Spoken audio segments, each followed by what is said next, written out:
Mm. Bro, my phone ain't working.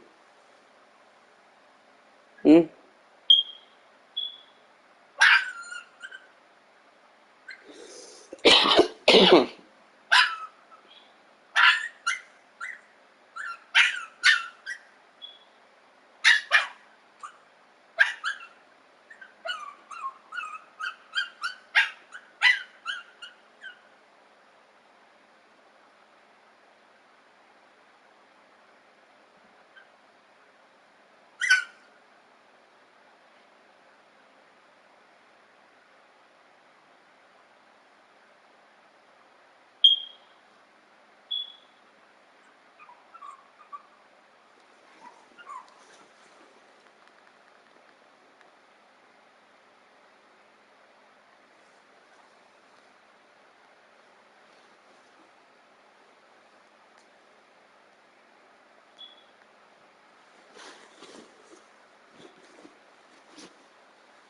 Mm.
Hey, I bang your ass up last night, girl.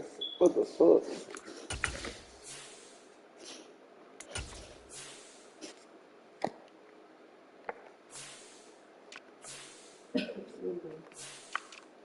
Mm.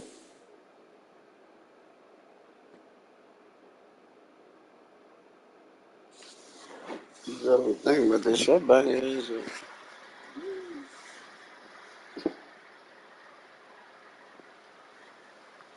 You know, my phone will come on. Fuck.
What time is that phone?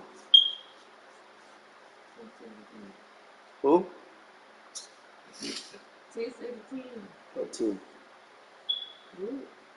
She said, oh, 10. Go make some breakfast, bro. Hmm.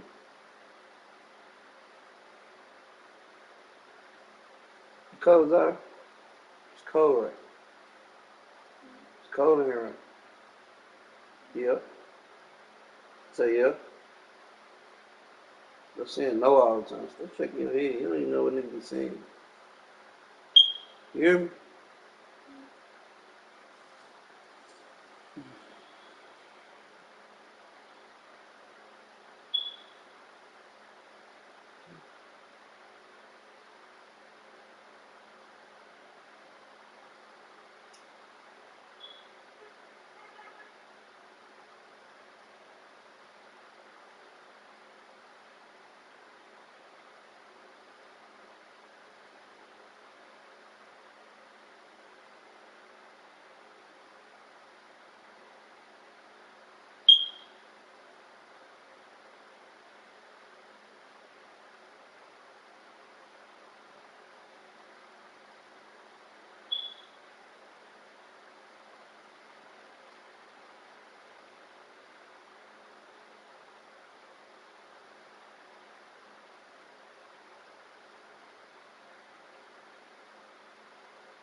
Pretty good.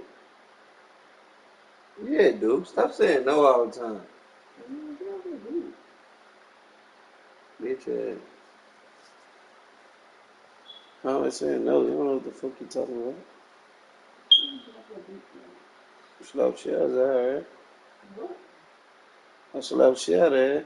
Stuff that I do. Yeah, she be tripping.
She laughed for just.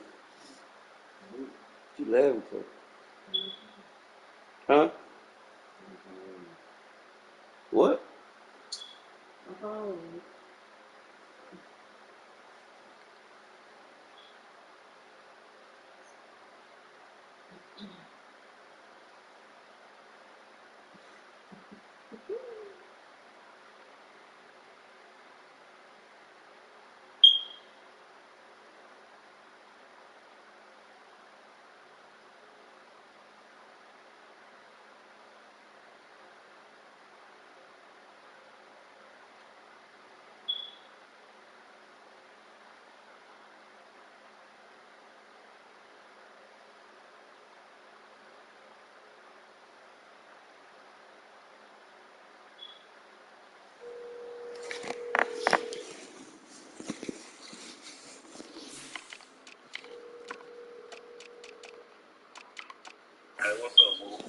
Hey, who your team? Chargers?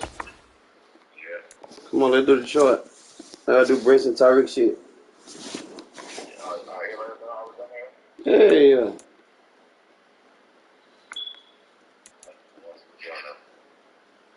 Huh? Oh shit, let me post it too. Yeah, I'm gonna post it too though. You need to know what's up.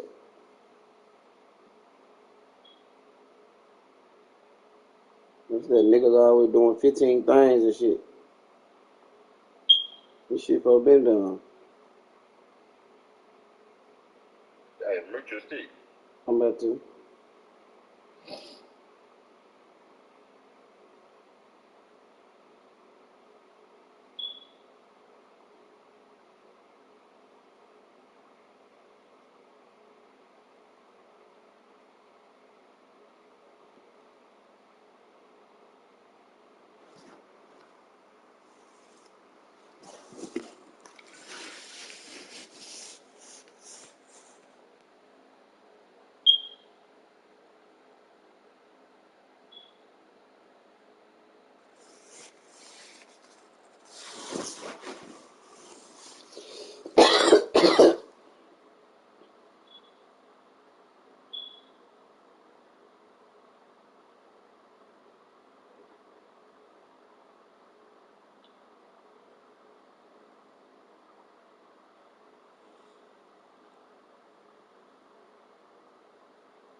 Hey, you here?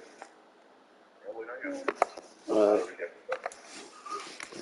we want a fullback.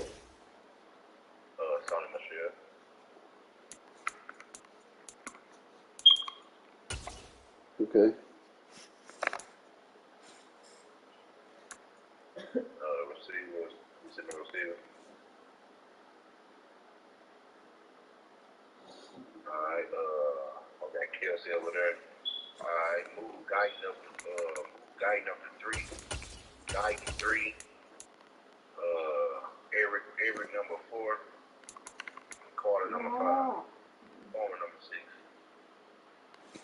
You said move Geithner to 3.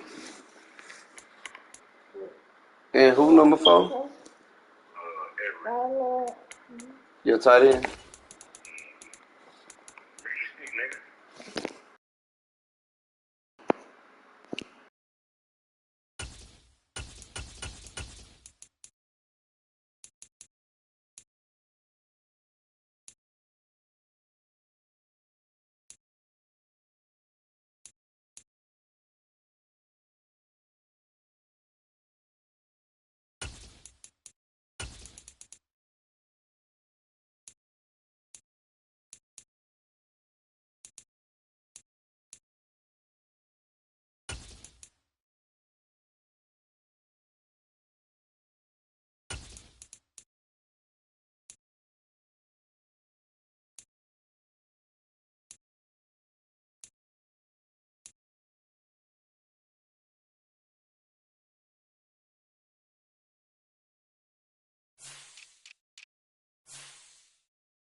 From the home of the Bills since way back in 1973, there's a look at Highmark Stadium just outside of Buffalo, New York. Straight ahead, we've got a good one on tap here between the Green Bay Packers and the Buffalo Bills. This taken in at the goal line. And he's able to get this across the 20, but not by much as he's marked down officially at the 21. The Green Bay offense ready to take over.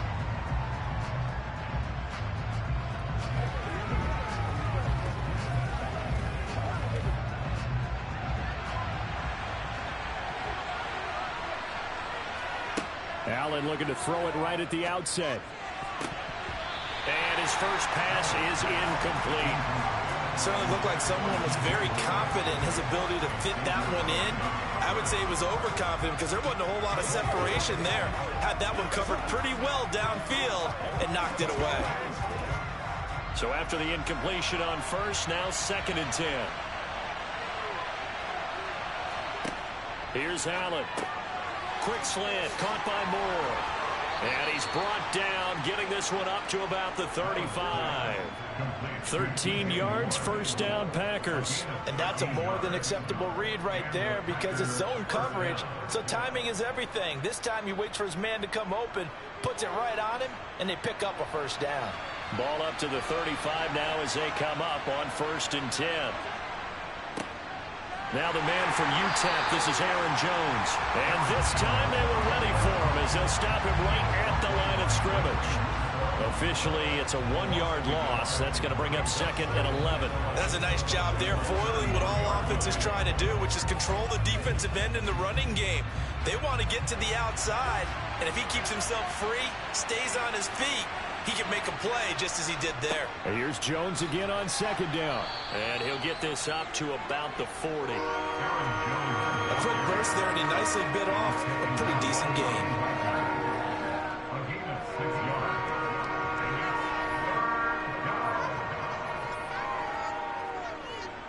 They'll need 5 on this play to move the sticks. Here's Allen to throw it. And that is knocked away in the middle of the field and incomplete. Not quite sure that they envisioned a much better start to this game when they practiced all week. But they failed on that 3rd down play. That brings up 4th down, and they'll probably have to punt it away. So on 4th down, on is the punter, Pat O'Donnell, to kick it away. Back to return it, Christian McCaffrey.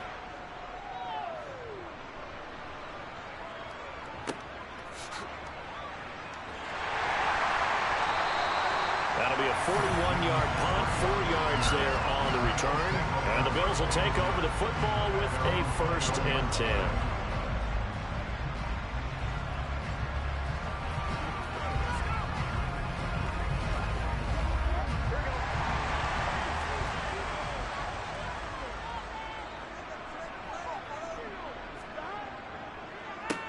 They'll start out on the ground. It's Saquon Barkley.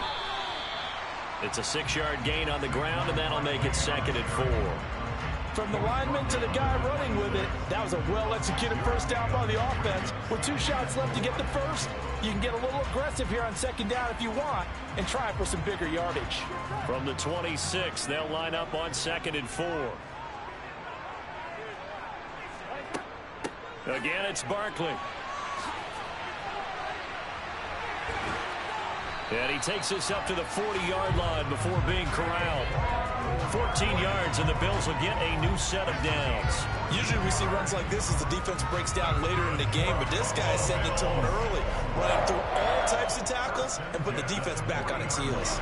So a solid run by Saquon Barkley, and another 1st and 10 here. They're passing here, Joe Burrow. Packer pressure, and down he goes. Multiple players combined for their team's first sack of the game. Hindsight is 20/20, partner. Maybe they should have kept it on the ground again. Well, it almost looked like the O-line was run blocking again. I mean, they opened up a big hole last time. This time they opened up a hole, and the quarterback got sacked. To try again after the sack. Burrow. They'll set up the screen to Barkley. And he'll be taken down at the 46-yard line. It's a pickup of 12, and that'll set up a 3rd down. And that was yardage that they needed there after the sack on first down. They didn't get all of it back, but now they look at third down as a manageable situation, one that they have a much better chance of picking up. Here's Burrow.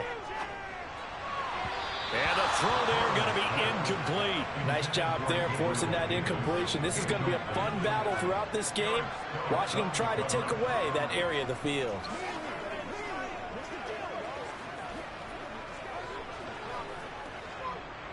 On fourth down, here's Sam Martin on to kick it away. And he'll get off a fairly short kick here as this is toward the sideline. And this punt sails over the sideline. And the spot, it looks to be right at the 25-yard line.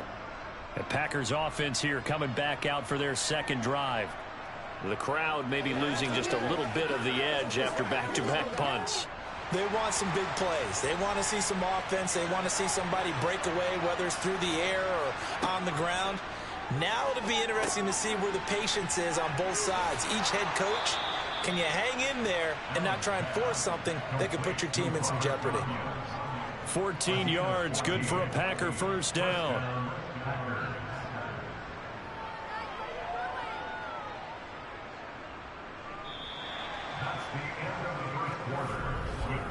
We're scoreless after one.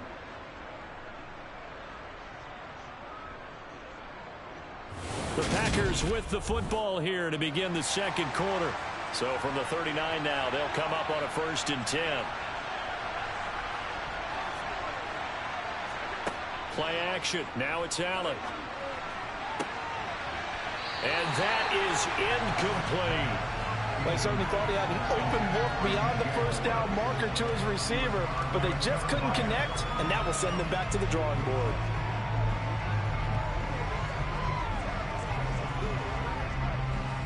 After the incomplete pass, here now is 2nd and 10. Now Allen. That's complete to Justin Jefferson. And it's a Packers touchdown. Justin Jefferson, 61 yards. And the Packers post the first points of the ballgame as they take the lead here in this second quarter.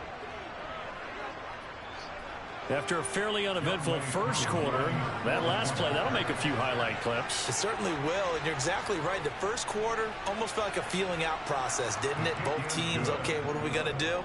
Looks like they ramped things up just a little bit to start the second quarter.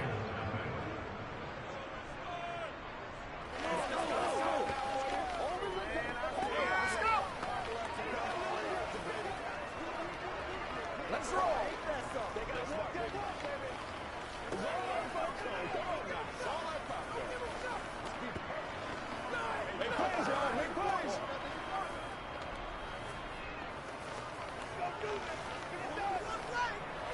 This is your game, baby.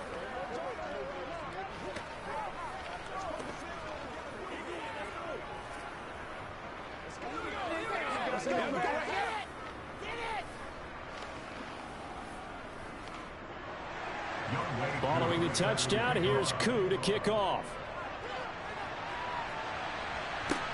Taken in at the 3. And he'll be stopped up at the 25. So here come the Bills out for their second drive. They'll be looking to match that touchdown from a moment ago. 7-0 is the score as they begin with a first down.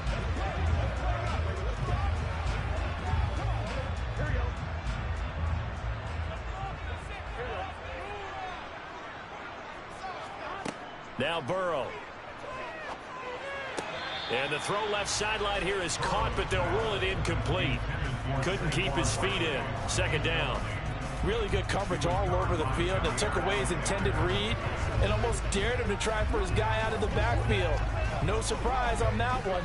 It doesn't connect. An incomplete pass leads to 2nd and 10 from the 25.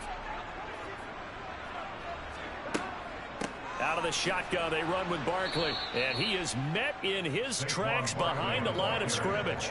2 yards the loss, and now 3rd and 12. With his size, he's a tough man to bring down, but they do a nice job there stopping his progress and not allowing him to get back to the line of scrimmage. We'll see what they have drawn up here. A little bit behind the line. 12 yards needed to gain a first down. On 3rd down, Burrow. This one to the sideline. He's got it. A nice job to keep the feet in, but he is a bit short here of a first down.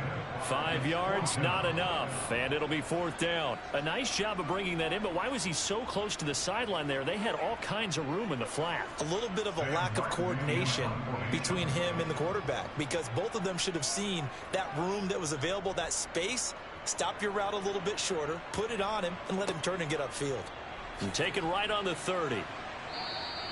They call that a punt of 38 yards officially, and it'll be Packer football here. First down and 10. Now this offense back out and set to go for their next drive. Things progressing to plan so far. Their defense has been solid, and they've got themselves a 7-0 lead after the touchdown the last time they had the ball. And this is no time to even think about, hey, are we going to milk the clock? Hey, are we just going to do ball control? This is the NFL. 7-0 leads, they don't last very long unless you continue to push the envelope on offense.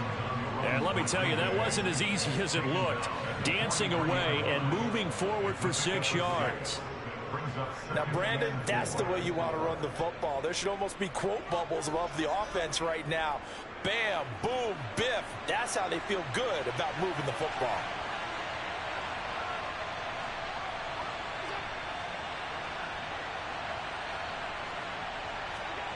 Allen off the play fake. And they take him down. The Bills get to him. That sack by Tremaine Edmonds. Okay, I'm not sure you could actually draw a better pass rush than that one right there. Nowhere to go outside. He had to keep backing up and backing up and backing up. Eventually dropped for a huge loss.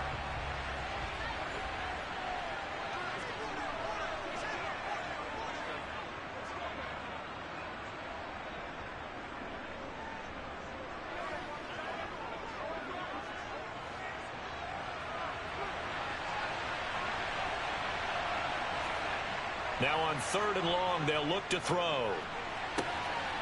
Finding Moore on the out route for the completion. And he is going to have a Packers first down as they're able to get the 3rd down conversion. He's such a good route runner. Shows it there on 3rd down. Very proficient and a good pass. And you know what I've observed over the years in the NFL? The better a route runner you are, the more confidence your guy's going to have in you to go to you in important times, because he can trust you being in the right spot. And they connected there and picked up a first down. And they'll work this down inside the 30. Now that was pretty. They executed that curl route versus zone coverage. And that changes things a little bit, because against man, it's often a tight curl, tight, sharply run route. Against zone, you're just looking for that open spot, that dead area. So you may curl it a little bit wider just to get to that place. And usually a tight window. He fired a bullet in there for the completion. And he's brought down inside the 20 at the 18-yard line. The Packers going to use one of their timeouts, as the stoppage will come with a little under a minute to go in this first half.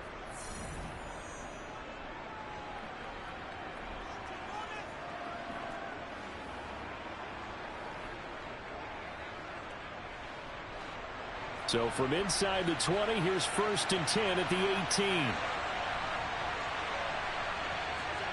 From the red zone now, they'll look to throw. And he hits his target, the tight end Lewis. Now another timeout called for by the offense as they get the stoppage with a little over 50 seconds to go in the first half.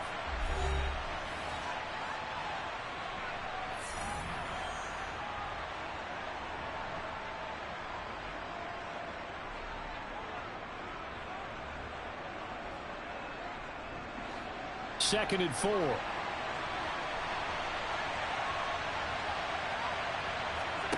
Again, they'll throw with Allen. And he can't get rid of it. He's taken down. Kevin Byard, the Middle Tennessee Blue Raider, gets the sack. Yeah, some real defensive resistance there, saying not so fast to a good drive. They had marched to the end zone the last time out. A long way to go here on 3rd down for the 8th play of the drive. Allen. And that is incomplete. Down to 15 seconds now.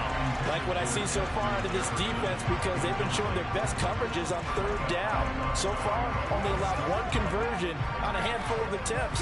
One area of their game plan that they've executed to perfection. Field goal coming from Younghoe Koo. From the right hash, it's a 38-yard attempt. Koo knocks this one through the post. So another scoring drive there, Charles, and an early two-score lead. You'd like the 6 there, partner, but you'll take the 3, and I think they have to be happy about the way they moved the ball in these first 2 drives.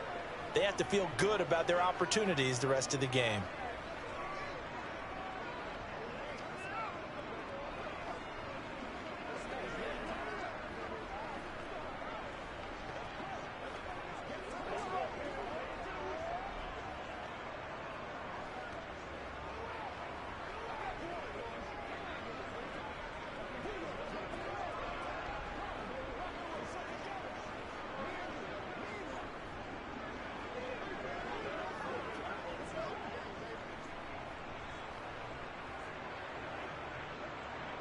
So not much time to speak of remaining in this first half as the kick's away. Taken in at the 3. And he's up across the 25 and down at the 28. The Bills offense now for one final time in this first half. And with 7 seconds remaining, not much time to really do anything.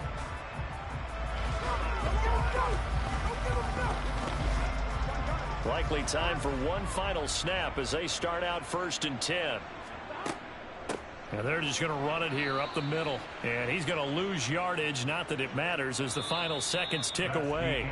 So we have reached halftime with our score 10-0. As we'll send you down to Orlando and we check in with Jonathan Coachman for our EA Sports Halftime Report. Coach, the Bills trail here, but they will get the football first as we are back underway on EA Sports. And his guys will get the football right at the 20-yard line. Out come the Bills now as they'll go on offense first here in this third quarter.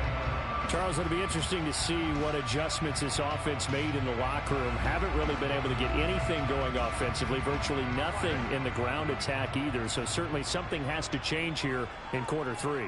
And I'm pretty sure their friends from the defensive side of the ball told them exactly that, because those guys, the stop troops, they've been playing pretty well. They've kept them around in this game. Now, they got some time. The running game struggled in the first half. Opposition knows how to focus on defending the pass here. They've got to re-energize that ground game and maybe open things up for a comeback here in this half. A good gain on first. Has him set up with 2nd and just a couple of inches now from the 29.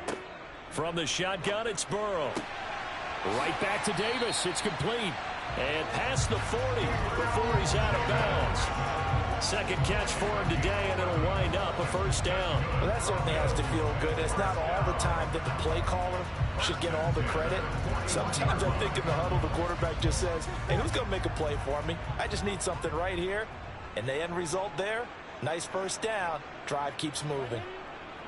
A first down carry for Barkley. And he'll manage to pick up about 4. It's 2nd down. Well, they still have time to get him established, but in my estimation, they've got to pick up the urgency here. They've got to get quickly in and out of the huddle and run off a bunch more plays.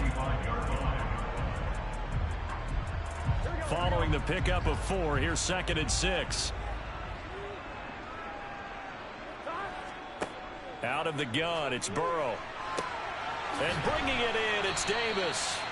And this is going to result in another first down as the tackle's made at the Packers' 36. A good pickup there of 20 yards. I don't know what they talked about at halftime. Whatever it was, it worked. They look like a different team here in the third quarter. Yeah, I doubt that there are very many trash cans that got kicked over, that type of a speech. I think what they did was they analyzed what worked in the first half, what didn't, and figured out a better game plan. And he's going to go down. They get to him back at the 40. Max Crosby from his outside linebacker spot gets him down there for a loss of 4. And we all know how talented this guy is who's calling the signals for him. But even the best in the game, they can struggle against a good, cohesive zone coverage. Can't find a gap in the secondary quick enough, and he ends up taking a sack. On 2nd down, here's Barkley. And he'll work it inside the 30 to the 29-yard line. I don't think anyone thought we'd see a run facing second and that long, and that element of surprise, I think, helped make that play so successful. Nice effort on that carry, and it took what seemed like second and impossible, now has him within throwing range of a first down. This offense in desperate need of a conversion as they come up on third down. Now it's Burrow. The left side caught by Diggs. And this is going to result in another first down as the tackle's made at the Packers 16. The drive stays intact with a pickup of 13. Still in search of their first touchdown of the game, but they're on the move. 1st and 10. Inside the red zone here. They'll look to throw. Escaping the pressure right.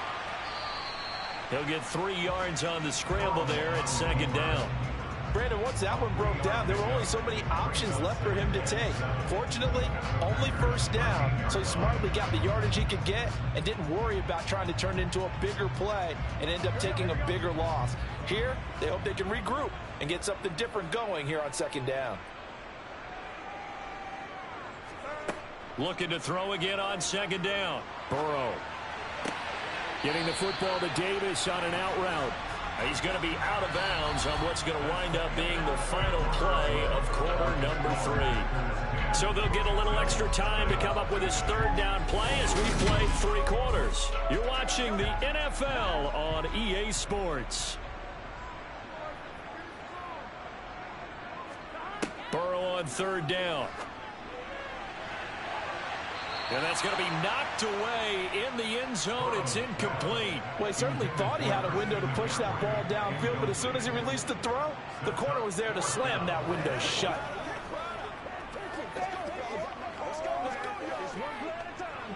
Bit of a pressure spot here for Tyler Bass. From the left hash, should be a fairly easy one here. The kick by Bass is good. And they get themselves on the board here. It's 10-3. All right, so they needed 2 scores to get back in the game. The field goal there, maybe not exactly what they wanted, but the necessary first step. There's still time remaining, and there's enough time to get it done. They've got to get at the least a 3 and out here to get the ball back, preferably a takeaway.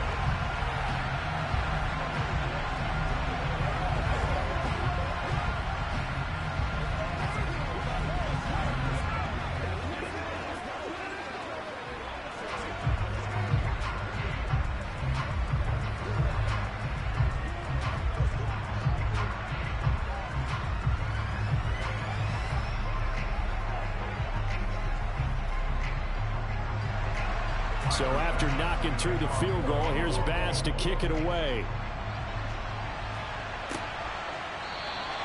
And Patterson not going to return this. It'll come out to the 25. And Green Bay getting ready to go as they take the field.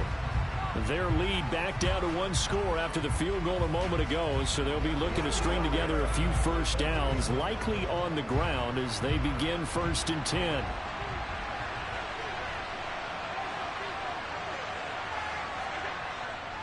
They'll try and run some clock now with Jones. Dances by him. And they're able to get this one across the 35. Give them 13 yards on the opening play of the drive and also give them a first down. And when do they start thinking about burning these timeouts? They've got all 3 still defensively. To me, you have to start right now. Here's the time, and that means you've got to stop them on defense, not give up the yardage. Use your timeouts in order to get the ball back and try and score yourself. But now is the time to start using those timeouts. And keep in mind, and he can't find anywhere to go with it, and he goes down. That's Gregory Rousseau getting in there to bring him down. And no matter what the situation, the O-line just hates that because they feel like they didn't protect little brother back there, right? Man, that's just so difficult for them because just think about every single play. When you decide to throw the football, you're dealing with some of the best athletes on the planet. You talk about guys, if they weren't playing football, they'd be starring in the NBA at power forward. It's really a difficult task. And he'll be tackled just past the 35 at the 36. Give him 6 on the run. They're going to be faced now with a 3rd and 12. After that run, still a good amount of meat on the bone here for this 3rd down play. Can you envision them putting this in the air? Totally. I mean, look at who he has under center right now. If you can't trust him with the football, you can't trust anyone. And frankly, to me, I want the ball down the stretch. Get the 1st down, keep it in the hands of my offense. I don't want to turn it over to them and rely on my D.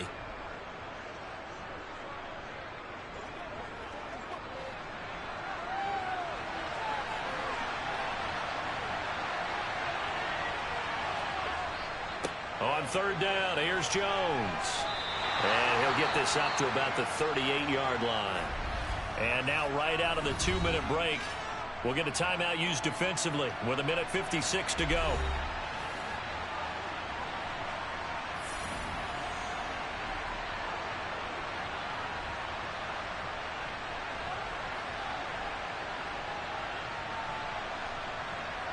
Here's Pat O'Donnell now as he'll punt it away for the 2nd time.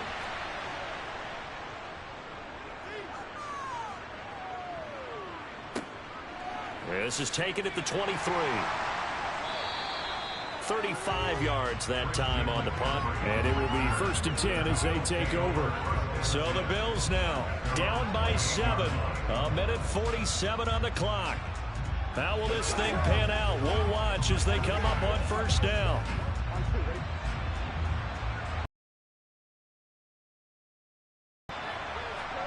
Here's Burrow.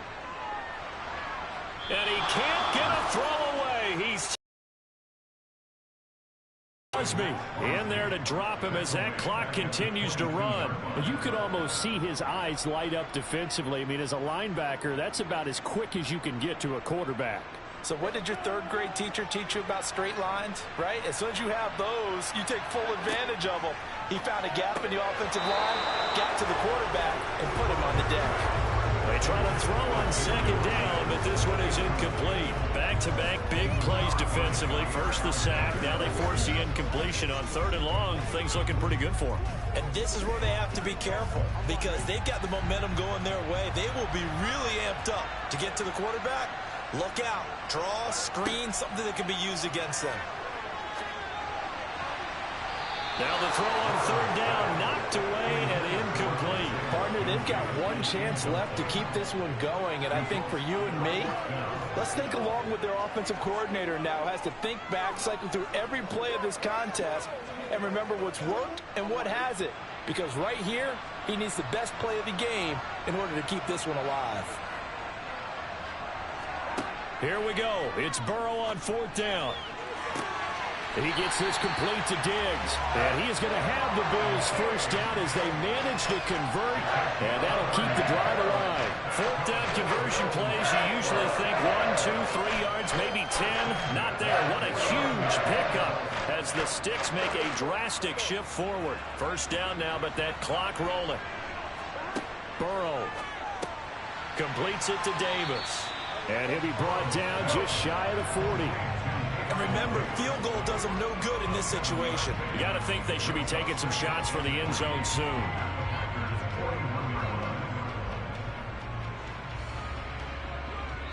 Now the Bills will use the 2nd of their timeouts as they'll stop it with a little over 30 ticks to go in the football game.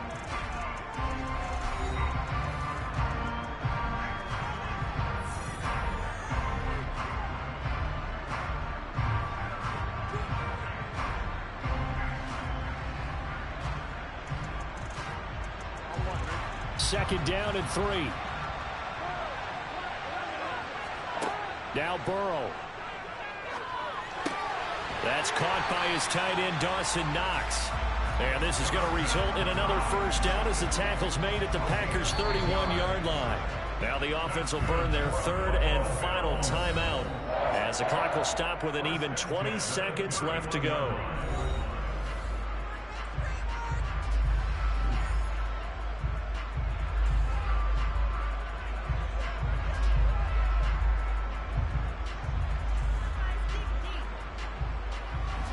The drive continues as they search for a tying touchdown. Here's 1st and 10. Throwing, Burrow. And the throw left sideline here is caught, but they'll rule it incomplete. Couldn't keep his feet in. Second down. They had their backs up against the wall a little bit, and they come through by forcing an incompletion. Now they've got to continue to ratchet up the intensity a couple more times and get off the field before giving up any more yardage. So now 2nd and 10 after the incompletion on first down. Burrow. And he'll get this underneath, dropping it off for Barkley. And he'll be dropped at the 25 after a gain of 6.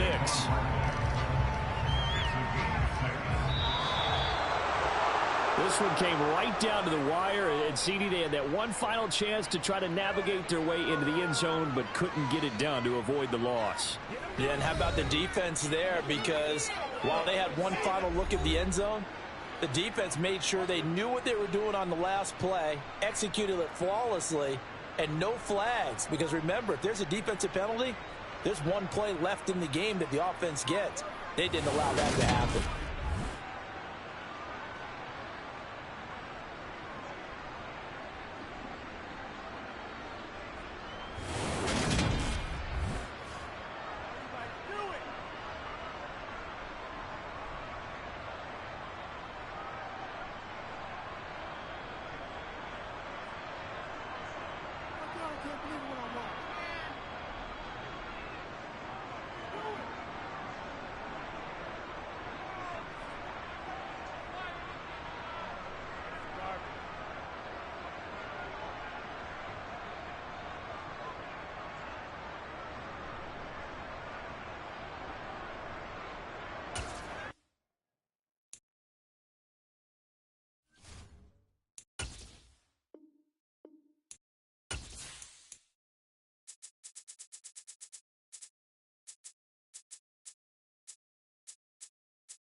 places in the country weather-wise this time of year than this one right here, Tampa, Florida, and beautiful Raymond James Stadium. Coming up, we've got what should prove to be a good one between the Baltimore Ravens and the Tampa Bay Buccaneers. And he's up past the 20 to the 22-yard line. And Tampa Bay trots out there now.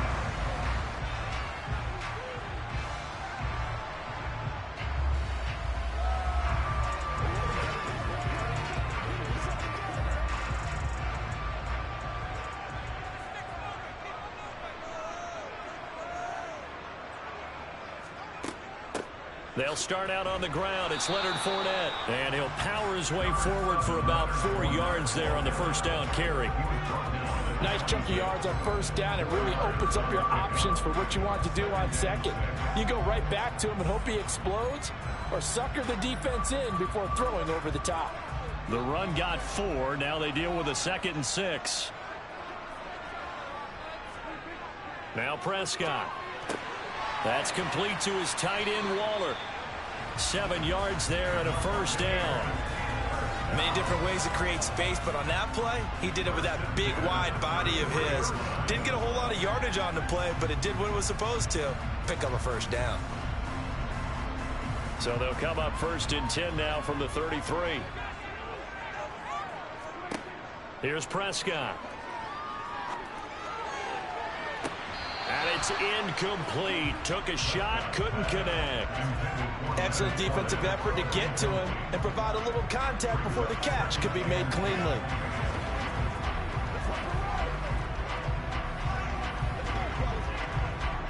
An incomplete pass on first down. That leads to a 2nd and 10. Play fake. Here's Prescott. That's complete. It's Chris Godwin. And they're going to get this up to midfield. And partner, they're locked in man coverage out left, and they end up running a crossing route. Rounded it a little bit more than a slant. He's just going to angle himself towards the right side of the field, and that's very difficult for a defender to shadow him across all that ground. Fournette, a first down carry. And some room to work. And he'll go down, but not before getting this inside the 30. That good for 22 and a first down. They finally caught up to him there at the end of the play, but great inside handoff, and what a powerful run. The first few yards seemed relatively easy. Then it got tougher, right? And that's where he showed that he was not going to go down easily. He was not going to be denied until he got everything he could out of that run. Now a dump off here complete, and he's brought down at the 24 after a gain of 4. It's funny, throughout the time that we've been together when we talk with running backs about the ability to catch the ball, their eyes light up when they talk about open field and having one-on-one matchups, don't they? Yeah, they do. And that's the reason why. What we just saw, shedding those tackles, and that's what they're used to doing. It is, and it starts at the beginning of the play. One-on-one matchup if someone's trying to cover them, but they also like those one-on-ones downfield after the catch when they're running with the ball. They think they're going to win those too. And he'll be taken down at about the 22-yard line. Good reactions there defensively. That screen was a little slow in developing, and they shut that one down with little gain. 8th play of this opening drive coming up. This is 3rd down. Prescott from the gun. Open man is Godwin. It's complete. And he is going to have the Buccaneers first down. They needed 4. He doubled that. He wound up getting 8. And the pocket's been protected pretty good here so far in the opening drive. We always talk about confidence in runners and catchers and quarterbacks. How about the protection detail? They're not allowing anyone near the guy throwing the football. From the red zone now, Prescott looking middle, and that's complete. And in for a Buccaneers touchdown. Julio Jones, a 14-yard touchdown. And the Bucs are on the board first here this afternoon. Quite the drive there to get things started. They took up the bulk of the first quarter, and they end up in the end zone. And I love your last point. Ended up in the end zone. Because a lot of teams like those long drives, especially to keep their offense off the field, right? Keep the ball away from them. But they finished it with a touchdown. That's the exclamation point. Now flip it over defensively. They've got to slow that down somehow, right? Maybe they need to be a little more aggressive, maybe a few more pressures towards the quarterback.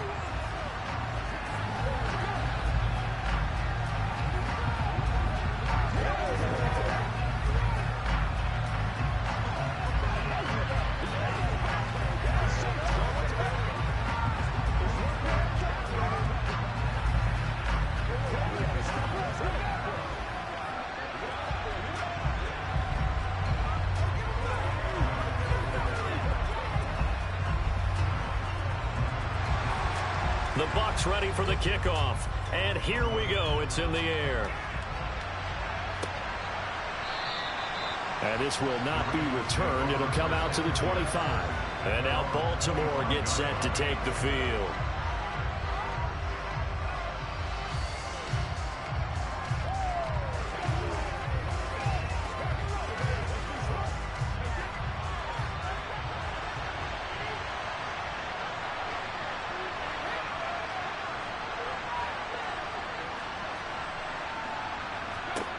On first down, Brady. Johnson's got it complete. And this will be a gain of 5 as he gets it to the 30.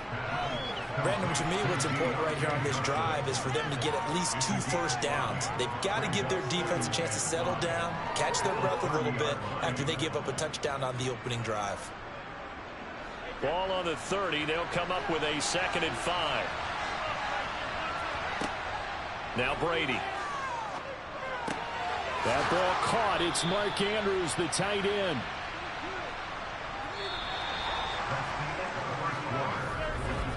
After 1, 7-0 on EA Sports. Raven football here as we begin quarter number 2. Line of scrimmage, the 37 on 1st and 10.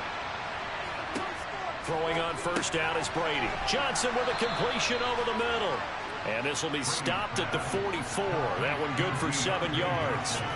Good throw, good catch, but I really like the route. The drag and being able to run away from defenders, hard to stick with them for that long. Yeah, better against man than zone, or? Better against man, because now you're running away from someone and you're not running into a defensive player in another zone.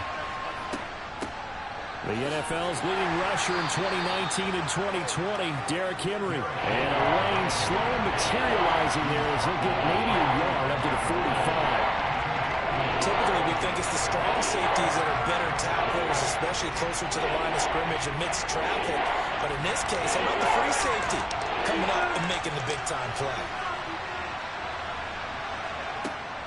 They'll try to run for the first with Henry. And he's got a first down as he's up to the 48. A 3rd down gain of 3 yards, and that'll be enough. You know, it was tough for them to stand on the sidelines and watch the other team take it downfield and score, wasn't it? So they knew when they got on the field, it's on them. Pick up first downs, get downfield and score. How about them picking up that 3rd and short? I was just going to say, you and I were talking before the game, those 3rd down conversions are going to be huge in this one. And Henry gets the call there on first down as he pushes his way forward, a pickup of about 5. Oh, that was a thing of beauty right there. Look at how quick those blockers fired off the line once the ball was snapped. That was an O-line on a mission, all in sync, and the defense is lucky that play only picked up 5 yards. The first down run got 5. Here's 2nd and 5. Brady going to throw. He's got his man. It's Andrews. And he'll go out of bounds right around the 40. I know it's an emotional game, Charles. You can't do that. And when you get into your film sessions and you argue your case with your coaches, that's exactly what they say at the end. You just can't do it. It costs your team. After the penalty, a fresh set of downs. It's 1st and 10. Henry up the middle. It's a 6-yard pickup, and it gets him to 2nd and 4.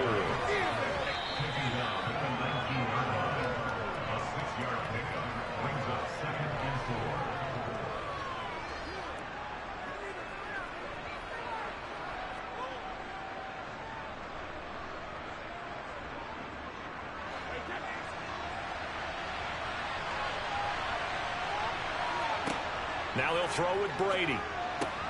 He finds Bateman over the middle. And the Ravens are going to be set up with a 1st and goal coming up as they get him down at the 6-yard line. But one of the ways that quarterbacks keep all the receivers alive in a play, never lock in on any one guy. Make sure you keep your eyes moving, scan the field. And here he finds the open guy for a nice pickup. This will go to Henry out wide. And he'll be brought down here at the 3-yard line. Nice job defensively to hold him to 4, and now it's 2nd and goal. That's a good job there by the corner. We do talk about this a lot, that a lot of corners see their job as simply covering receivers. Tackling isn't everyone's thing. But in this case, he came up quickly and made a nice, sure tackle. Called a gain of a yard as they get a little bit closer here. It's 3rd and goal. So now things get interesting on 3rd and goal from the 1. This almost becomes a Darwinian call, doesn't it? Almost survival of the fittest here. I know we can go all cliche. I'll go ahead and do it. Who wants it more here? Who has a better leverage at the line of scrimmage? Let's go and see what happens.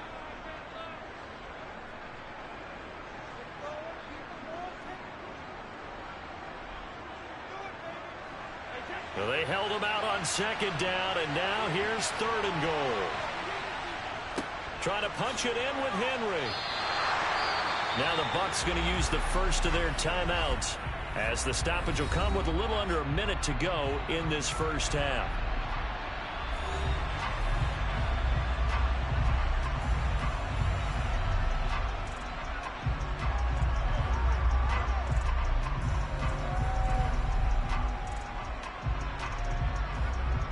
So on 4th down, here's the Ravens Pro Bowl kicker Justin Tucker out onto the field. Less than an extra point attempt here. This is an 18-yarder. Tucker's kick is good. And they are on the board, but still trailing. It's 7-3. Well, still trailing here, but they do get the late field goal. Now their defense will try to keep this score right where it is heading into the locker room. Yeah, and trailing at the break, you obviously don't want to go in off of a negative play. Give him credit for that one. Finding a way to put points on the board. Give him any type of a spark, anything to build off of as they try and plan a comeback. Let's roll. I'm coming. I'm coming. Come on, baby.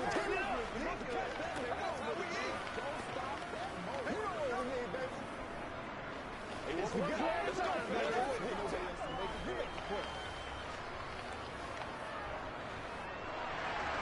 Tucker now following the made field goal, set to kick it away. And no thought to bring this one out. He'll just go down to a knee, and they'll take over at the 25. Well, the Bucs going to take over now late in this first half. And just inside of a minute left, Charles. They got a pretty long field ahead of them. I'm curious to see how they play this, but you would think definitely enough time to at least try to get 3 out of this. Yeah, you want to move with a nice sense of pace. You want to up the tempo a little bit, but you have to do it with some pull. Oh, Prescott stripped. But it looks like a Buccaneer was able to corral it. Yes, the Bucs have it. Tampa Bay keeps the possession. A lot of bad news on that play for them, wasn't there? Lost the football, lost a lot of yardage, but I think the good news outweighs it. Able to retain possession. That was big for them. So they keep the ball, but work to do on 2nd and long.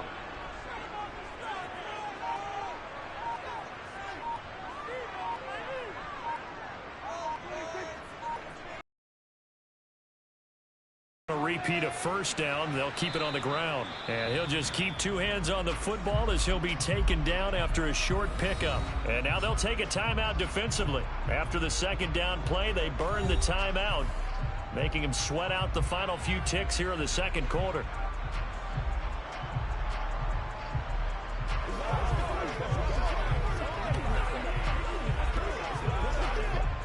Well, the white flag coming out as they line up to kneel on it. And with time running down, they go down to a knee. And they're going to take a timeout defensively. So with 4th down coming up, they go ahead and burn it and say we'll see what happens.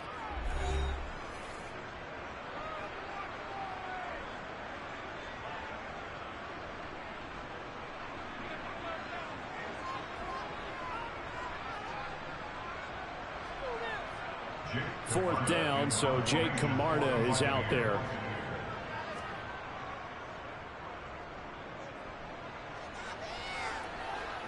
Now a fair catch signaled for and made right about the 43-yard line. So we've hit halftime here in Tampa with the Bucs out in front. As we toss it an hour or so east of here to Orlando, it's Jonathan Coachman with our EA Sports Halftime Report. This will be fielded inside the 5. Baltimore set to take over here for their second possession of the game. This is a game, Charles, that's been fairly starved for offense. Really not much in that first half. We'll see if they can get something going here as we look toward the third quarter. And not just a chance to finally get a little more offense going, but to erase that small deficit they currently trailed by.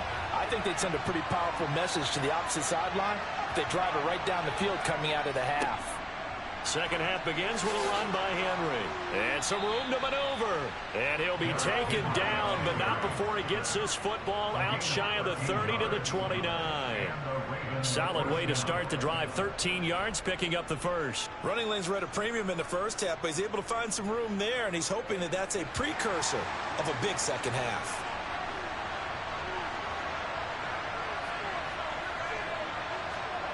Play action. Now it's Brady.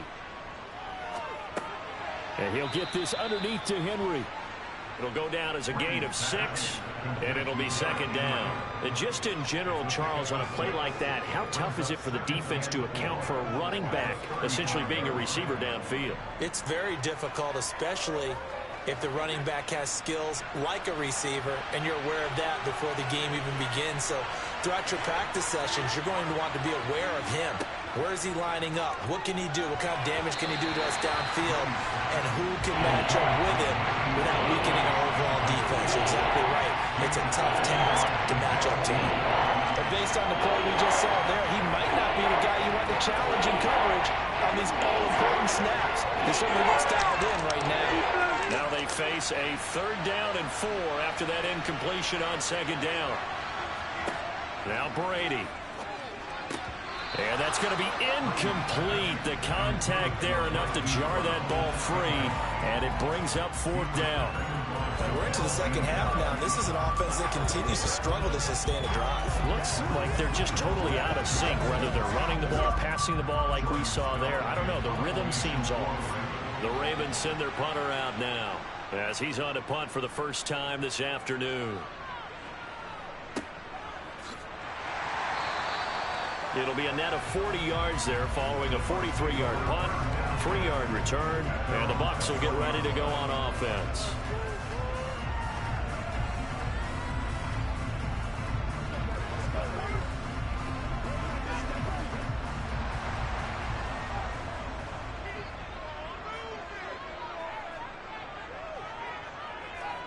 Prescott on first down. That's complete to his receiver, Godwin. And when you're playing a quarterback with some experience and some moxie, you enter the danger zone when you decide to blitz him, because if he's able to diagnose as he did on that play, he can hurt you downfield. He reads defenses so well, doesn't he? He really does, and the best part about that play for him, I don't think that was his primary target. I don't think so either. I think he had the read, figured out where the blitz was coming from, and went to a secondary target for a really nice game. He's got a man, complete. And he has a big gain inside the 40 before being dropped. It'll go as an impressive 31-yard gain. I guess that answers the question of whether or not they're going to try to play conservative and protect this lead in the third quarter. And I think this is something we're seeing more and more of in the NFL. Teams not playing to protect leads, teams playing to extend them.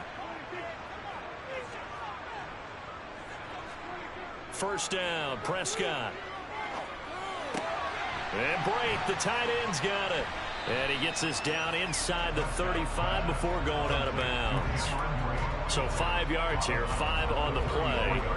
And it'll be second down. I know sometimes we can get fooled when we watch him make catches, as we just saw him do there, because he really looks like a wide receiver the way he goes about his business. Yeah, 230, 240 range. Yeah, not super huge. Maybe not counted on to be that inline point-of-attack blocker that we used to have in the good old days. But you can flex him out. You can run wide receiver routes with him. You can make him a primary target, and that's how he'll shred a defense. Well done to sniff that out defensively. He had it diagnosed pretty quickly. I love that description because diagnosed is perfect on that one. Read his keys, made the play, and he couldn't even get going moving the football. 3rd and short yardage. Prescott. This complete to Jones. And he's brought down inside the 20 at the 18-yard line. It's taken a while for this offense to get going. A little creaky at the start, but they're oiled up now. A nice throw there, and they're really putting together a good drive. So from inside the 20, here's 1st and 10 at the 18.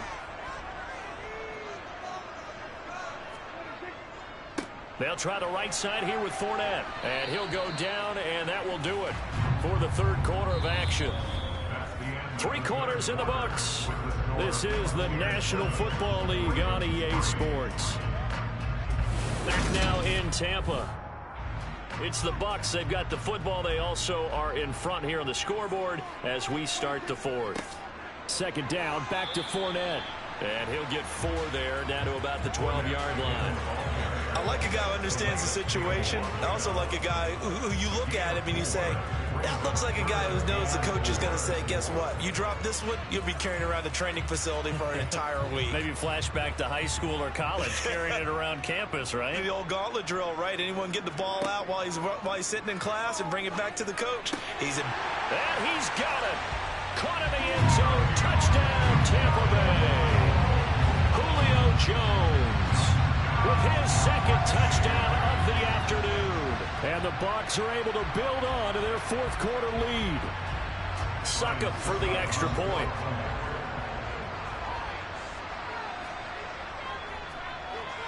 And this one's right through to make it a 14-3 ball game.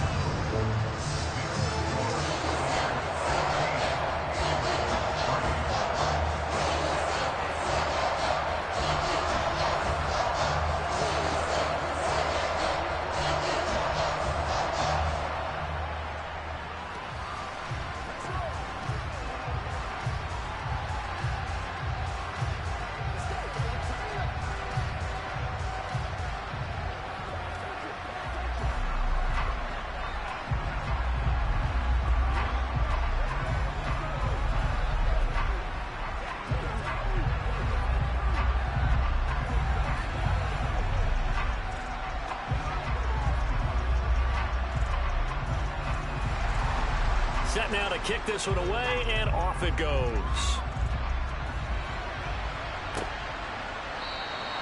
And he won't return this one. He'll go down to a knee, and they'll start at the 25. Baltimore about ready to go on offense.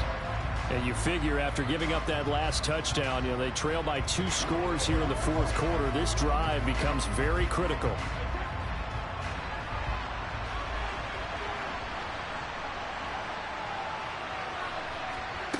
Brady now on 1st down. Looking for Bateman. He's got him complete. And he's going to be dropped following a pick to the 32. This possession means so much for them. They've got to focus on this drive and find a way to make this a 1-possession game. Yes. Got to get a score. Yeah, so good with a field goal. Don't necessarily need a touchdown. They'll operate from the 32-yard line here, 2nd and 3. Now Brady. Toward the sideline, he will have the 1st down. Good catch. He was able to keep the feet in bounds. It's a gain of 8, and it'll wind up moving the chains. Clock management definitely critical here if they want to get back in this game. Absolutely agreed. They have to up the tempo in this case, down a couple of scores. Want to make sure they have a chance to win this ball game. Brady now on 1st down. That is caught. Rashad Bateman. Yeah, he will go out right near the 35-yard line. 25 yards that time. You cannot write these guys off just yet, not with a quarterback like that under center. You mean it actually crossed your mind with him running the team that you could actually maybe write this game off? Not yet. Not a chance. Not with him. We've seen it too many times. Now Brady again. And nowhere to fit that football in. It's knocked away and incomplete. And not a common sight, at least on this drive. A momentary setback, though, for this passing game. that has been moving well this series. Good thing for them, though. Still 2 more downs to connect and try and pick up another first down. Brady's incompletion on first down leads to a 2nd and 10. They'll stick with the passing game as he looks to throw. And that went too far in front. He couldn't reel it in. It's incomplete. One thing I have learned, receivers don't mind high throws so much to the sideline, but do that over the middle to them, and not only the DB's going to throw their verbal trash their way, when they get back to the huddle, they got a few words to say to their QB, aren't they? Yeah, hung out to dry a little bit there on the high throw. Luckily fell incomplete. Throwing is Brady on 3rd down. Catch is made by Marquise Brown. And this is going to lead to another first down as the tackle's made at the Bucs' 24-yard line. It's a gain of 11 yards that time, and it produces a new set of downs. And it looks like this will be the last play before the 2-minute warning. Brady to throw again. Complete. It's Johnson. And they're going to get this down inside the 15. 10 more there and another first down.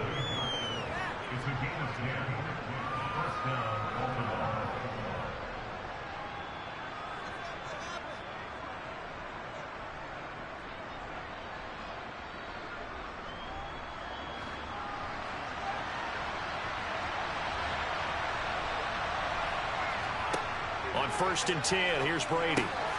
Over the middle, it's complete. They'll wind up getting 7 on the play, and that'll make it 2nd down.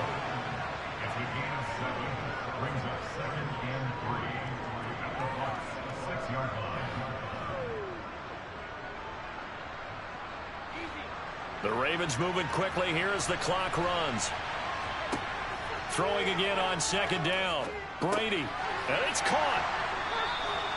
A 5-yard gain, and now they're set up 1st and goal.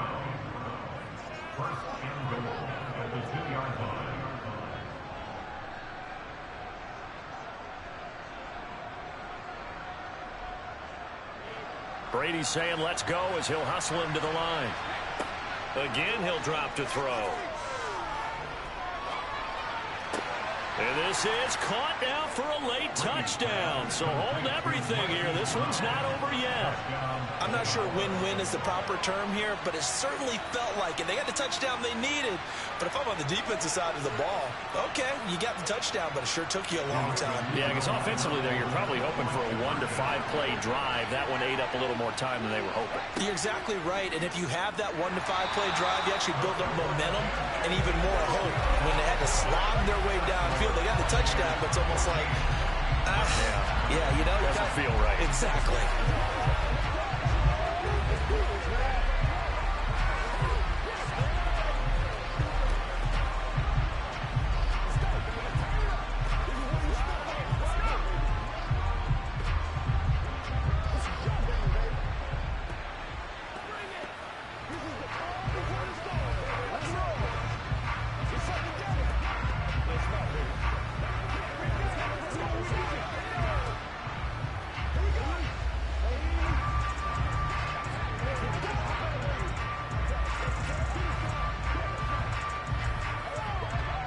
So a minute and change to go, and this is going to be an onside kick. And the Buccaneers able to recover. Their hands team does its job. A tough one there. They certainly wanted that when they needed it, but they didn't absolutely have to get it. They still do have 3 timeouts. You're exactly right. They had to attempt it.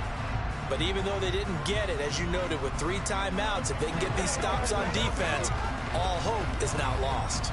So here's a 1st and 10 at the 38. Now Leonard Fournette. Down at the 35. It'll be 2nd down. Now the Ravens going to use one of their timeouts as they'll get it with just a shade under a minute to go in the game.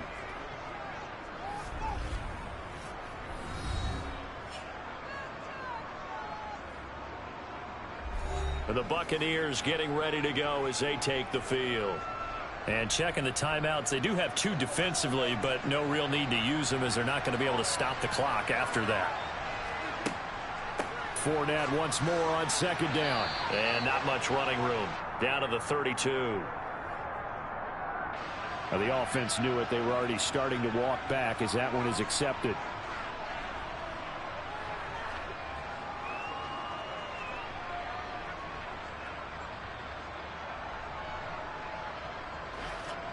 Now they face a 2nd and long following the holding penalty. They'll run it again with Fournette. And he'll take it inside the 40 to the 39-yard line. The Ravens going to use the 2nd of their timeouts as they get the stoppage with a little over 50 seconds left to go in the game.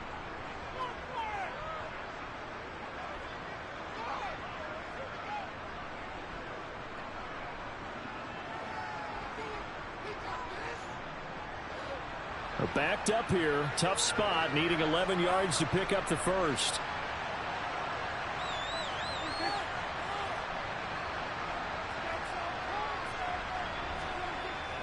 On 3rd down, Fournette. And they'll wind up getting this one all the way down inside the 20.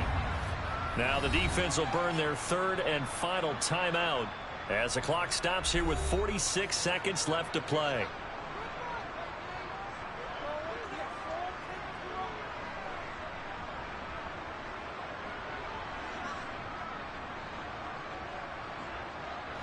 So a good run by Fournette. Now another 1st and 10. Victory formation now for the Buccaneers. Down to a knee they go.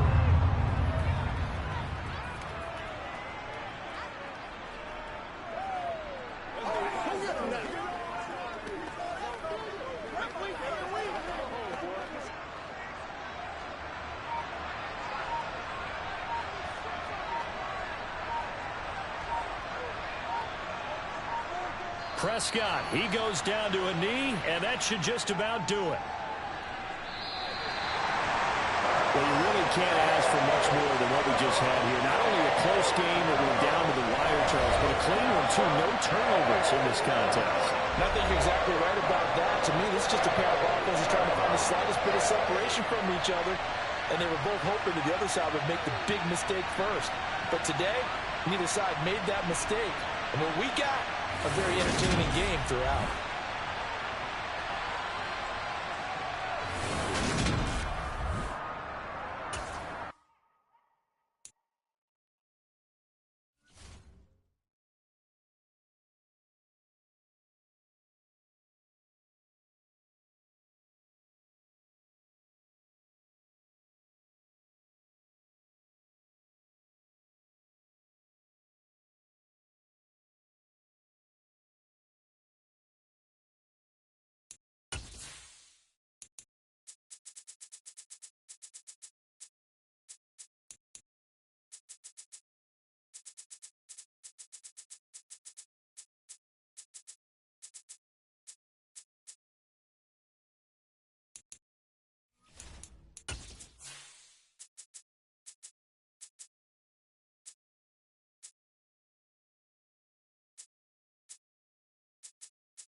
From a city that's played host to 10 Super Bowls, here's a look inside the Superdome in New Orleans. Today, we've got a good NFC NFC matchup on tap between the Philadelphia Eagles and the New Orleans Saints. This fielded right at the goal line. And no chance to get away as they'll get him down at about the 17-yard line. The Eagles just about set to go to work on offense.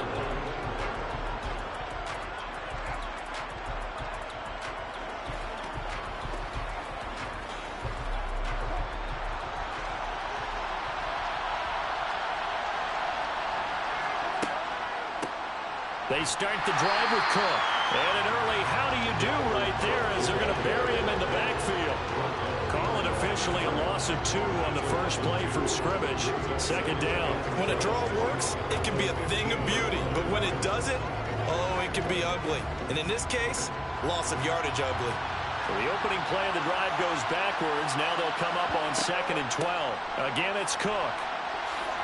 Oh, nice move. And he's able to get up here to the 26. They get 11 back on that one. It leads to 3rd down. So from 2nd and long, now we go to 3rd and very manageable. Yeah, they love that phrase, don't they? Because as an offensive coordinator, you can keep people a little bit off balance and guessing because you don't have to throw it. You can come back with a strong run game if you want to. And if you're in 4-down territory, that really opens things up for you.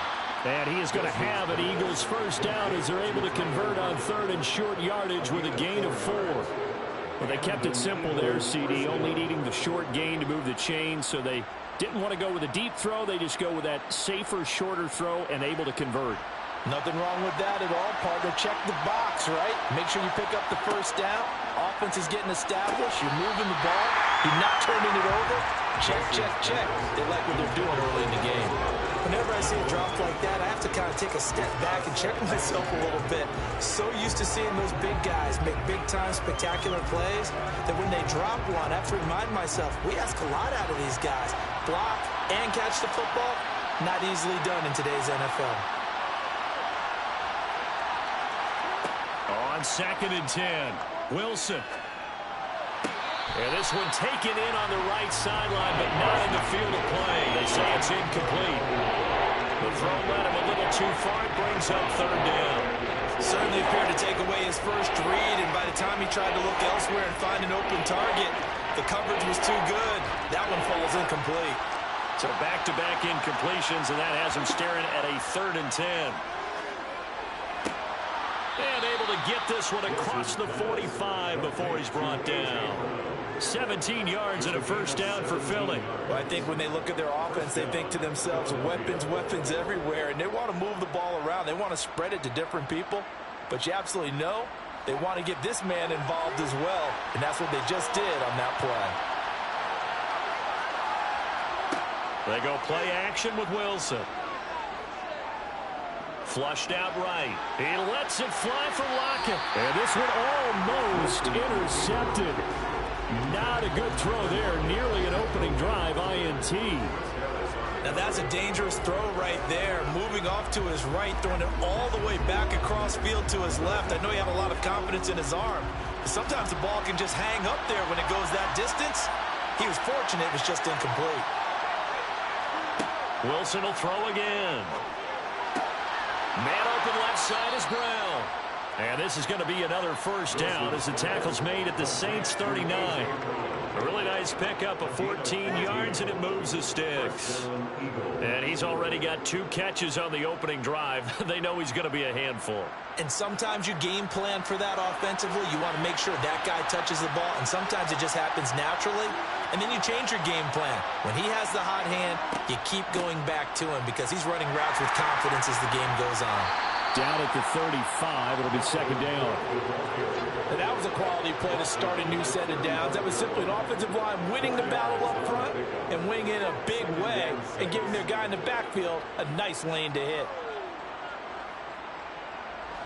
Coming up on a 2nd and 6. Here's Cook again. And good running, going to get this down close to a first at the Saints 30. It's a 5-yard gain, but they'll still be a yard short here with 3rd down now looming. It's not a huge breakaway run, but if your starting running back finishes the game with averages of 5 or 6 yards per touch, you'll take that every single time. been a pretty long opening drive. This will be play number 11 coming up on third down. They'll run it. Here's Cook. And he's able to get the first here as he's taken down at the 25. They get 5 out of that one, and it moves the chains. Had a chance to maybe limit them to 3 if they could have gotten that stop there, but a new set of downs. And with a new set of downs, you got to take the mentality of the whole thing. Right now, everyone's looking at the offense and saying they've got the advantage. The best defenses just say, okay, new set of downs. It gives us another chance to make a play ourselves and maybe change things up. Now a throw to the end zone on first down, but it winds up incomplete. Man coverage is certainly a staple of their defense, and it's built for plays like that, forcing that incompletion. And this will probably be the last play of the quarter. To throw on 2nd and 10. Wilson. And that will be incomplete. They couldn't hook up on what's going to be the final play of this first quarter. No score after 1 on EA Sports.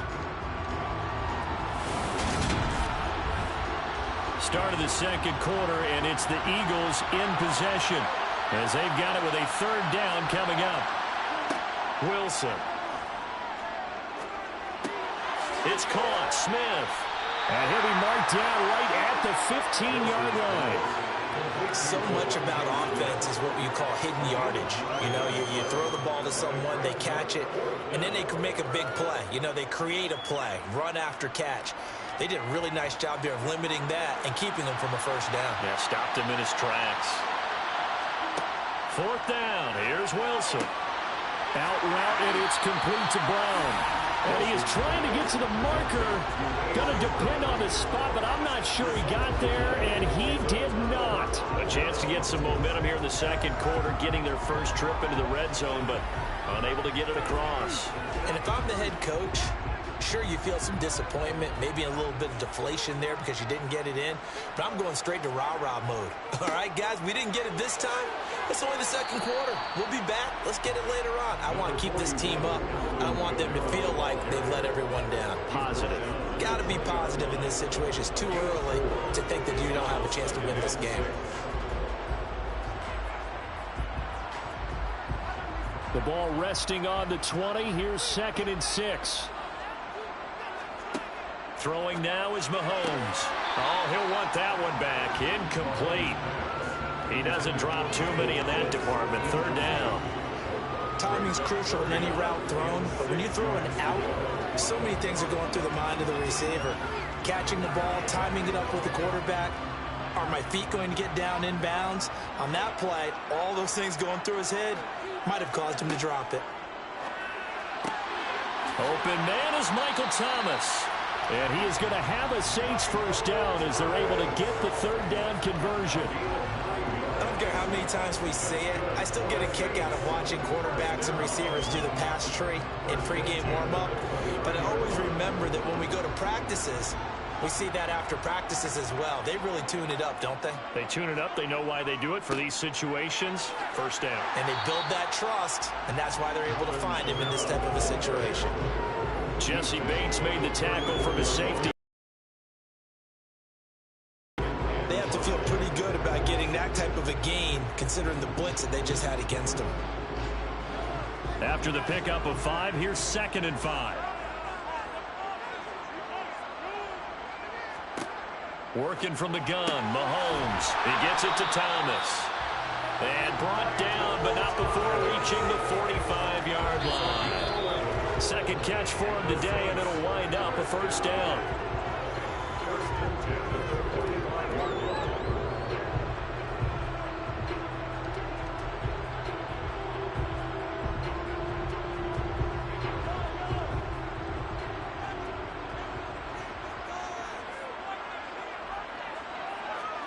They fake the give. Now Mahomes.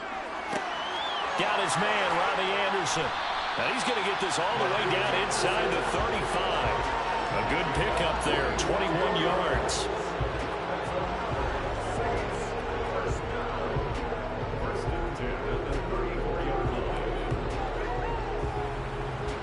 From the 34 now, here's 1st and 10.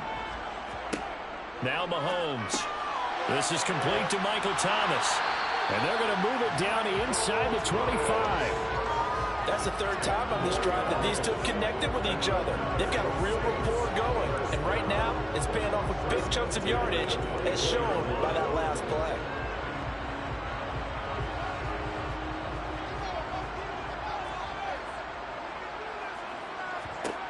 Throwing on first down is Mahomes. And an incomplete pass.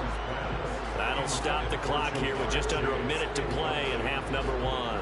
That was well played, but that was also an example of a corner who understands his coverage, realized he had support behind him, and could be a little more aggressive in the shorter zone, and did exactly that, knocking that pass away. To throw once more on 2nd and 10. Mahomes, sideline throw, it's complete. And a nice job there of keeping the toes inbounds. They get 7 out of that, so they're left with a 3rd and 3. I do have to admit, I like it when it all comes together. When the top part, catching the football, right, whether you're catching it with your hands or cradling it, comes together with the legs, in this case the feet, doing a little toe tap to stay in bounds and complete the catch. And a great job by our crew on the camera shot. Love when you see the grass or on the field turf, those rubber pellets flying up. Great catch. The Saints going to call the first of their timeouts as the clock shows 50 seconds to play here in half number one.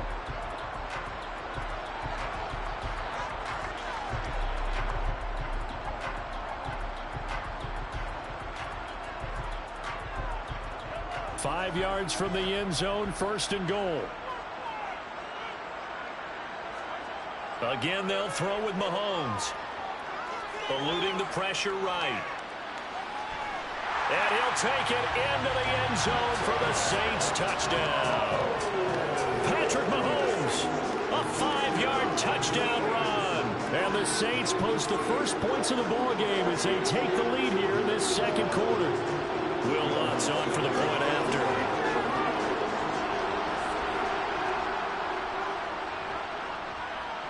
And it's good as the Saints have a 7-0 lead.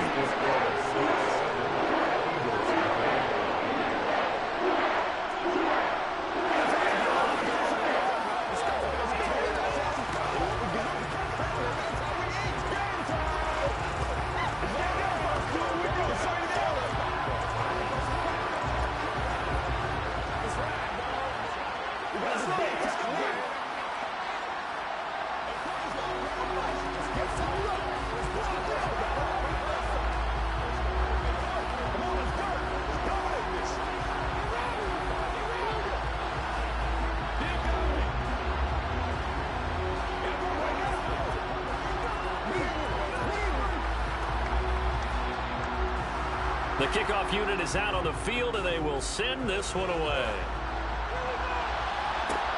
Fields it right around the goal line. And he'll be brought down right on the chalk of the 20. The Eagles offense going to take over late in this first half. A slim deficit here in a one-possession game. Not much time left, obviously. We'll see if they can march this down the field, at least get 3 and take some momentum into the locker room.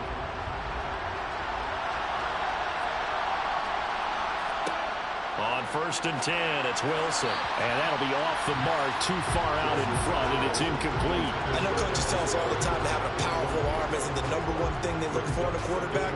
When you're trying to throw inside routes and you need to put some heat on it, it helps have the big gun. In this case, just a little bit too much. They'll try again from the 20 on 2nd and 10. Wilson.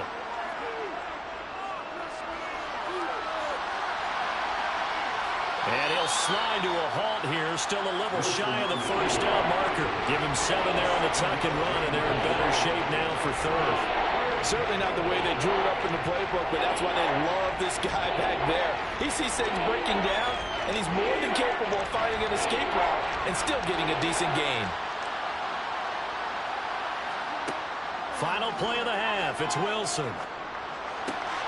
Complete, Smith has it. And they work this well upfield across the 45. So we've reached halftime with just the lone touchdown here. 7-0 is our score. As we send John over to Orlando for Jonathan Coachman at our EA Sports Halftime Report. Take it away, Coach. Fielded just outside the goal line.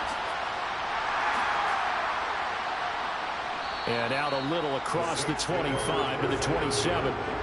The Saints set to go here to begin the third quarter. Their defense has pitched the shutout. Now they probably need to deliver a little breathing room, maybe make it a 2-score game as they've got it 1st and 10.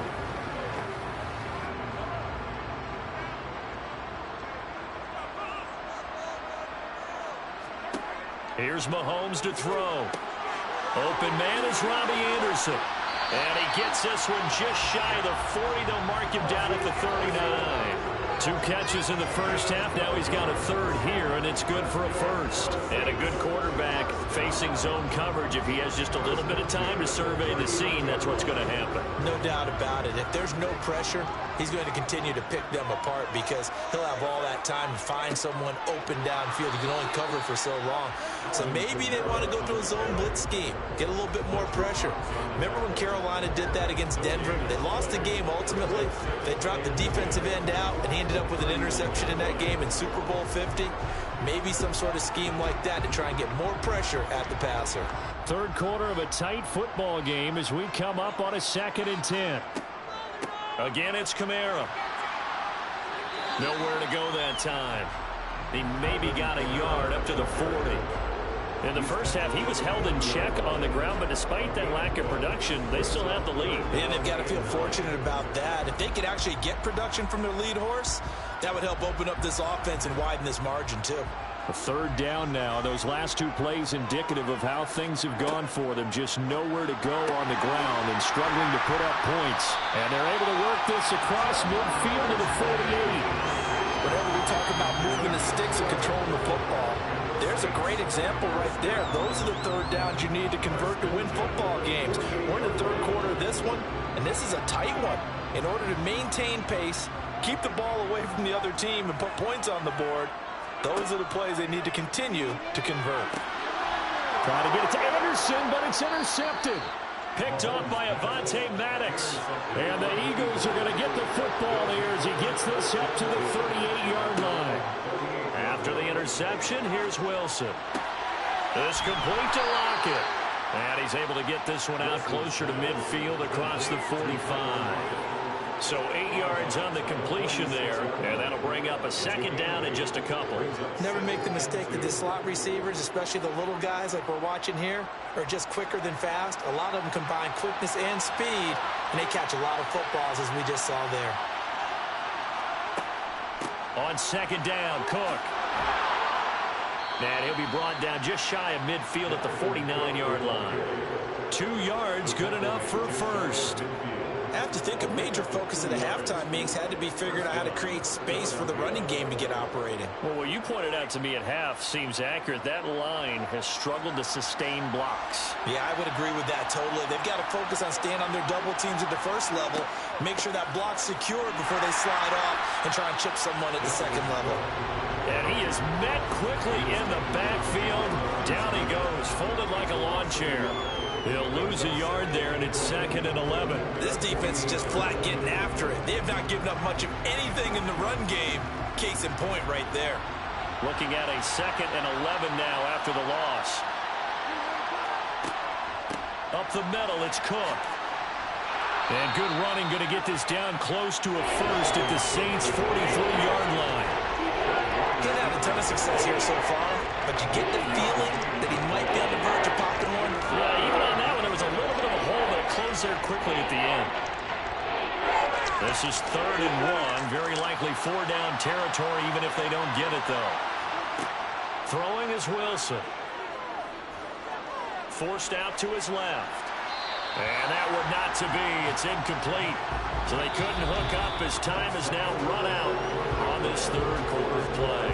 3 quarters have come and gone. We'll return with more after this. This is the NFL, and it's on EA Sports.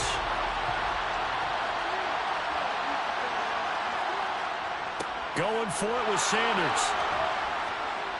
And he's going to have the first down at about the 38. A solid pickup of 5 and a very solid fourth down conversion. And defensively, pure frustration.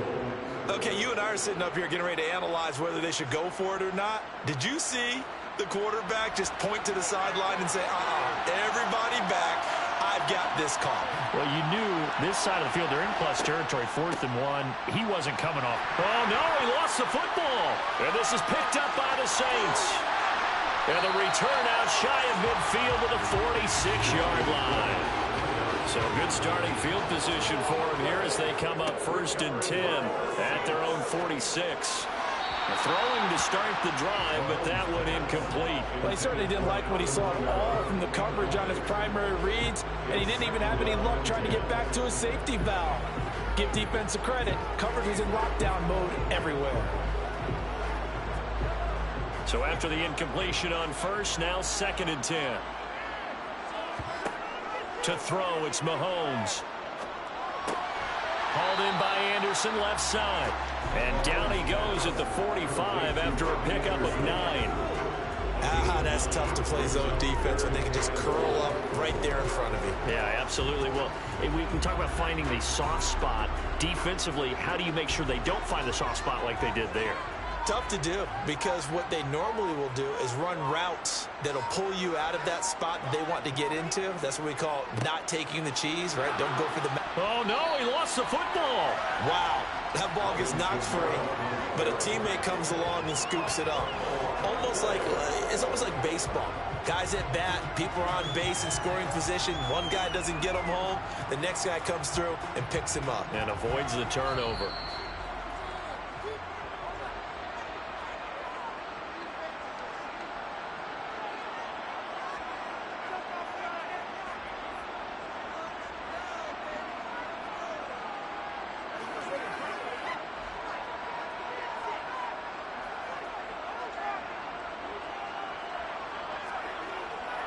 Now a first down carry. It's Kamara.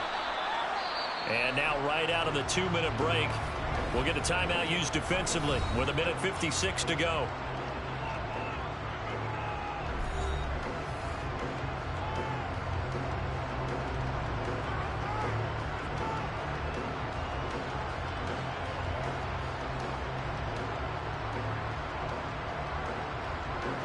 So they come up on 2nd down. If they can get another run like we just saw, would likely put an end to this thing. They run it again with Kamara. And that one opened up for him well as he'll take this down to the 26-yard line. Now the Eagles will use the 2nd of their timeouts. That'll leave them with just 1 remaining in this 4th quarter of play.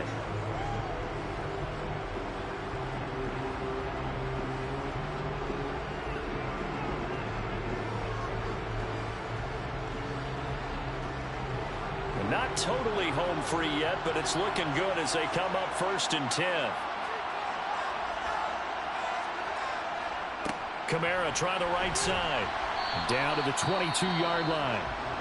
Now the defense will burn their 3rd and final timeout as they'll talk things over prior to this upcoming 2nd down play.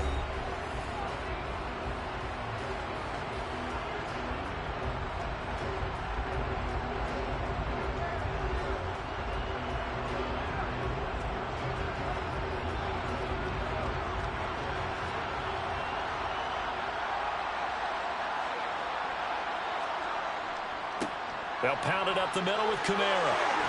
And brought down, but not before they get it inside the 10 to the 7.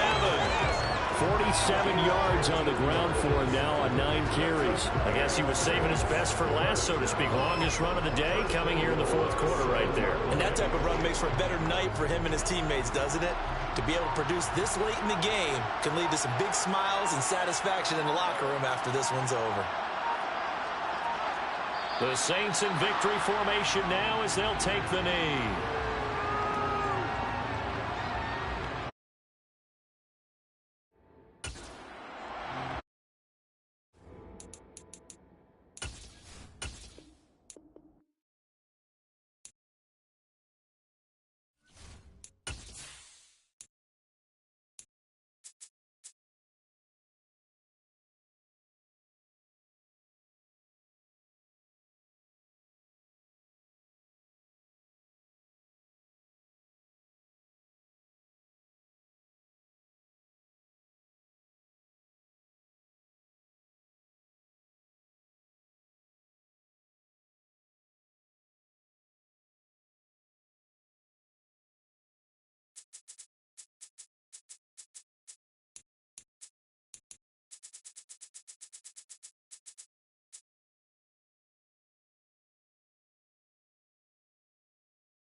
Sports coverage of the National Football League is on the air. Coming up, we've got a good matchup on tap between the Green Bay Packers and the Indianapolis Colts. This one fielded at the 5. And look at this. Right away, a loose football. And the Packers pick it up. And his guys are going to take over at the 21-yard line. Now the man from UTEP, this is Aaron Jones. Calling no gain on the game's first play. And it's second down now. On that play, it was the defensive front that won the battle. They out-leveraged the offensive line, got into the backfield, and held them to no gain. Officially nothing on that last run. They'll try again, 2nd and 10.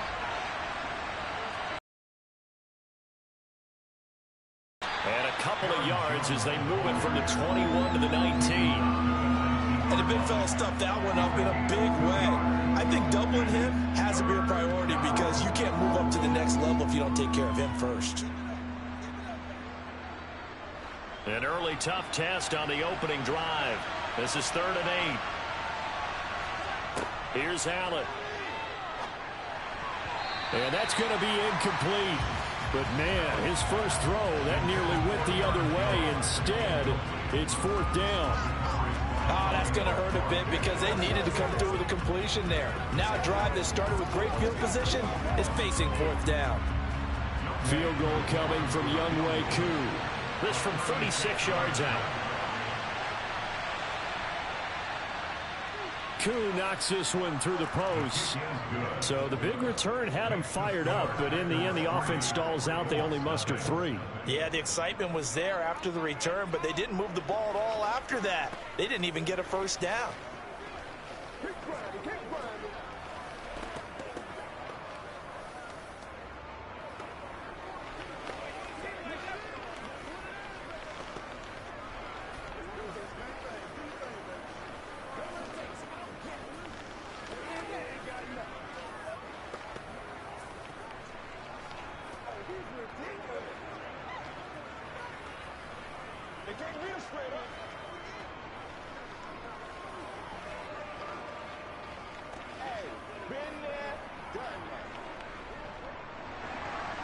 Koo just hit the field goal. Now he kicks off.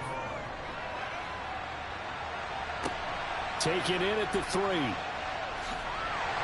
And he'll get it up just past the 20 as his guys will go to work at the 21-yard line. Here comes the Indianapolis offense now as they get set to take over.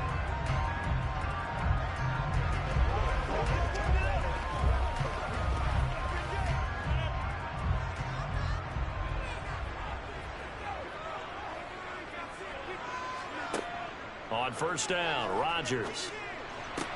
That's complete. Terry McLaurin with him. And up to the 35 before they're able to knock him down. 15 yards is the pickup there, and the drive starting very nicely. First down. And we see the emphasis early here. Get your star receiver involved. Able to do it successfully. Not a bad start to begin with, that's for sure. And to me, this play says our guy is better than your guys.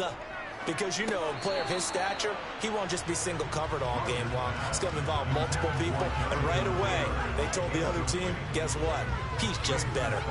So many components go into a well-executed screen pass. You've got to sell. Offensive line's got to sell like they've missed blocks, and then they move out, and they're out in front of the running back. He's got to sell that he's trying to block, and then he slips out into the route. The quarterback has to sell that maybe he's trying to throw it downfield. Instead, he slips it off to the running back, and when you get one set perfectly, you have to catch the ball. And that didn't happen on that play. That'll leave them with a 3rd and 2 coming up. They got 8 yards there. An ex-teammate used to tell me all the time, I hate experienced quarterbacks because no matter what, you really can't hide what you're doing. And I think that right there, he knew right away where the blitz was coming from, where his primary guy was going to be, and he ended up going to a secondary target for a nice game. I was just going to ask you, that wasn't the primary target. He's so good at that, isn't he? I think he knew right away that he wasn't going to get to his primary guy. I think he read that as soon as he got to the line of scrimmage, knew where the pressure was going to come from, and said, I know how to beat that, and that's what he did.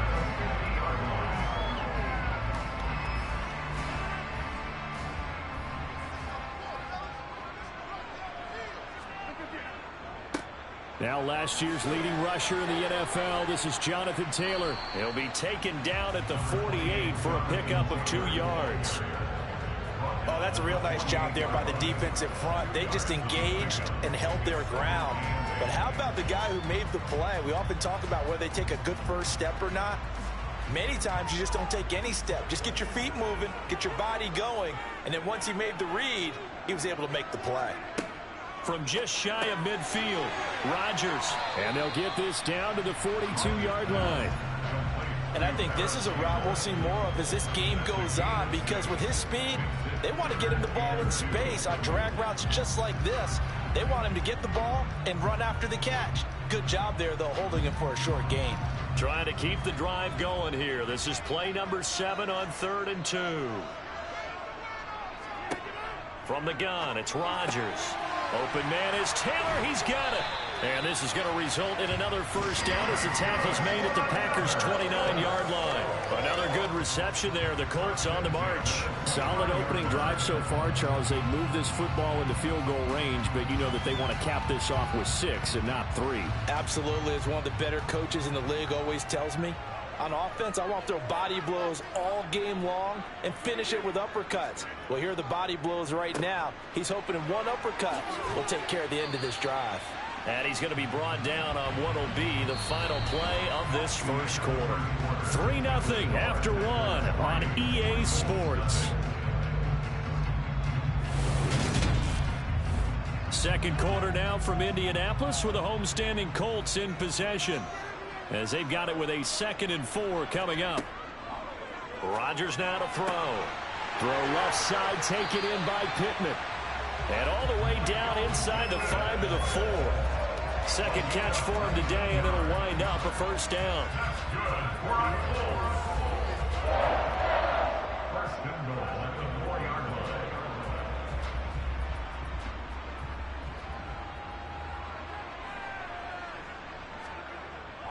Taylor is into the end zone. Touchdown, Indianapolis. It finishes off the drive with a touchdown run, Charles. Remember, he also had a catch on this drive as well. And that's what running backs want to be in today's NFL. A complete back. 3 downs, stay on the field, run it, and catch it. And he gets it done. Extra point by Carlson, up and good. And that makes it a 7-3 lead.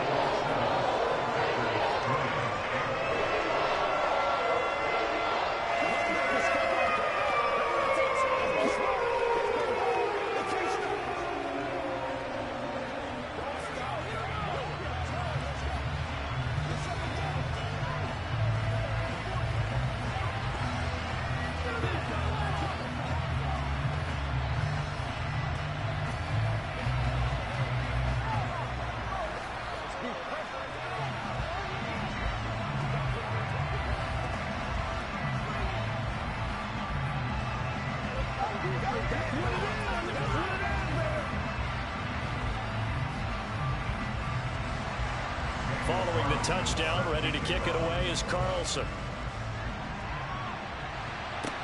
Taken in at the 3. And beyond the 20, but not by much. In fact, just a yard pass there to the 21. The Packers offense here coming back out for their second drive. And last time able to get 3. It's not what they wanted. They wanted 6, but they got at least something. They mustered something out of the drive. They'll take it. I like the way you've described it. Not ideal, but they'll take it. Anything to put some points on the board. But this time on offense, they don't even want to see the field goal kicker trot on the field. They want that ball in the end zone. Yeah, they'll be going for 6. It's a pickup of 4, and it'll bring up second down. They'd love to just strike back with a touchdown right here, and if it's a long play, so be it. But the main goal, get a couple of first downs, run some plays, run some clock, allow their defense to get a chance to catch their breath, settle down, and relax a little bit after they just gave up a score. Second down, another shot for Jones. He takes this for 3 to the 29. Some of the most unselfish players on any football team, defensive tackles, because we ask them to just eat up blocks and allow other people to make tackles. But when he can make a play himself, as we just saw there, that's a big day. Coming up here looking for 3 yards to pick up the first. They'll try and run for it with Jones. And he won't be close to a first down as he runs into a wall right around the line of scrimmage. Calling no gain there, and it leads to a 4th down. I apologize in advance, partner, but the beefeaters on the interior of this D-line, you just know they were licking their chops on 3rd and short. And yes, they were rewarded with a tasty dish, stuffing that one short of a first down. Well, we got beefeaters licking their chops and tasty dish in one fell swoop. I did apologize in advance, didn't I? Well, you did. That line's not eating tofu, I'll tell you that much for free.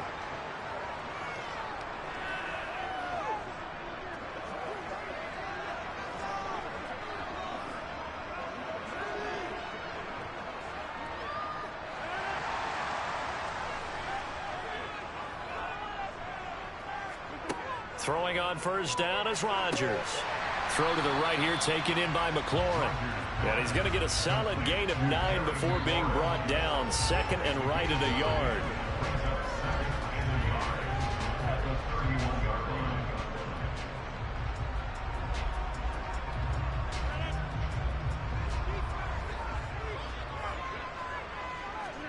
From the 31, Rodgers. This will be swung out wide for Taylor.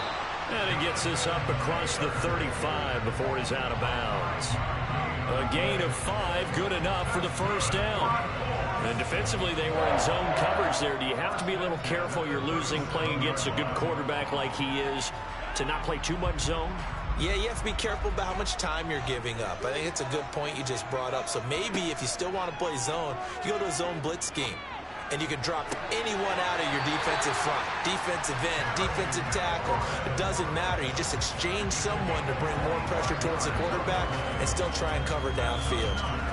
If you're going to blitz, likely going to leave you in man coverage with this guy, and that is less than ideal. It is, because just about any offense that has an elite receiver, if you blitz and have him in man coverage, you're going to him, even if he has an elite defender on him, because he usually knows where the ball is before the defender does. The Colts going to use the first of their timeouts as the stoppage will come with a little under a minute to go in this first half.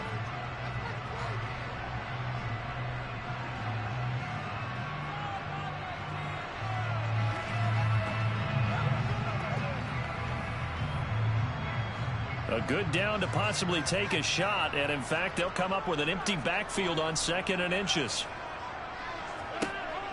Rodgers going to throw. Middle of the field, he's got McLaurin.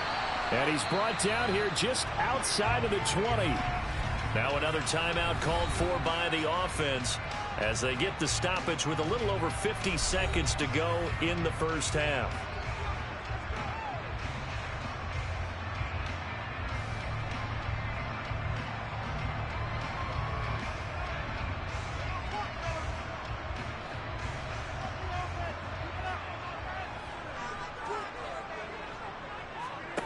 And again, it's Rodgers. He'll drop this down to Taylor. And they've got this down to about the 12-yard line. And a nice gain and a broken tackle along the way. And really, we shouldn't be surprised, should we? That's what runners do, especially the best ones. They break tackles and gain extra yardage. Here's 2nd and a yard. Now it's Rodgers. And he's got his target. It's caught for a Colts touchdown. Paris Campbell, a 12-yard touchdown grab. And the Colts will extend their lead in the final minute of the half. CD for them. This has just been an offensive explosion here in the second quarter. Yeah, held scoreless in the first quarter. Now they find the end zone again here in the second. Sometimes you just have to have some patience. A lot of people think it's always an adjustment. You have to change what you're doing. Sometimes you just have to do your game plan just a little bit better. And I think that's part of what we're seeing here.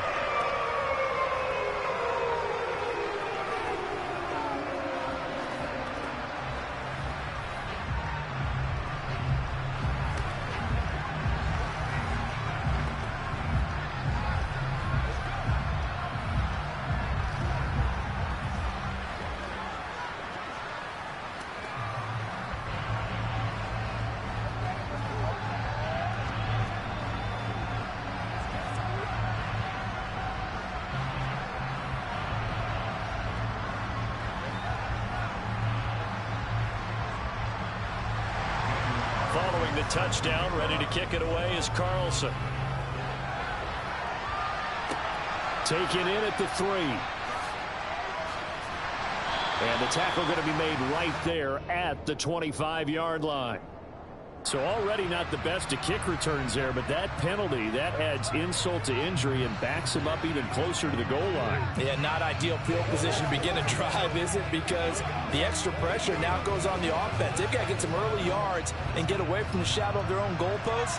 What every offense wants to do in this situation, get 2 first downs to help out with field position at the least.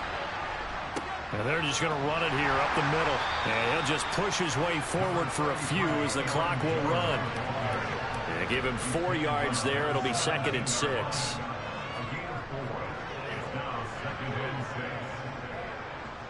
So we have reached halftime here in an 11-point contest as we send you down to Orlando where Jonathan Coachman has our EA Sports halftime report. Coach, the Packers set to get the football first, and they are trailing on the scoreboard as we resume action, ready for the 3rd quarter. This one fielded at the 5. And able to get this out to the 25. And the Packers ready to go to start quarter number 3. In the first half, they struggled a little bit to keep pace offensively, CD, down 2 scores here. So how do they make some changes coming out of the locker room? Well, they've studied what they did in the first half. They've seen what the defense has thrown at them. Now they want to have a plan of attack against it. So you come out, you're not going to get all the points back on one drive, but get started on it. Start chopping into that lead, and maybe it'll inspire your defense to help out as well. And they're going to get him behind the line yet again as his nightmare afternoon continues. I see a shake of the head as he gets up, and you've got to imagine he's thinking, guys, you got to help me out. He's hoping his team can read his thoughts because he definitely needs some assistance. On 2nd and 12, Allen. And he will find the open man. It's DJ Moore. So the completion good for 6 yards. And that'll lead here to a 3rd down.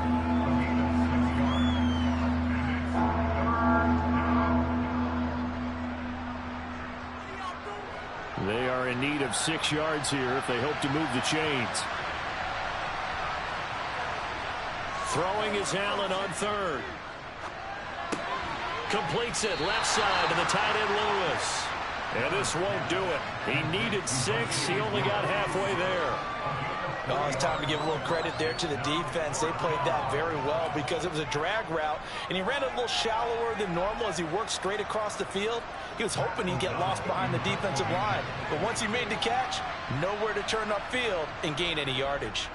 O'Donnell, he's on to punt as he gets this one away. A call for a fair catch, and it's made at about the 23-yard line. A 41-yard punt there with no return. And the Colts will go on offense here, 1st and 10.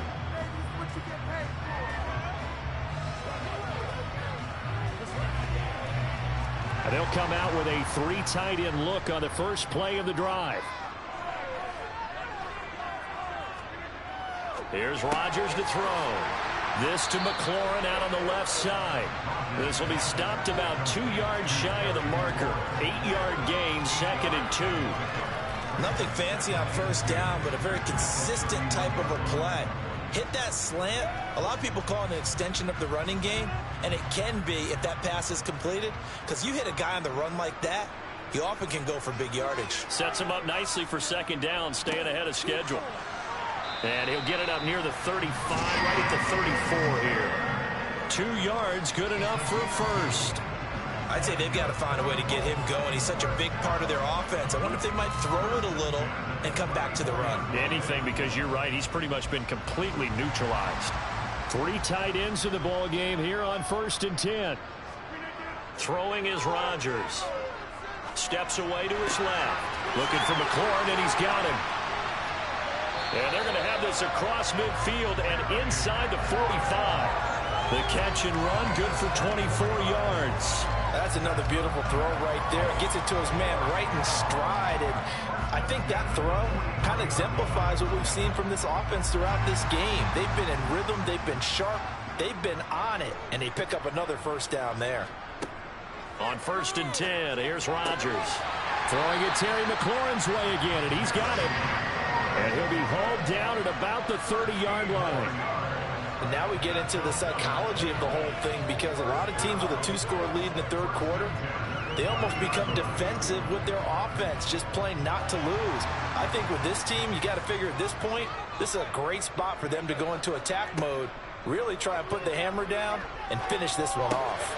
Got a man. It's complete to Jelani Woods. And they're going to move it down to inside the 25.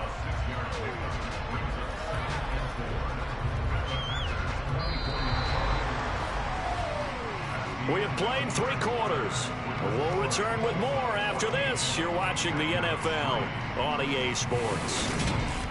Back now in Indianapolis. It's the Colts. They've got control of the football. They also have the lead as we start the 4th. From the 24, Rodgers. Throw left side complete. That's Taylor. So back-to-back plays, each get nothing. And now it's 3rd and 3. As a defense, you're more balanced when you're in zone coverage because you're able to keep your eyes on the quarterback and see the play develop in front of you. You're able to keep the quick pass in front of them and stop it right at the line of scrimmage. 7th play of the drive now as they come up on a 3rd and 3. To throw, it's Rodgers. Got an open man, that's Campbell. And he's going to be brought down at about the 16. They're looking to put this game on ice in the 4th quarter, but still not afraid to throw it as they show there. You want to play the game with confidence, and they have a guy who's in control right now. Their trigger guy, throwing it, they feel just as confident with him doing that as they would if they tried to run the ball and run the clock out. Into the red zone, it's Rodgers. So the completion good for 7 there, and that's going to bring up 2nd down.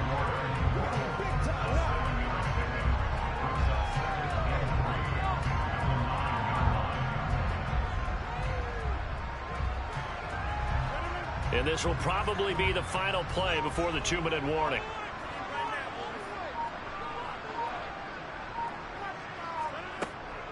On 2nd down, it's Taylor. And he'll be brought down this time at the 5-yard line.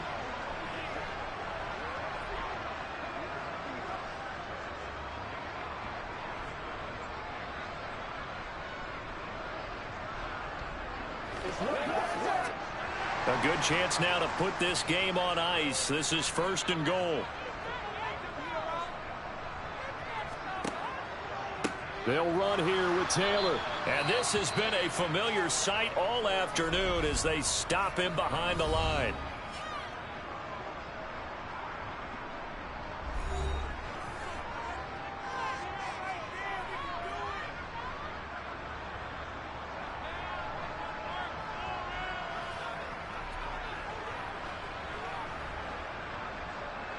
So 2nd and 9, and you'd have to figure just about all 11 probably crashing the line here. They run once more with Taylor. And he is going to be stopped cold behind the line of scrimmage. And now with 1:52 to go, we get another pause in the action. A timeout here defensively.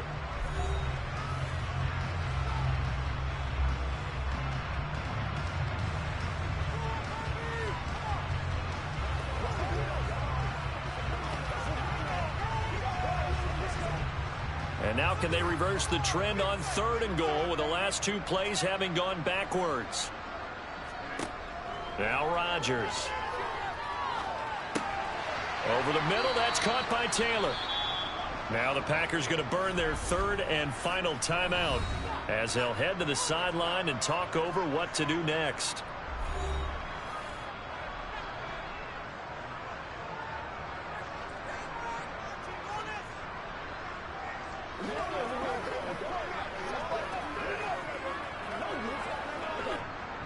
Now to try the field goal, here's Daniel Carlson from the left hash, a chip shot here. The kick by Carlson is good, and they will stretch the lead now to 17-3. So they settle for just the 3, but clearly right now anything helps trying to salt this one away in the 4th. Without a doubt, obviously a touchdown probably would have been the final nail to finish this thing off, but it's still 8 up time, got points. So while it's not mission accomplished, it's darn close.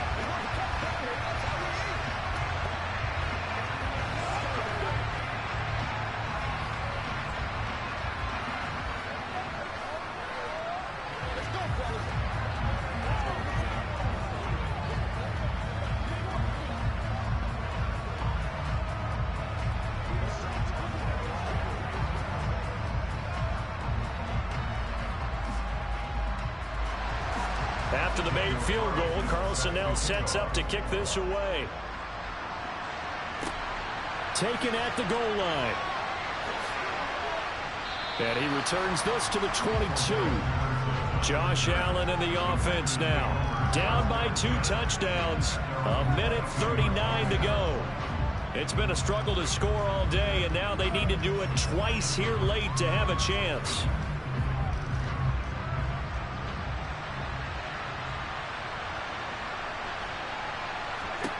Now Allen. It's complete. Lazard. And they nearly get this all the way to midfield. Mark him down at the 49. A good pickup there. 26 yards. Well, we know he's got the speed there. He needed the speed and the hands. A great catch. And because of that speed, you have to respect it as a defender. So you have to either play off or make sure you're somehow in contact with him, and he's able to do exactly what you said.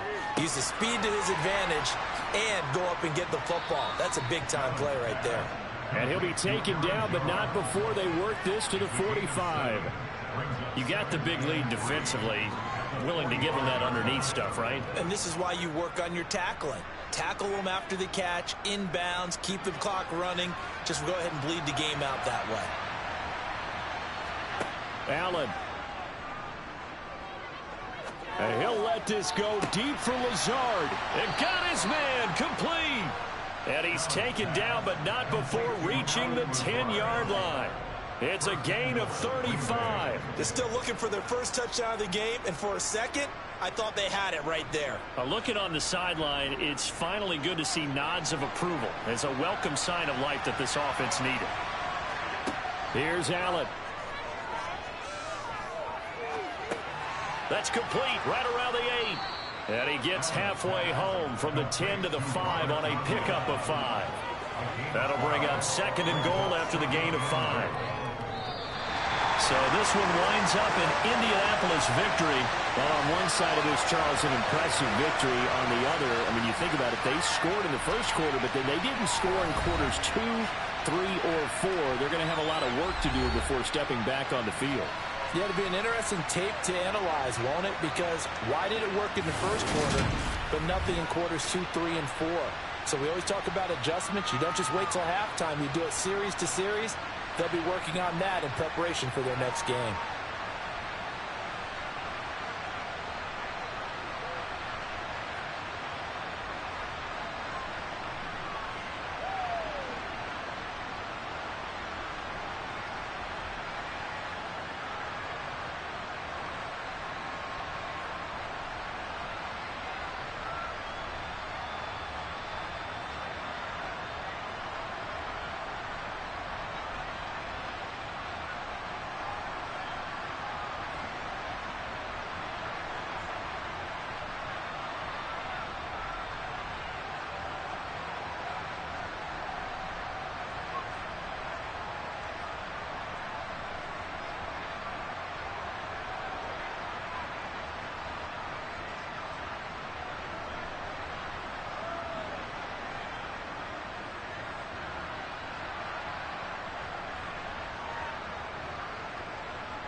Well, much of the country is struggling under cold temps and some of that white stuff. No such troubles here at Hard Rock Stadium in Miami.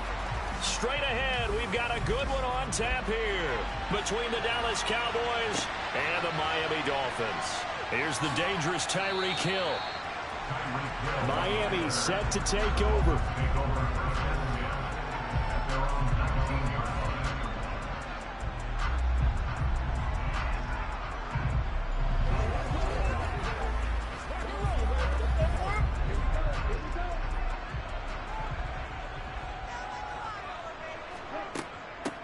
Here's Joe Mixon as they start on the ground. And he is met in his tracks behind the line of scrimmage.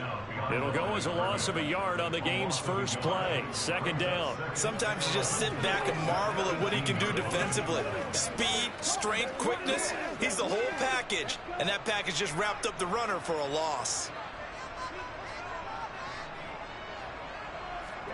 On 2nd and 11 now. Tua. That one caught by Tyreek Hill. That'll go for a gain of 7. And that'll bring us to a 3rd and 4. I think defensively you're okay with that. Here in the first quarter, he's going to get some catches, but they rallied to him quickly. And that's what you count on. And I like what you just said. First quarter, can you do it all game long? They catch it, you tackle them, they go down on the spot. Because when you're able to do that and you don't give up big chunks of yardage after the catch, now you put the offense in a position where every series they have to work hard to pick up first downs, and you tend to stall them out when you do that. A couple of Alabama guys there, Tua to Waddle for the Miami first. And that one was a lot of fun right there because that was the game within the game. 3rd and short, blitz was on. What's the key for the quarterback? Get out of your hands in a hurry. And that was a quick little completion. Got the job done for a first down. Mixon with a first down carry. And he can only manage to get a couple. 2nd and 8 coming up. You've got to be impressed by that defensive front on reps like those. They were not being moved off the line, kept their shoulders square, and gave their teammates time to fight to the ball and limit that gain. The last run got a couple. Here's 2nd and 8. Here's Tua. And going deep for Hill. And that will be incomplete. Tried to dial up the long one way out there, but it'll be 3rd down. An early message that this secondary is going to be tested because even though it fell incomplete, it almost felt like a warning shot to get things going. So the failure to connect on 2nd down, that leaves them staring up here at a 3rd and 8. Tagovailoa working out of the gun. He is going to find Hill here. And he is going to have the Dolphins first down as they're able to get the 3rd down conversion. I don't care who you put on him. He's going to be a handful in one-on-one throws. Yeah, right now you're right. They're in man-to-man. Maybe need some safety help. I would say that'd be a good idea. Double team him somehow. I'm going to have to make someone else beat me rather than let him shred my defense. They go back to the ground now with Mixon. And just 1 yard here from the 49 to the 50. Yeah, things were pretty stacked up there in the middle of the line. A lot of bodies, not much space. I think ultimately he was fortunate to get anything out of that run. The run only got a yard. Here's 2nd and 9. From midfield, here's Tua. Open man downfield is Hill. And he's going to have another first down here as the tackle's made at the Cowboys' 25-yard line. A really nice gain of 25 yards. Well, that's not just his first, not his second, already his 3rd completion here on the opening drive. And I think it's safe to say that getting him the ball in this game, one of their top priorities. And the top priority for the defense has got to be finding ways to cover him. And I don't think you can have one basic coverage to get it done. You have to throw a number of coverages at him, make him think as he's running downfield, and hope you can create a little bit of havoc. Yeah, that's good for a gain of 6, and it's 2nd down. I like it, I like it, I like it. Get everyone involved in the passing game, and you know you can create those great mismatches throwing it to your guys out of the backfield. And on the first drive, that can also help establish some rhythm, right? I think so. It gets everyone involved. They feel like they're part of it, and really gets them amped up as they go forward. And they're going to be set up now with the ball at the 13-yard line. We're scoreless after 1.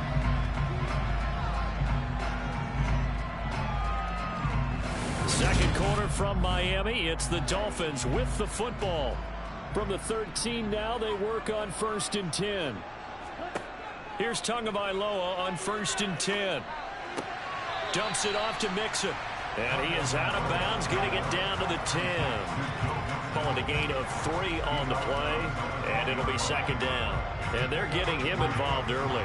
You feel like they saw something on tape, or they just have a sense with him because he's had a good week of practice or something in that area that they want him involved. Just as you said, they want him to touch it either in the running game or the passing game, but they must like the matchups they're getting.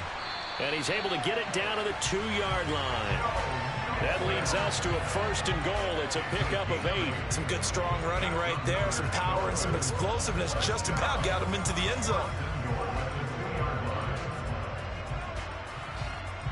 A terrific opening drive has them knocking on the door. 1st and goal. Going to the air. Tagovailoa to Mixon on the check down. And this will result in him losing yardage. Back to the 3. It'll go as a loss on the play. Not what you need down here. It's going to be 2nd and goal. And so far, a very nice, methodical opening drive. This has the feel of a scripted drive that they rehearsed perfectly all week long, and now they're executing it on game day. Script looks good so far. On 2nd and goal, Tua. And he takes a shot on the release as this will be incomplete. Partner, what we're seeing so far is a defense that's certainly coordinated. Both levels doing their jobs in tandem. The back helping the front helping the back. The pressure got home on that last play and forced him to try and throw through contact and short of the sticks. This Cowboy defense trying to hold him out of the end zone. They've run it to 3rd and goal. Buying time to his left. And he'll just chuck this one up into row G. It's incomplete. So it's been a long drive. They've held the ball for quite a while. Now what do you do here? Well, to me, at this stage after this drive, this close to the goal line, 3 points would be a letdown. I'm going for it here. So 4th down, Tua departs, and on is Jason Sanders and the Dolphin field goal unit. From the left hash, he'll have to cut this at a tight angle. Sanders' kick is good. So a long drive gets him down inside the 5, but ultimately they settle for just the field goal. I have to think that if maybe they were a yard closer, that would have made their decision tougher, and I think they likely would have gone for it. But in this situation, they just decided to take the 3, and I think it was a smart move.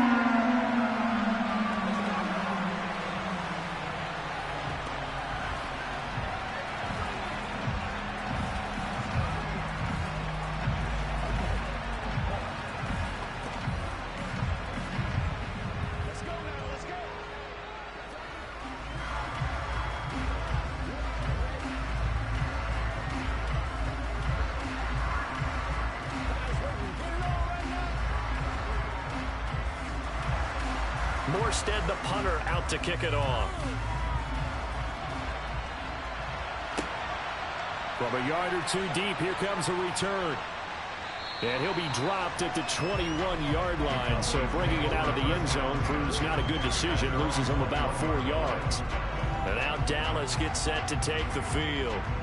This one a little slow to get cooking, just a 3-0 scoreline as they begin with a 1st and 10.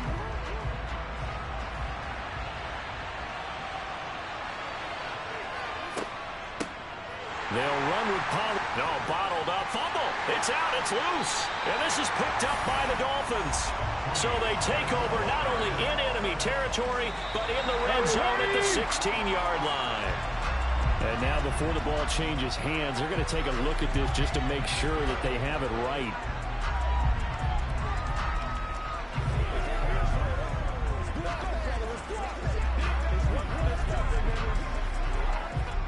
The fumble on 1st down. Now here's 2nd down. Now it's Jackson.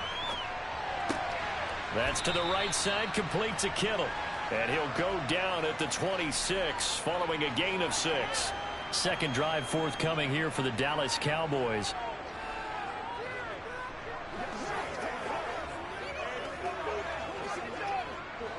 Dolphins bring on an extra defensive back on 3rd down. Jackson. Open man Lamb. It's complete. And he will have a Cowboys first down as they're able to get the third down conversion.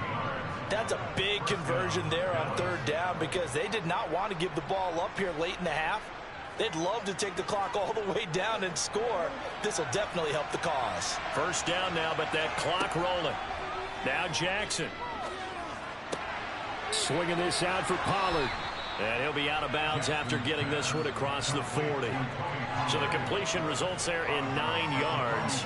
And it'll bring up a second and short. Just about every quarterback is trained to really look downfield first before you come back and make a nice, safe throw. And in this case, that's exactly what he did. Found his running back, let him create some space, and it turned out to be a nice play for the offense. To throw again is Jackson. Pollard here once again, back-to-back catches. And he'll be taken down at the 46-yard line. They'll get 3 as the drive continues. It's a first down. And forget about the run to set up the pass. They're just coming out throwing. Forget trying to set anything up. They feel like they have the advantage. They feel like they have the matchups, and they're just attacking right now. Yep, going to the air on the opening drive. Now the Cowboys going to burn the first of their timeouts as they'll stop it with just over a minute to go before halftime.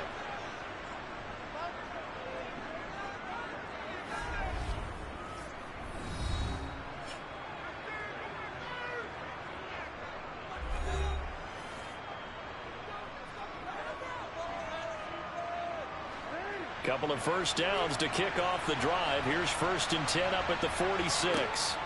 Here's Jackson. And an incomplete pass. That'll stop the clock here with just under a minute to play in half number 1. Nice progress down the field was halted by that incompletion. They could try for some safe yards here to get things moving again, or keep throwing it and pushing it downfield to try and pick up bigger yardage. After the incomplete pass, here now is 2nd and 10.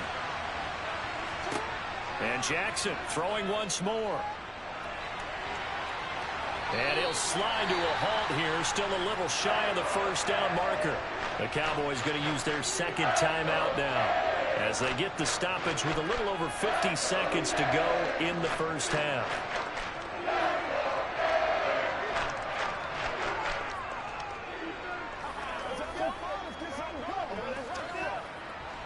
This will be the 8th play of the drive here. 3rd and 4.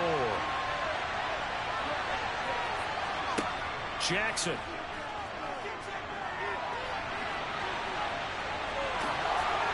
And he's got another first down as he's brought down at the Dolphins' 35.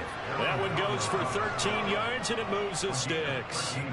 They asked him to take charge and get them to a spot where they could at least attempt to kick before the half, and he does just that. Didn't trust what he saw downfield, so he took it upon himself to get them into field goal range using his legs. That's coming through with a play they needed in a big spot. And he's going to go down. They get to him back at the 40. They get him that time thanks to the safety blitz as he sank for a loss of 4. And offensively, they'll take the timeout with 6 seconds left in the second quarter.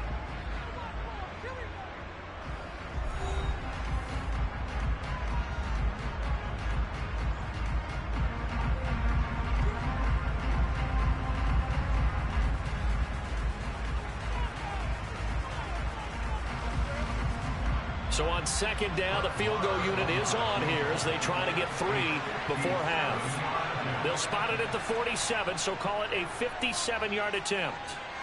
And this is good from 57 yards out. That was bombs away right there. And that will tie us at 3-3. So matching field goals on our opening 2 drives. Yeah, it feels like 2 boxers feeling each other out here in the early going of the game, right? Exchanging some jabs, but none of the heavy stuff just yet.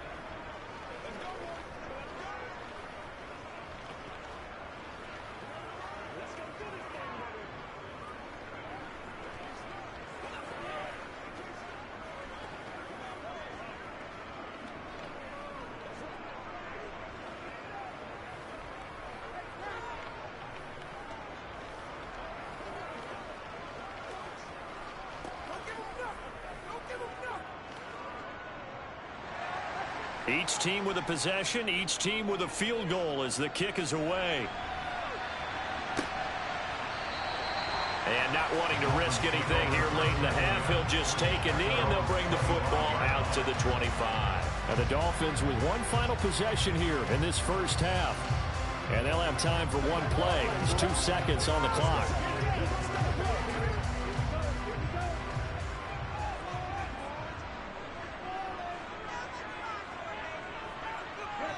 He'll take the knee, and the final couple seconds will tick by in this first half. So we've reached halftime at a low-scoring affair, just a pair of field goals. 3-3 is our score. As we go up to Orlando now and hand it over to Jonathan Coachman with our EA Sports Halftime Report. Take it away, Coach. No run back here to begin the half, and we will start at the 25-yard line. About set for this next drive by the Cowboys offense. Well, the first half, very even. I mean, really, in all facets, this ball game tied, Charles. So as we start the third quarter, curious to see what the second half brings us. Certainly am. I'm with you on that one. And we all know a lot of coaches from the NFL all the way down to the Pee Wee level. They love to spin it to their teams. Hey, we're starting a brand new, shorter ball game. It's all even. Let's go out and seize it. This is ours. To throw again on second down. Jackson. That's caught again by Schultz. And he'll be out of bounds just shy of the 40. 25 yards there on the catch and run. Partner, you know when we call a game, we talk about Lamar Jackson and his speed and his elusiveness and the ability to get him on the ground, how tough that is for a defense. But how about his development as a thrower, as a professional? Back-to-back good plays have him on the move on first down. To throw is Jackson. Complete to the tight end, Kittle, over the middle of the field. And he's going to be marked down just inside the 35. Such a tough position to defend near the line, even when you add a second defender. But the big man shrugged off the extra body and made the play call a success. Only needing 2 yards on second down.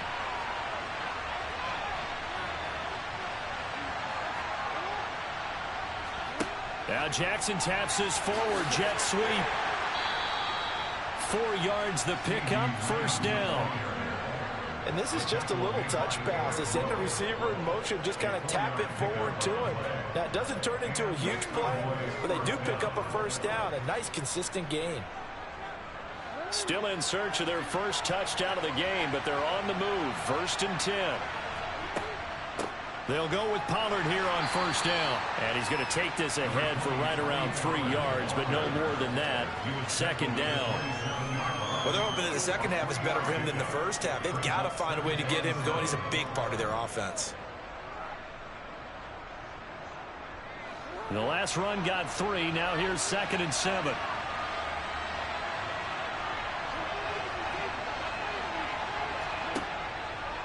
Going to run again here with Pollard. And he is met quickly in the backfield.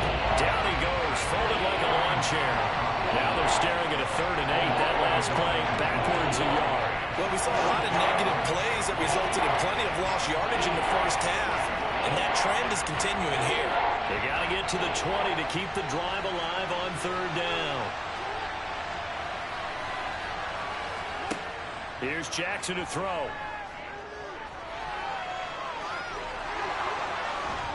And down he goes, taking it inside the 10, just shy of the 5 at the 6.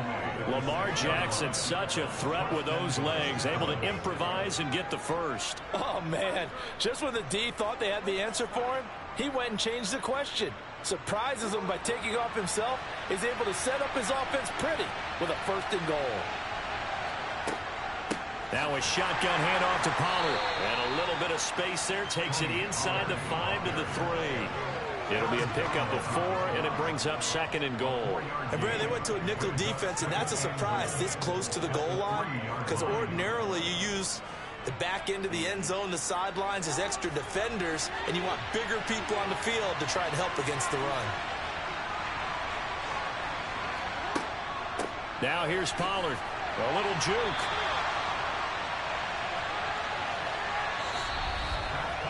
So a little extra time to ponder this 3rd and goal as we played 3 quarters. We'll return with more after this break. You're watching the NFL on EA Sports. This defense has not surrendered a touchdown yet. You better believe they're determined not to here on 3rd and goal. Now it's Jackson. Feeling the pressure here and taken down. A sack back at the 7.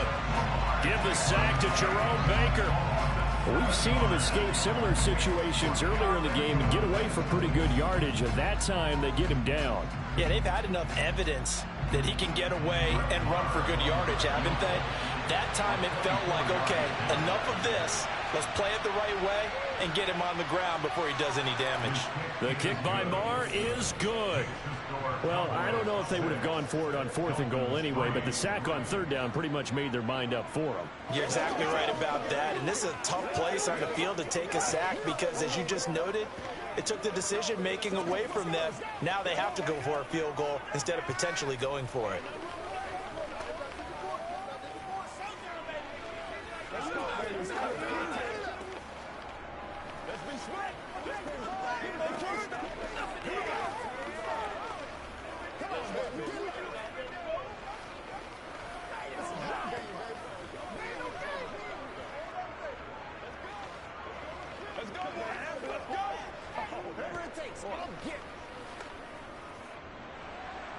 The kickoff team on the field now as they will send this one away.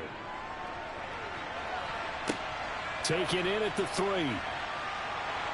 And he won't get this to the 20-yard line as he's down at the 19. The Dolphins offense now ready to go back out onto the field. And now they find themselves trailing following the field goal. Still a good amount of time in this 4th quarter, but this drive very well could determine the outcome of this ball game. Tagovailoa and the Dolphins come up 1st and 10 at their own 19-yard line. They'll come out throwing here to start the drive. Over the middle and complete to Waddle. And he'll get this up to the 30-yard line. Right off the bat, it's a 1st down to start the drive, 12 yards. And here we are in the 4th quarter, partner, and watch them drive for what would be a go-ahead touchdown. And you and I both know this is where you need a quarterback who can keep his cool back there. Not just for himself, but to keep the rest of the team relaxed too. Setting to throw on 1st down is Tua. Another catch there for Waddle. And he'll be taken down, but not before they reach the 50. They go right back to him for 20 and a 1st.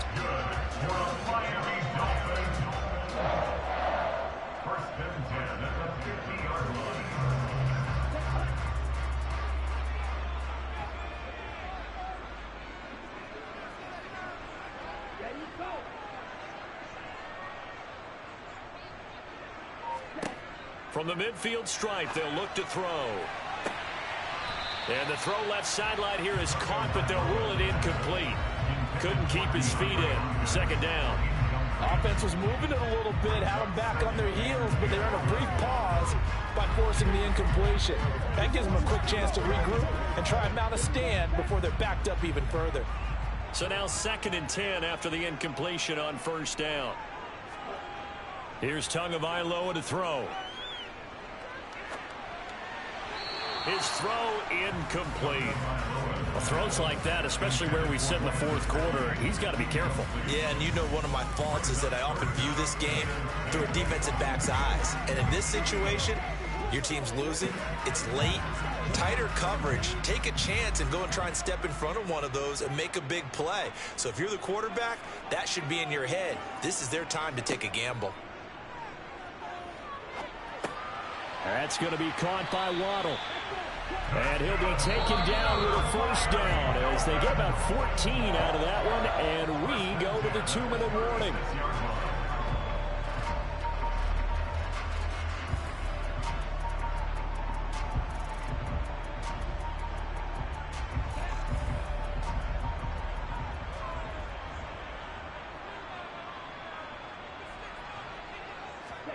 Tua setting up shop to throw again.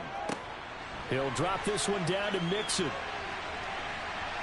And they're going to move it down to inside the 25. I'm starting to wonder here, are they trying to prevent winning? Because right now, they're laying back and they're picking them apart, moving the ball downfield. I think they got to start bringing a little pressure towards the quarterback. 1st down now, but that clock rolling. Tua to throw. Being chased out left. Toward the left sideline, but it's incomplete. Whew, that's certainly not the worst thing. It stops the clock and lets your offense catch its breath and lets us exhale a little bit. Now I expect them to call a couple plays in the huddle so they're ready if a tackle happens inbounds.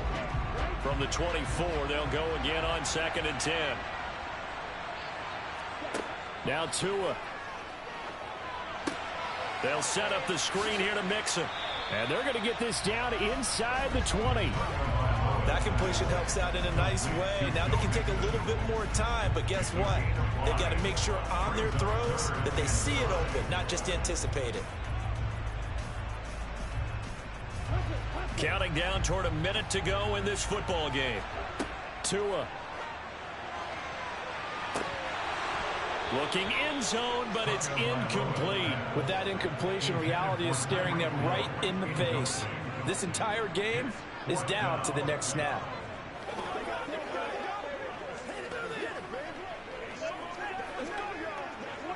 So the field goal unit is on the field as this is a big spot right here. This to tie things up in the final minute. The kick by Sanders is good. And that will tie this game here in the final minute of play. So a big kick to get this back to even. Yet now the worry is, did you leave too much time on the clock? Because another field goal the other way, that does you in. You're exactly right. You didn't get into overtime yet. So now as a defense, you got to think to yourself, you can't play prevent defense, just give up big chunks of yardage in front of you. But you also can't let anyone behind you. So you sit right on the line between the two. Play the best defense you can and not make it easy for them to move the ball downfield. Come on, man. Get it up, bro.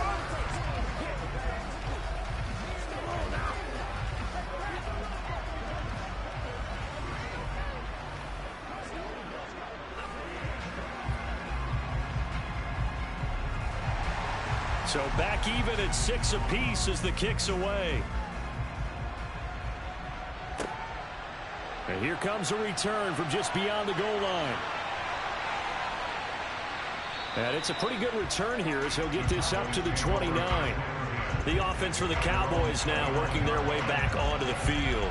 Well, partner, here it is. They've got the chance to win the game. You'd have to think they need to get it near the opposite 40 to have a chance to kick a game-winning field goal. We'll see what they can do. And you're right about that, because if we look at it in macro, that's what it looks like. But I think in micro, the head coach has already asked his special teams coach, what is he feeling? What does he think? What does he want? And this is going to be intercepted. Picked up by Xavier Howard. And the Dolphins are going to take possession of the football.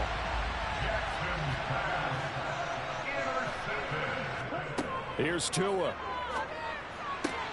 That's caught by his big tight end, Mike Gesicki. And he'll get this to the 30-yard line before crossing over out of bounds. Give him 15 yards on that one, and the Dolphins have a first down. Right after the turnover, they come out throwing. And that means it's a sudden change situation. We used to practice it on defense. Sudden change, get out there, stop the offense. But you typically run out there a little bit unsettled. I think that's why he came right out throwing the football, hoping to catch him off balance. And he did. Now the Dolphins going to burn the first of their timeouts, as they'll stop it with a little over 30 ticks to go in the football game.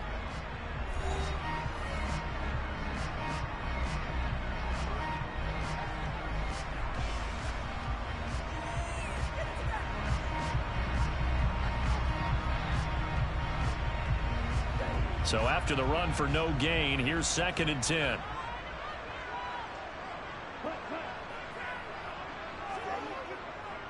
Once again, they run with Mixon.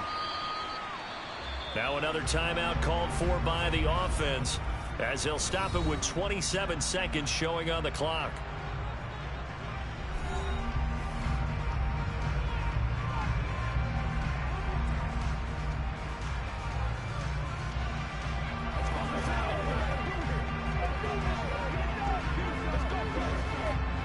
From here, it would be a 45-yard field goal attempt, certainly in range, but they'll look for more yardage on 3rd down. Inside handoff to Mixon. And this defense rallies, and they stop him short of the first down right near the 24. Now a timeout called for by the defense. It's just their first. They've got 2 more to use here in the final stages.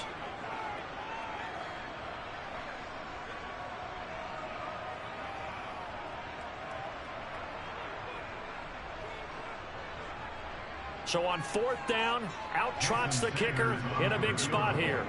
This to take the lead here in the final minute. Sanders' kick is good, and the sideline celebrates as they have taken the lead in the final minute.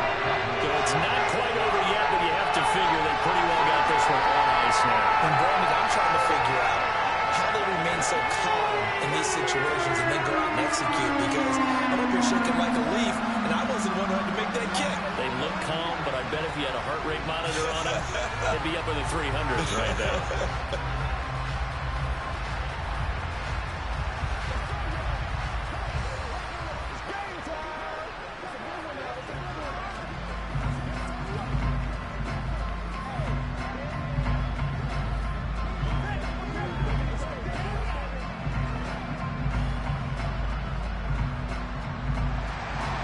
Morstead, the punter, out to kick it off. This will be fielded inside the 5. And he'll be tackled just shy of the 25. Dallas offense set for this next drive. Now this game, it has obviously been all about the defense on both sides of the football. Which offense is going to break through here? Let's see if they can do it on this drive.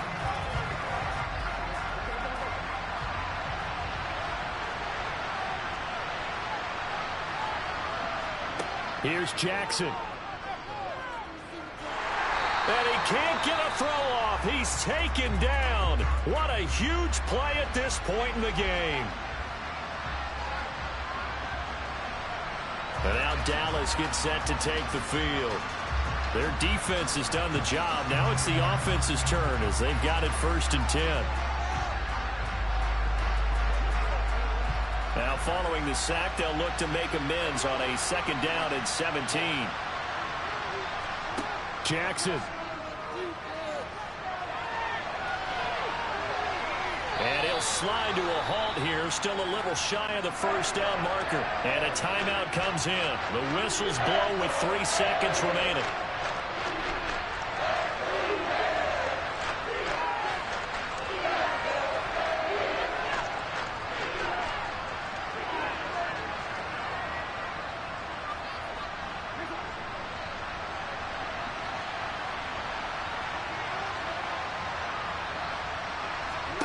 One last shot for Jackson. He's going to let it fly. And it's incomplete. So their final drive comes up empty. And with that, the ball game is over. Well, it took us until the final play, Charles, to officially decide a winner. Although on that last play they were so backed up, it would have taken a miracle, and they couldn't get that miracle done. Well, I like how you stayed with it, because we both knew that this had to go down to the last play, and neither side was going to exhale until that play concluded, because we've seen the improbable before. A couple of laterals, maybe some poor defense on the back end. They might have gone all the way to the end zone. In this case, though, it didn't happen. Perhaps next time.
just a stone's throw away from the Rock and Roll Hall of Fame as we get set for football at First Energy Stadium in Cleveland, Ohio.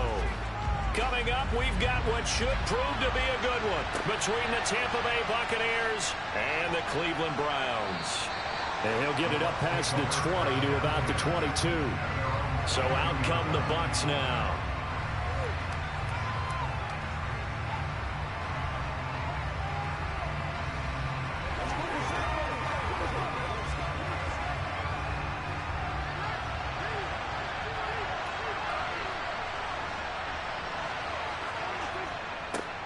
They'll start out on the ground. It's Leonard Fournette. And he'll fight forward on the straight-ahead running for just a couple of yards. Second down. They suspected that it was a power play up the middle coming at them. And boy, were they right. That defense got downhill in a hurry and limited them to just a couple on first down. The last run good for 2. Here's 2nd and 8.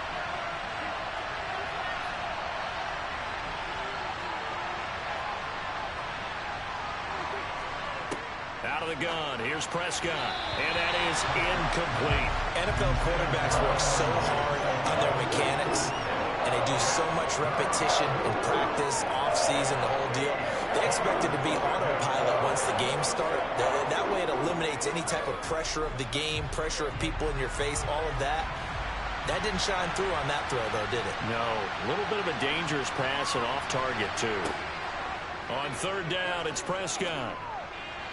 And this is going to be incomplete. That was the first third down try of the game, and clearly something was off in the execution of that play. Good news, they've got a whole game left to clean that up and start clicking on those key third down throws. Here's Jake Camarda now. And he'll get this away into the icy winter air. And taken right at the 35. So possession goes over here on the punt. And the Browns will take over 1st and 10. Heading out is the Cleveland offense now as they get set to take over here.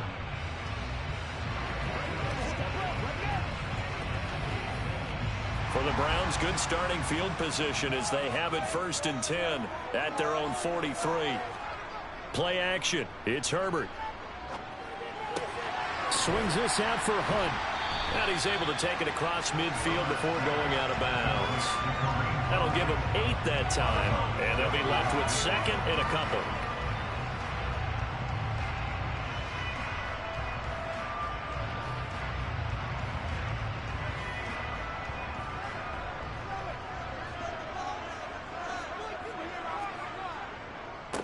A first carry now for Nick Chubb. 6 yards the pickup, and that's a first down. 2nd and 2 is prime time for a little bit of a gamble, isn't it? Open up the playbook, go play action, toss that bad boy deep. But in this situation, go ahead and give it to your back. Let him pick up a first down. Keep the sticks moving.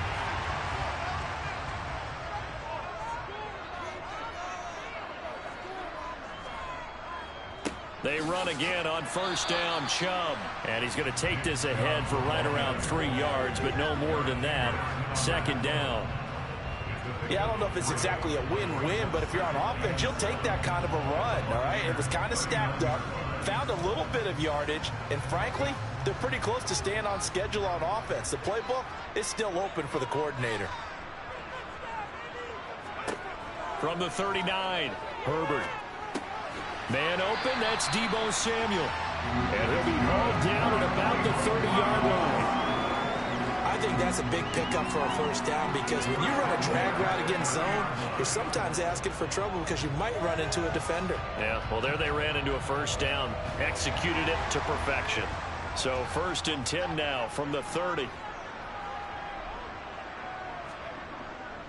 A give running right is Chubb. And they're going to stop him right at the line of scrimmage. Just no cutback lane to be found whatsoever. 2nd and 10.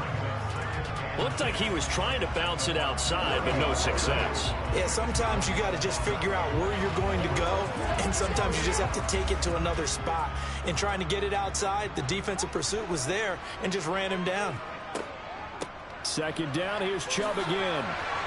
And he's got room. And a good-looking run there as he'll take this inside the 20 and down to the 18-yard line. That'll move the sticks for the Browns, a gain of 12. Well, there's plenty of real estate for him to maneuver on that run, and let's face it, it shouldn't be a surprise. He's one of the better backs in the league.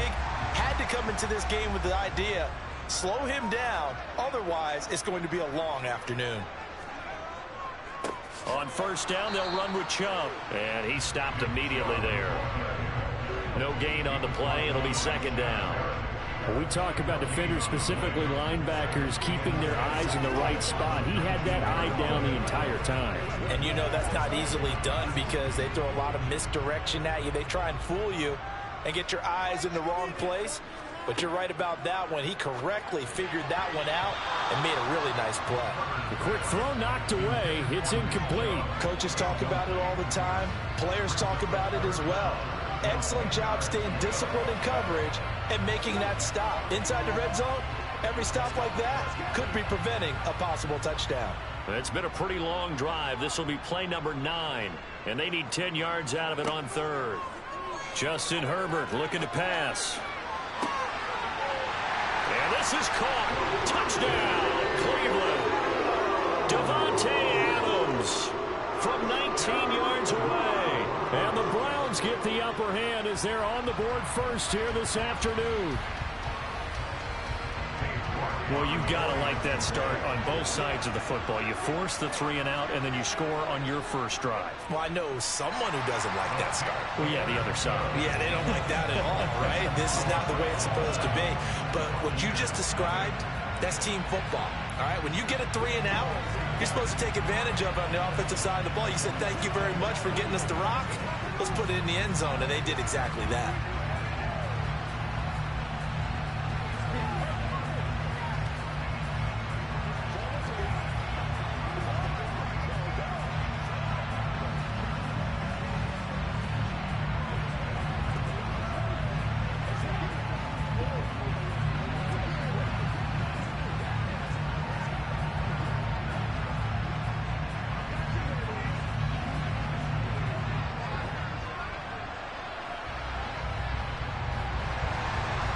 Is the kickoff unit as they run up and send this one away. Taking it about the 1. And he'll go down as this drive will start at the 25-yard line. Tampa Bay, they're getting ready to set up shop here for their second drive. These guys definitely hoping for a better showing than their last appearance. They couldn't really even move the football much beyond the shadows of their own goalpost, Charles. We'll see if they can get a better, more sustained drive going here. Yeah, and every team that we ever talk to says the exact same thing. When you start a drive from that deep in your own territory, the goal is a minimum of at least 2 first downs, because even if you have to punt then, you change the field position, right? You flip the field a little bit. They didn't get that done. This time they want to string together a nice drive and help themselves out. Well, it's time for them to be good teammates right here. And what I mean by that is possess the ball for a little while. Get at least 2 first downs. Give their defense a chance to settle down a little bit after they give up a touchdown. After 1, 7-0 on EA Sports. Second quarter now, and it's Buccaneer football as they are looking at a 2nd and 5 situation. Inside handoff now to Fournette. And he'll take this to the 32, a gain of about 3. Just not a whole lot of room to operate there on that carry. No, not at all. They did a really nice job staying in their proper places and not allowing any lanes to open up.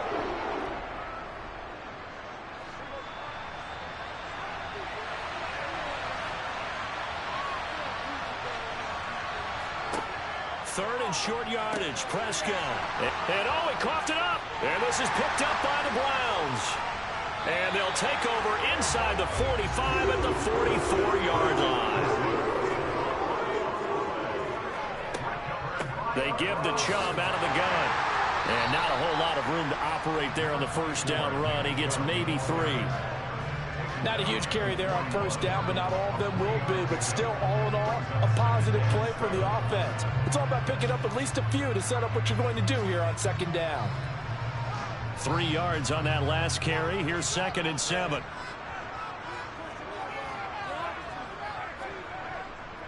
And again, it's Chubb. Able to push forward for about 4 down to the 37. Well, if you're a football guy, that's a pretty run because everyone is in sync right there. Obviously, the guy carrying the ball, but how about the people up front? Leverage, athleticism, they created some nice space for him.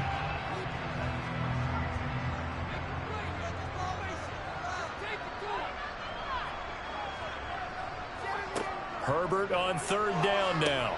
Got an open man. That's David Njoku, the tight end. And he is going to have the Browns 1st down as they're able to get the 3rd down conversion. And that's well executed there on 3rd down. And I love the confidence that they had to let their tight end try and find some space in the middle of the field, right in their quarterback's line of vision. And QBs love to make that easy throw, and they hooked up there for a 1st down. Herbert on 1st down now. It's caught. Cooper. And he'll be brought down with the 1st down after a gain of about 11 as that takes us to the 2-minute warning.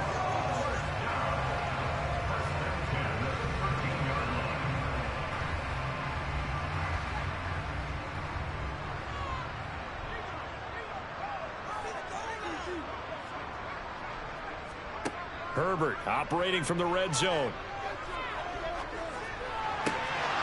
To the end zone, but it's incomplete. That's a pretty play there. Got in at the last second, helped force the ball free, and kept them out of the end zone. Cooper was the target there, and it's 2nd down.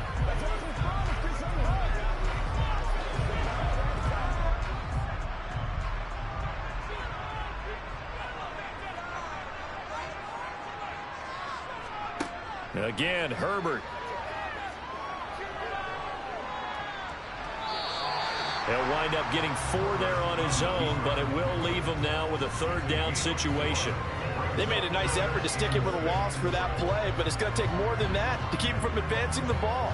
Should be an entertaining battle anytime he tucks and runs over the second half of this contest. 7th play of the drive upcoming here on 3rd and 6. They'll try the draw now with Chubb. And they go the wrong way on this one. Losing yardage back at the 12. Now the Bucs going to use the first of their timeouts as they'll head to the sideline and talk over what to do next.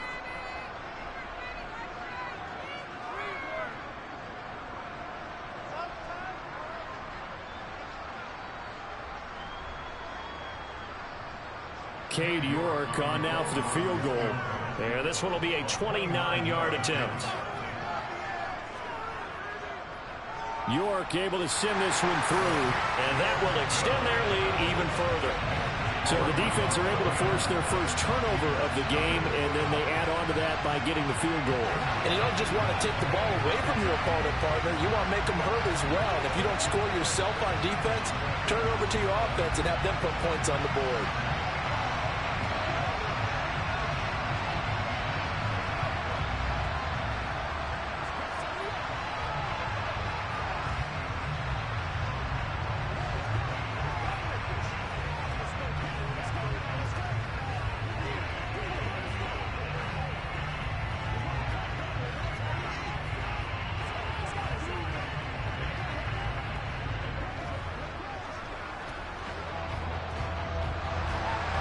Set now to kick this one away, and off it goes. Fielded just outside the goal line. And Tampa Bay trots out there now. Charles, we'll see what they can do here. Not a ton of time left, but enough certainly to get points out of this drive, and they need them right now because they're trailing. Yeah, this is exactly why you practice a 2-minute drill all through camp, and at least one practice each week before a game. A minute left, more than enough time to string a few completions together, reach the end zone, and then make that walk back to the locker room just a little more animated. And they'll get him down here at the 23. Well, offensively, that's the mismatch that you want. You want to force a linebacker to try and cover your back out of the backfield, out in some open space. But linebackers nowadays, they run like backs, and they take a lot of pride in covering. What a nice play he made there in the open field.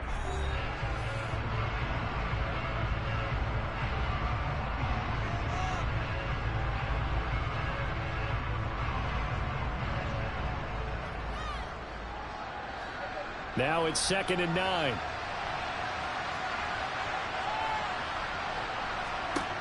Looking to throw. Prescott. He'll find Fournette again here. And he'll get to the 29-yard line, brought down there. Call it a gain of 6 on the play.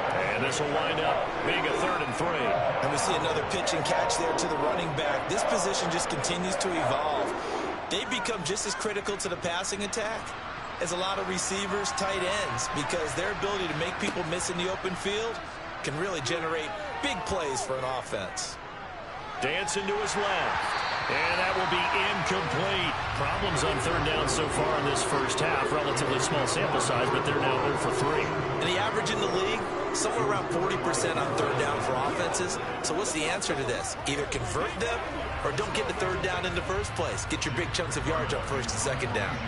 Jake Camarda sent on now to punt this away.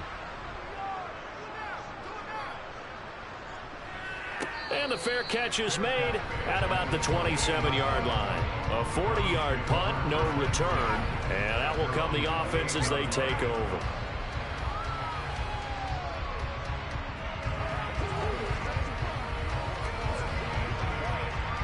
A little over 20 seconds remaining in the half as they'll line up here 1st and 10. Now it's Herbert. Toward the sideline, and look at that catch. Dragging the toes, and that's going to be a 1st down. Well done. And a nice gain of 21 yards. It's a nice zone breaker right there. Take the tight end, move him out to the slot, then have him run a corner route versus the zone coverage, which means he's going to be behind the shallow coverage and ahead of the deep coverage, put the ball right on him. Herbert off of play action. Forced out to his left. And this is caught at the 20. And down to the 20 he'll go before heading out of bounds. Another big gain or 2 in succession as this one goes for 32. We see this happen so often. If you're a defender, it's like watching a bad movie over and over. The pressure's good, forcing the quarterback out of the pocket. But it's a lot to ask for these defenders to stay plastered to receivers long enough. And sure enough, they let a man come open, and the connection leads to a big play. To the sideline, and wow, what a catch there. He doesn't get a lot, but he was able to get the feed down complete. So just 3 yards on the completion there. And that'll bring up 2nd down. Let's make this one simple. What a catch, especially the finishing part of getting his feet in bounds, toe tapping, and of course, foot dragging. Little tapestry, if you will. Oh, I like it. York able to send this one through, and that will extend their lead even further. So a capper there to a pretty good first half. And I love the way that they put a chokehold on the clock and pretty much drained everything before they put the field goal on the board as they headed into the half.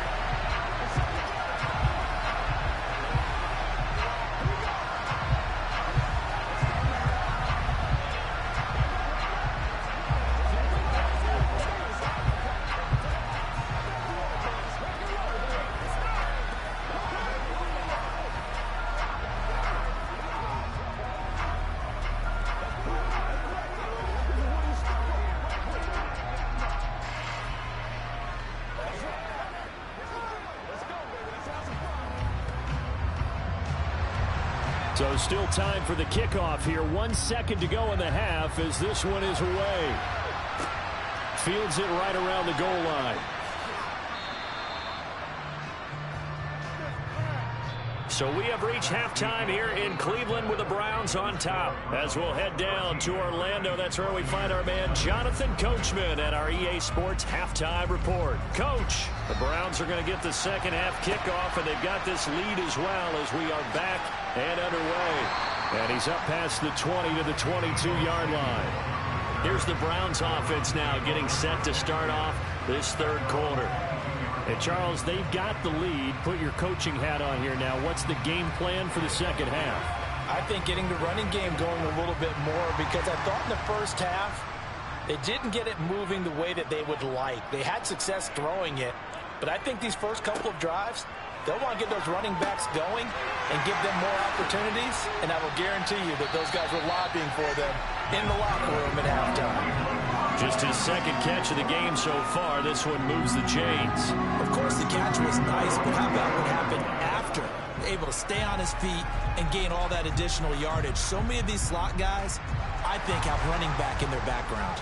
From up near the 40 now after the big play to start, here's another 1st and 10. Here's Herbert. This is the tight end, Njoku. And they'll get him down after a pickup of 8, 2nd and 2. They really love to get him into one-on-one opportunities, and this is one way. Work him out of the slot and create a mismatch. Who's going to cover him? Corner, safety, linebacker? He's got a way to beat all of those positions. Now Chubb running right. And he'll get it into enemy territory just across midfield at the 49.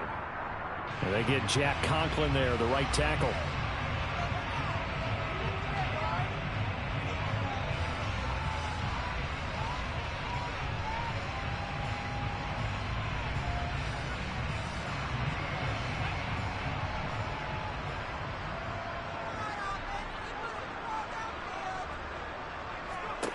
Herbert. The slant connects with Davante Adams. And he'll be tackled on the other side of midfield at the 46-yard line.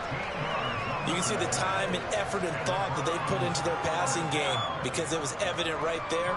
It looks like a simple pitch and catch, but you and I both know that they have planned for this and worked hard to make it happen. Herbert back to the air. Going out wide, finds Chubb. And he'll be taken down, but not before they work this to the 45. Caught that look from you there, partner. I think we're on the same page on that one. Just his first catch. I think we both thought he'd be a little more active in the passing game. Let's see if that's the start of them trying to get the ball to him a little bit more here in the second half. Looking to throw again on 2nd down. Herbert, he's got Njoku over the middle. And this is going to lead to another 1st down as the tackle's made at the Bucs 23. A good pickup there at 22. His position, and he's listed as a tight end, but he certainly doesn't run like one, and that's what we're seeing more and more coming into the league. Those guys who can run, make plays after the catch, and gain that additional yardage. And using that speed there to turn it into a pretty nice little gain. On 1st down, it's Herbert. Throw right side is going to be caught by Samuel. And they're going to get this down inside the 15. One thing you're hoping for when you run drag routes, you're able to hit a receiver in stride, and he can pick up a lot of yardage after the catch. But in this situation, the defense was effective, able to stop him before you get a good head of steam going.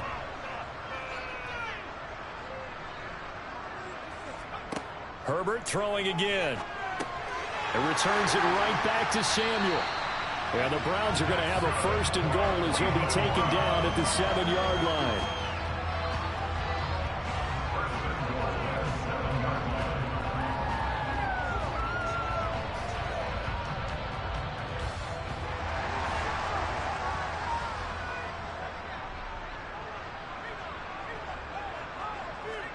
Play action this time for Justin Herbert. Njoku pulls this one in. He's got it for a Cleveland touchdown. A 7-yard touchdown grab. And the Browns take the opening kickoff of the 3rd quarter and drive right down the field to extend their lead. Kevin Stefanski going to leave the offense out to go for 2.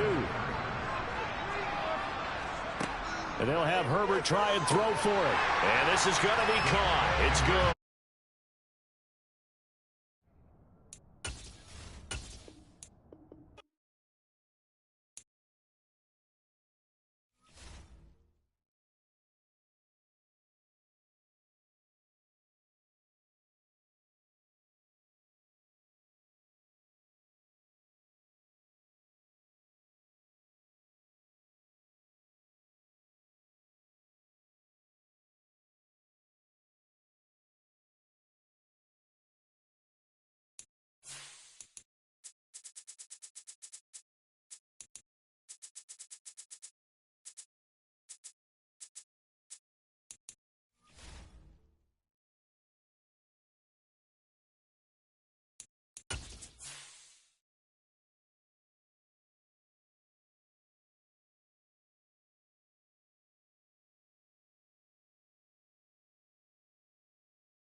Southern California has a new modern home for NFL football, and it is this place, wondrous SoFi Stadium here in Inglewood. Coming up, we've got a good matchup on tap between the New Orleans Saints and the Los Angeles Chargers. And good coverage there on special teams as they'll get him down shy of the 20. Out is the Saints offense now as they get ready to take over here.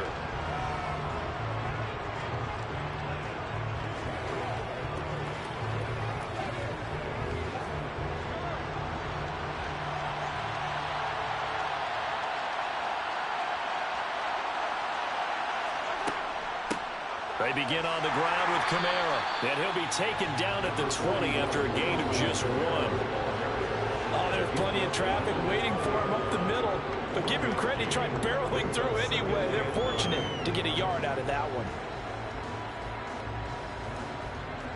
Here's 2nd and 9, just a yard on that last run. Mahomes going to throw. Into heavy traffic, and it's intercepted. Picked up by J.C. Jackson. And he brings this one back. It's a pick 6 and a Charger TD. So a big defensive play there on the opening drive, no less, as they make the interception and bring it back for the score. And I think that's a signal for how this defense wants to play. They want to be disruptive, and you know they're going to take some chances. Well, sometimes it can burn you, but right there, it paid off. Extra point good by Hopkins. And it's now a 7-0 game.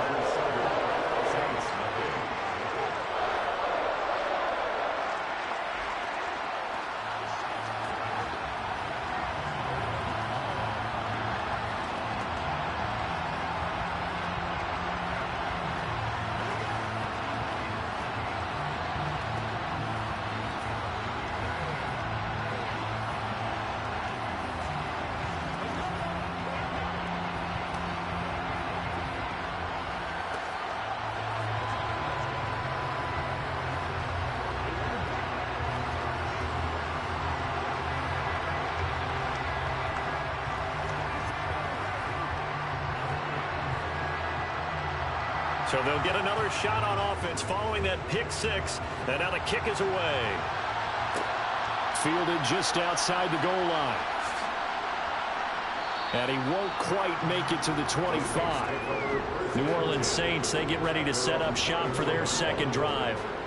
Now remember, they were just out here a moment ago through the pick 6, so we'll see if they can take better care of the football this go-around. And sometimes, partner, I think it's almost better that you just throw the pick 6 and you come right back out on the field. You're not over on the sidelines dwelling for it for very long. You're not hearing everyone say, oh, hey, you'll get them next time. Hey, don't worry about it. All that stuff just goes right out the window. You're right back out on the field with a chance to atone. Well, if you do read man coverage, Brandon, the drag route's a pretty good one to run against it because you're running away from people on it.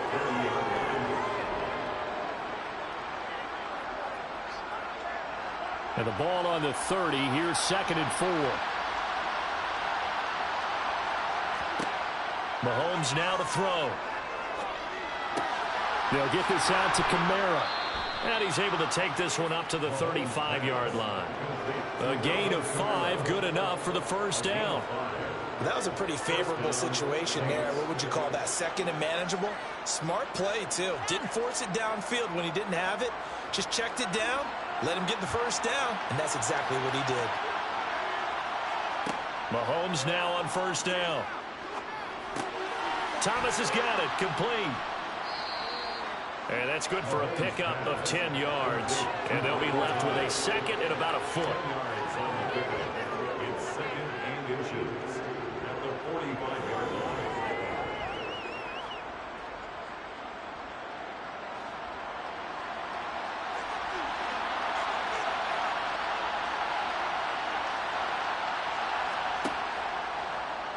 Here's the option going right.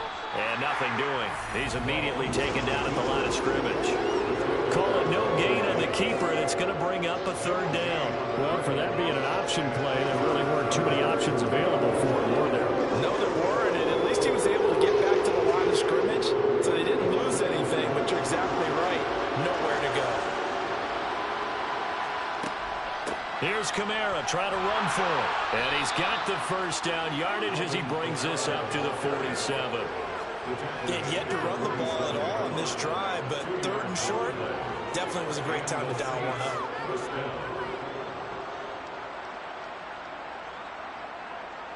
A couple of first downs on the drive already, as they'll go from the 47 now on first down. Looking to throw is Mahomes. And the Chargers rush is going to get there. Down he goes. It's Khalil Mack that time, shooting in there to get him to the ground. Not the start to this one that any quarterback would want or envision. Remember, he had the pick 6, and here he ends up on his backside. And you have to wonder to yourself, okay, after throwing the pick 6, did he get too careful with the football and not deliver downfield and take that sack? They've got to make sure that he's really into this game. A second down pass play there, but it's incomplete. But partner guaranteed they approach this play with the idea of making up ground to make 3rd down manageable. Unfortunately, with that incompletion, right back where they started on the last snap. Now they need a big 3rd down play in order to pick up the yardage needed. A long way to go here on 3rd down for the 8th play of the drive. Now here's Mahomes. And that is incomplete. How about the coverage we just saw break out on 3rd down? Dime defense, blanketed the field with extra defensive backs and speed, unable to find an open hole to complete that pass. Blake Gillikin on to punt now on 4th down.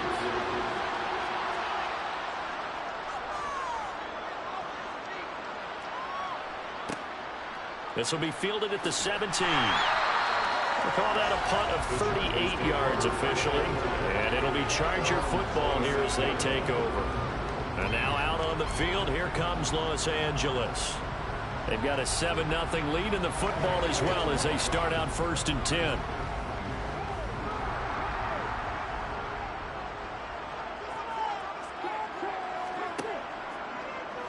And they'll begin by running the option.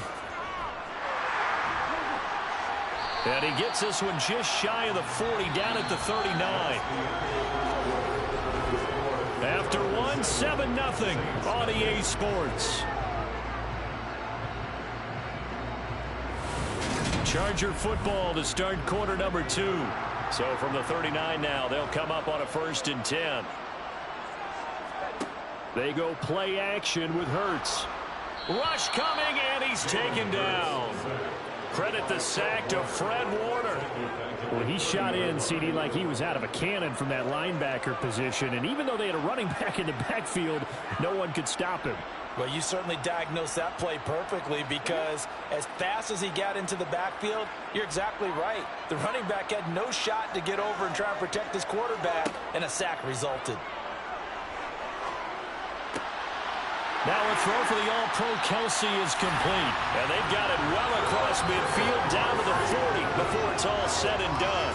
And even 30 yards on a play that began back at the 30.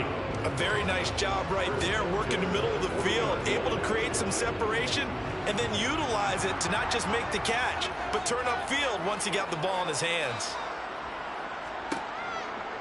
Now here's a 6-year man, Austin Eckler. And little room to maneuver there. He gets it down to about the 39. Demario Davis there on the stop. When the 4-3 defense is functioning really well, you know he stays what we call clean and no one gets to him.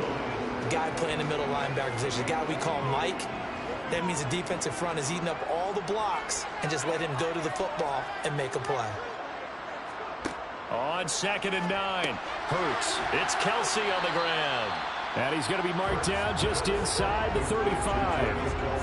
That's a staple of this offense. Drag route to the tight end. Dave's unable to use his size to break off much more yardage after the catch, but still an effective gain nonetheless.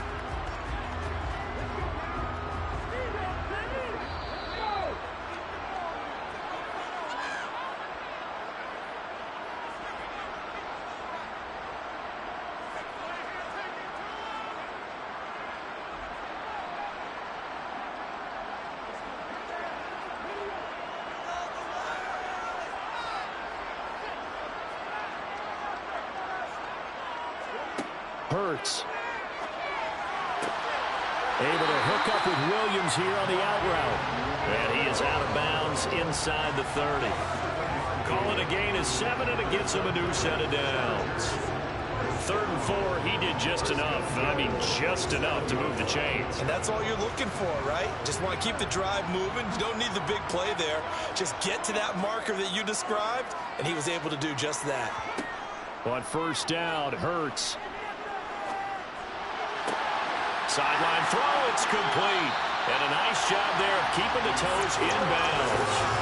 The Chargers passing game rolling a bit here. They've got another first. So many times in my career I've heard coaches talk about completions are one thing. But as long as we're there at the catch and we get guys on the ground, we can live with that. But if you're going to give up 10, 12, 15 yards after the catch, then your defense is going to be in a lot of trouble. Throwing on 1st down, but this one winds up to be incomplete. I think we'll see more of them trying to get him the football out of the backfield. They love what he can do in open space, and they believe that he creates mismatches they can exploit.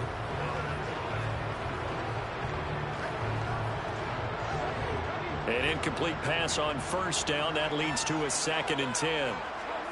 Off the play fake. Here's Hurts. And he is going to go down. Back at the 11-yard line. They've been moving the ball well offensively, really getting into a groove. Last play, pass completion. Now, finally, the defense gets there. And you have to find a way to disrupt their rhythm.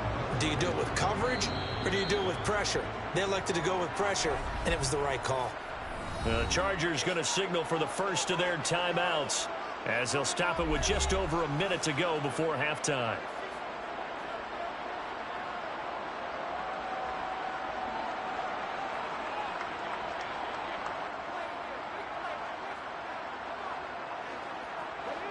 And for the Saints here on 3rd down, an extra defense.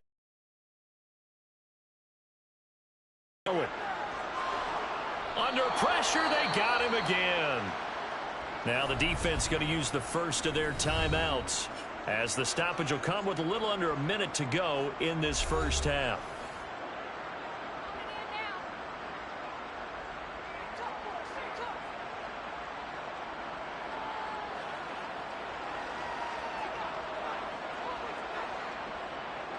Here's Dustin Hopkins now to try the field goal. From the left hash, a 31-yard attempt. Hopkins' kick is good, and that will extend their lead even further. So that one on target, and it adds to this first half lead. And maybe we're too early to worry too much about 1-score lead, 2-score lead, etc. But this is where you kind of start banking those points that come in helpful later on.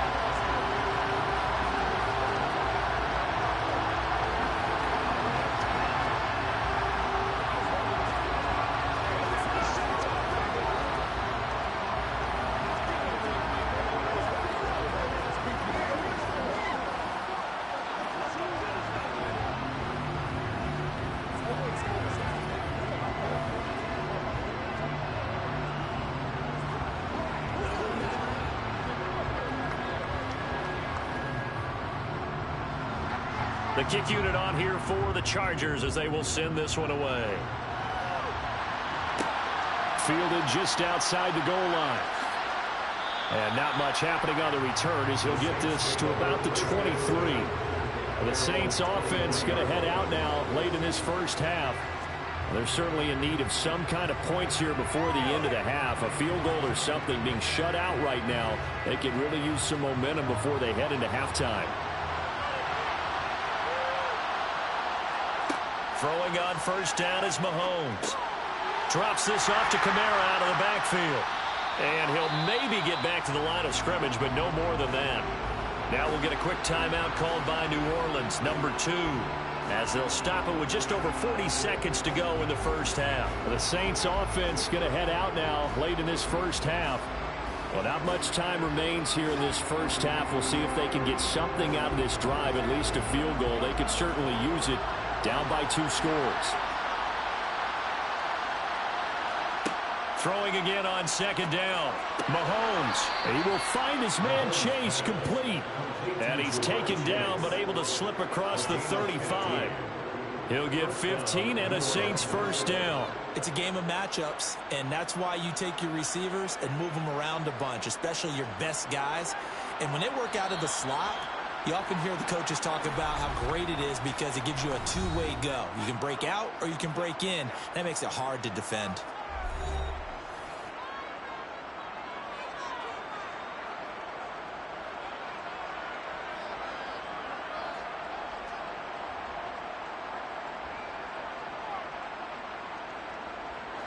So here's a 1st and 10 at the 38. Working from the gun, Mahomes. Nowhere to go here. He lost the football and picked up by the Chargers. And he is going to get this one back to the 20-yard line.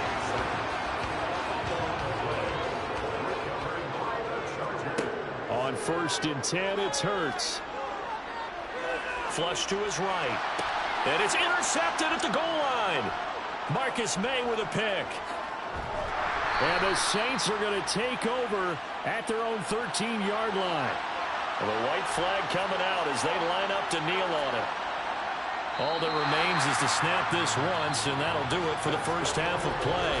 So we reach halftime here in a 10-point game as we are off to Orlando now to check in with Jonathan Coachman and our EA Sports halftime report. Coach, so the Chargers will start the second half with the lead and the football as we're underway in the third quarter.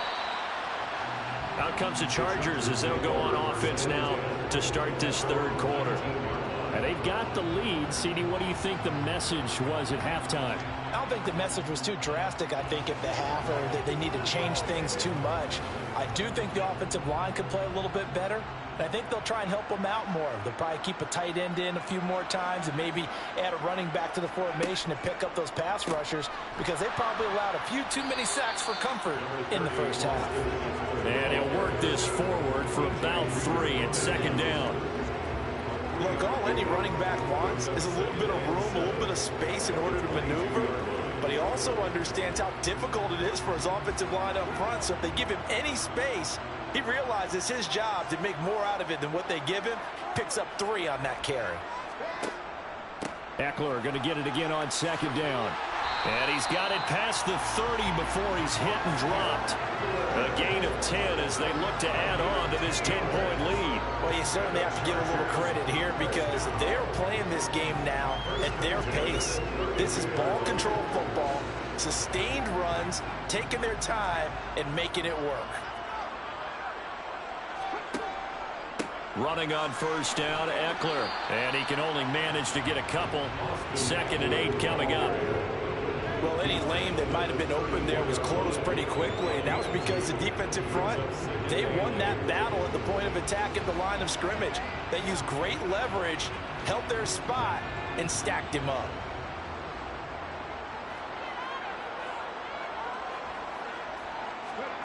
Throwing on 2nd and 8, Hurts. That one caught along the sideline. Did he stay in? Yes, he did. But hang on here. A penalty marker is on the field. So they accept the penalty, of course, and push the offense backwards a bit.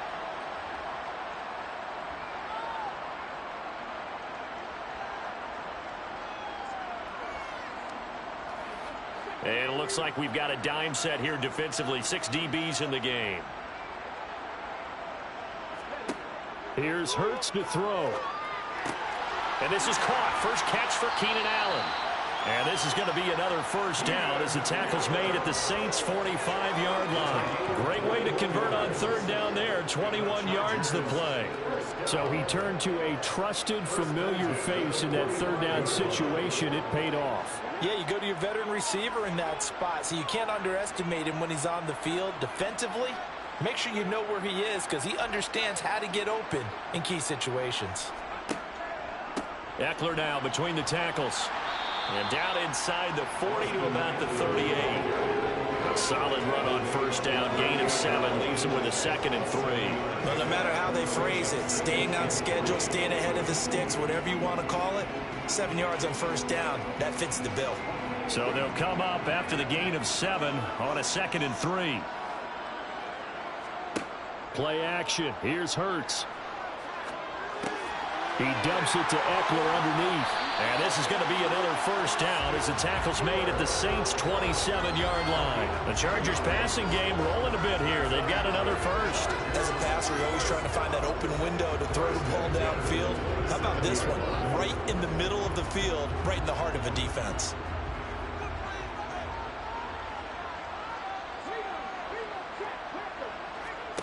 They'll throw on first down with Hurts.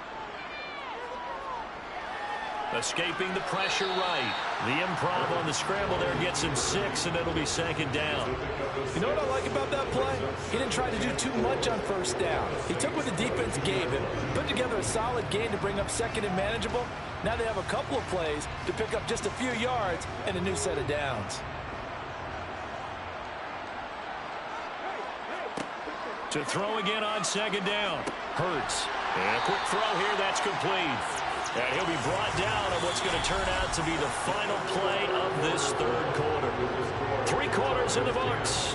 You are watching the NFL on EA Sports. Back now at SoFi Stadium in Inglewood. It's Charger football, and they've got the lead as well as we begin the fourth quarter. And he's going to go down. He's sacked back at the 24. Chandler Jones, one of the best athletes to ever come out of Rochester, New York, in for the sack. This is a little hard for me to compute because I'm watching sack after sack happen, but somehow they're still behind in the game. I would expect all of this defensive pressure to translate to them taking a lead, and thus far, it hasn't happened. Time's winding down. They don't want to waste this type of performance from these ace pass rushers. And he takes it in for a Charger touchdown. Jalen Guyton, a 24-yard touchdown. And the Chargers are an extra point away from making this a 3-score game. An important score there, CD, and now an important extra point because it would make it a 3-score game. Love the math there, and at this point in the fourth quarter, look, we all need next-gen stats, right? We all use them, but we don't need them here, do we? Because that means it's almost a certain victory.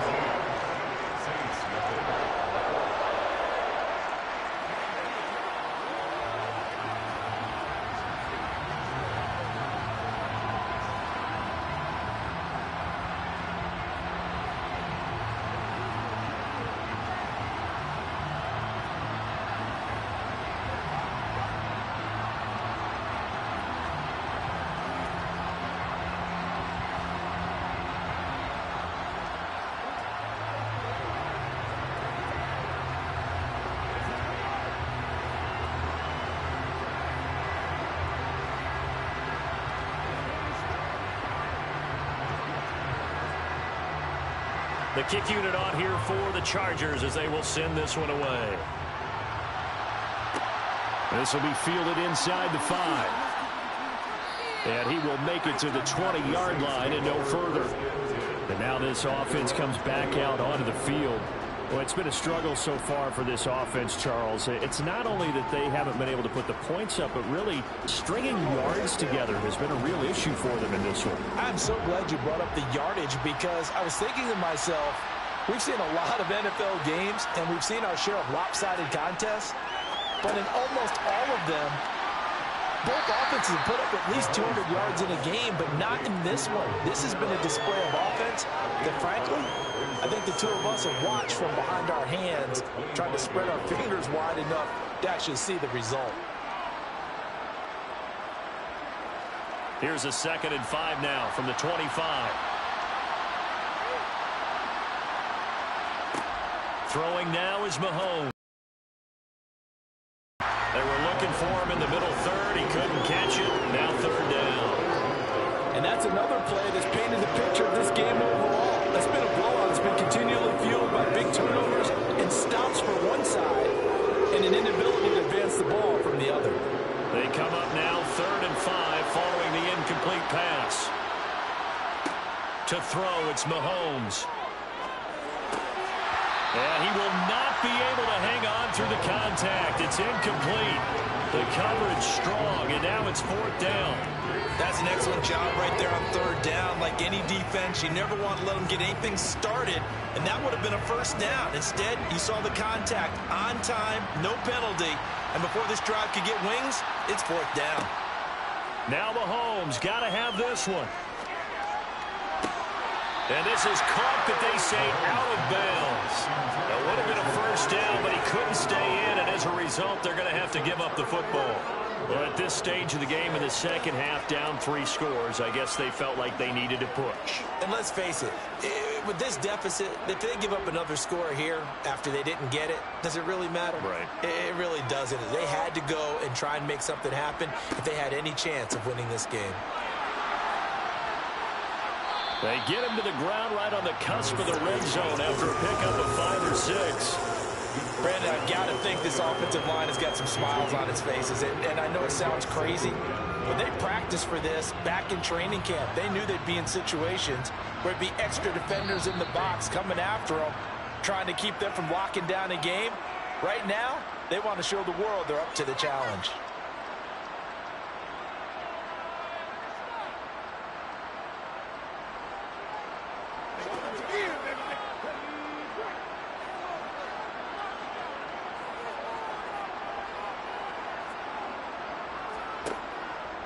Eckler going to get it again on second down. And he is going to be stopped cold behind the line of scrimmage. Now they're going to be dealing with a 3rd and 7. Is that one officially a loss of 1? Pretty straightforward play there by the linebacker. He saw the run, went with straight-ahead pursuit, and dumped him behind the line of scrimmage. So 7 yards from the first down here as they come up to the line of scrimmage. Throwing is Hurts. And he slides and covers up at the end as he's going to be able to pick up decent yardage. Decent gain on the scramble of 6, but now it's 4th. That looked great when he first took off because in my mind, there was room to run and he had the marker in his sight. But I certainly didn't expect him to close so quickly, and neither did he. They got to him just in time, and now that forced him to make a decision with his 4th down call. Hopkins' kick is good. So the starting field position was terrific following the surprising turnover on downs, but the end result, only 3 points. Simply stated, I think you have to look at that as a missed opportunity.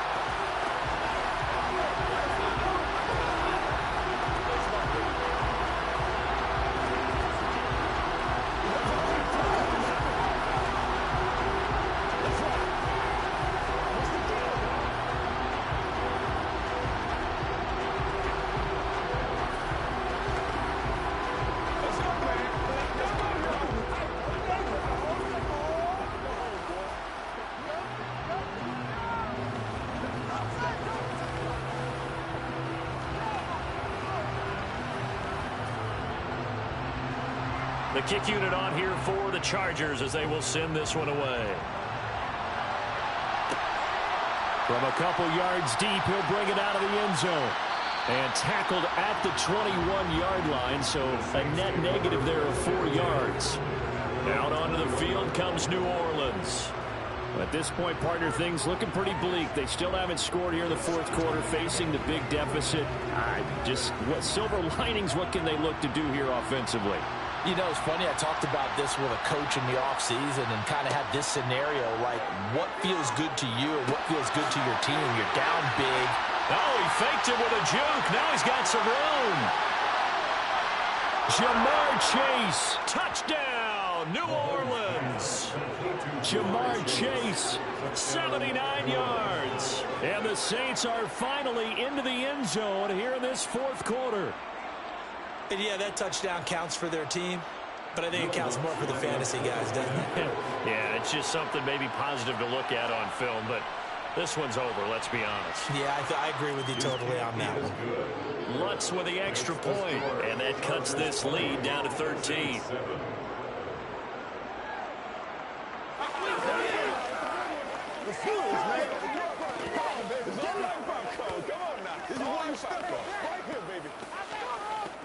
Get him going, baby. Let's ride up. Let's ride up.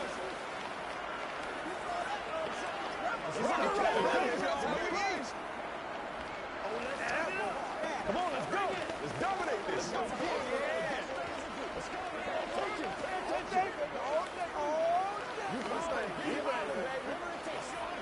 Hey, let's go.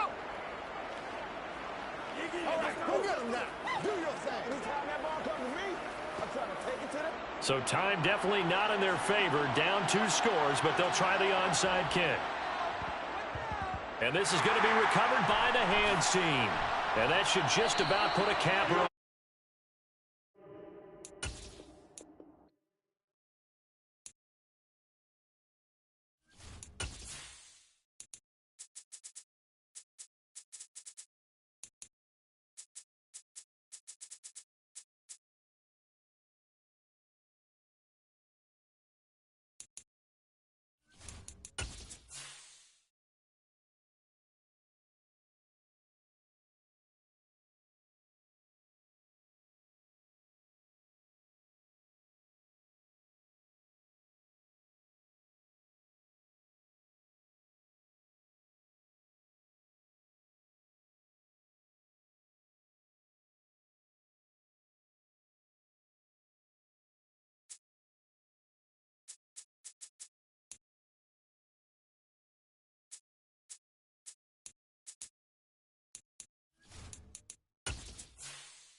The folks here, they are bundled up, but they're ready for football as you get a look at First Energy Stadium in Cleveland, Ohio. Today, we're set for a good AFC matchup between the Los Angeles Chargers and the Cleveland Browns.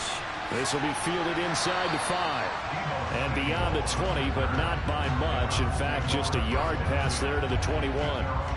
Cleveland offense making their way out.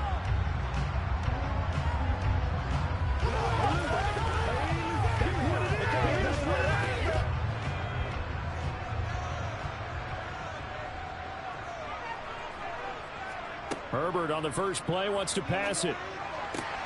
Got an open man. That's David Njoku, the tight end. And they get him down, but not before he takes it across the 40-yard line. 19 yards right off the bat, and a quick first down. And that was good protection there. No, that was great protection there because it allowed him to lock in on his receiver, although I think he was looking for his tight end on the corner route all the way. Nice connection there for a really nice gain. First carry for Nick Chubb. And he'll be pretty well stopped at his tracks. Give him a yard up to the 42. Well, sometimes you just have to give credit to the defense. Great job there at the point of attack, holding up. They won their battles at the line of scrimmage, left him no space to try and run. A really nice job swarming to the ball carrier. On 2nd and 9, Herbert. This is the tight end, Njoku. And they're able to work this across midfield to the 48. That was a route run not just with dexterity, but with intelligence. Found the hole in the zone, made sure the quarterback saw him, and was able to make the sure catch and flip the down marker back to 1. So from Charger territory now, here's a 1st and 10 at the 48-yard line.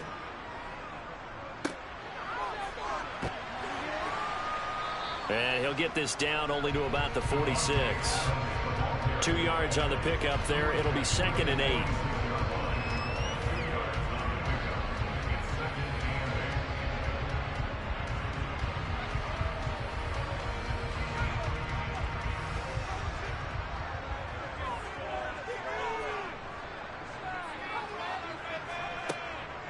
And Chubb try the middle here.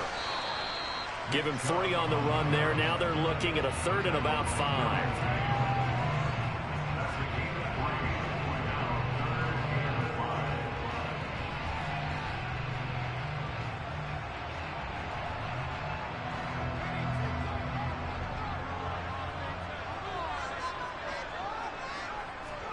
Here's Herbert. They set up the screen to Chubb. And this one goes nowhere. Losing yardage on the play back at the 46. They'll wind up losing 3 here on the play. And that's going to bring up a 4th down. Well, you can see what they wanted to do. They wanted to set up the screen there, but it got blown up. It's hard to run that play if you're not getting a lot of pressure at the quarterback because the space doesn't open up. They were able to read that one and slow it down and stop it before they could get a 1st down. Partner doesn't seem like it, but that's a tough spot for a kicker. First drive of the game, and they're calling on him. He should be warmed up. He should be into the game, but sometimes it's almost like, oh, what, now already? Can't they put it in the end zone? What's going on here? Yeah, he's probably saying if you can't get it in the end zone, can you give me a 30, 40-yarder? A long one, and he can't connect. Eckler, they run left side. Just a yard on the 1st down carry, so it's 2nd and 9. Brandon, we talk all the time about those hybrid players, guys who can do more than one thing, and I think if you're playing strong safety in the NFL today, you are a true hybrid. Part linebacker, part cover guy. And coming up, sticking his nose in the mess there and making a nice play defensively. Eckler going to get it again on 2nd down. It's a 4-yard pickup there, and it leaves him with 3rd and 5. When you find that kind of yardage, you couldn't be more confident as a ball carrier. And guess what? You're going to go back and tell your offensive coordinator, I'd like to keep carrying it, thank you. And for the Browns, a nickel set here on 3rd down. They're going to look to throw. And he's going to be sacked. They sack him back right at the midfield stripe. Jadeveon Clowney with a big-time sack on 3rd down. It's a loss of 7. No score after 1 on EA Sports. Charger football to start quarter number 2. On 4th down, J.K. Scott ready to punt it away.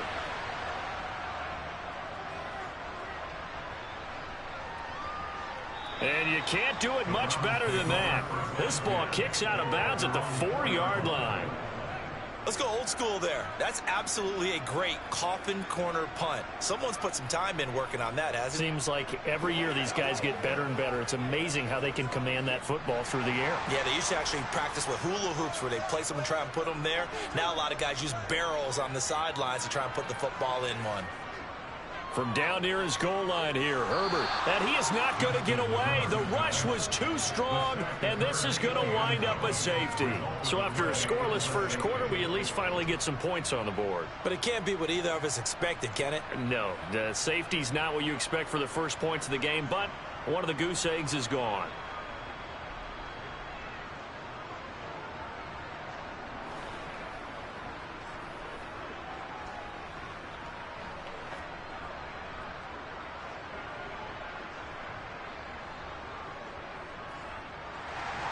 So after that safety, now a free kick situation forthcoming as they punt it away from the 20. So they'll accept that penalty, and that'll, of course, move the football up the field.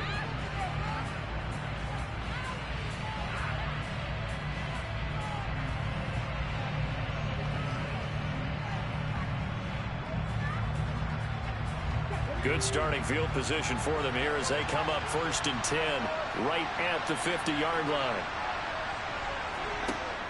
Here's a play fake as they set up to throw. Finds the open man. It's Mike Williams. And they'll get him down as he's inside the 40. They went 3 and out on their first drive. Things already looking better here. 1st and 10. Doesn't matter whether it's a zone coverage or man coverage. The drag route can be effective when it's run well. So from the 39 now, they'll come up on a 1st and 10. They'll go option to the short side. And this one's going to go the wrong way. Losing yardage back at the 42. Anthony Walker up behind the line and finishing that play off. Well, that play never really got off the launching pad. He had a linebacker in his face before he had a chance to do much of anything. Yeah, I think it's big boys up front, that offensive line. They've got to do a little bit better job of protecting him if they're going to continue to run the option like this. On 2nd down, Eckler.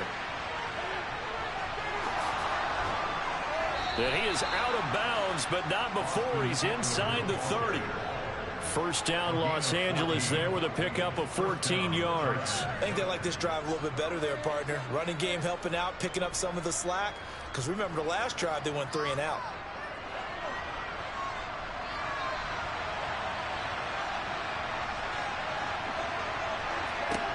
They'll look to throw here on 1st down. Caught, Kelsey, left side. And he's brought down at the 24 after a gain of 4. I'm wondering if the same thing went through your mind as mine. When I see a big man like that make a catch, all I keep thinking to myself is, big man with football. Look out, everyone. He may not juke you a whole lot, right? He may not run past you because of his size. You're talking about a guy weighing in the 270 range. But, boy, once he gets his mitts on the ball, he's going to be tough to bring down. Hurts throw here complete to Kelsey. And they're going to get this down to about the 17-yard line here. Back-to-back receptions for him, and it's another 1st down.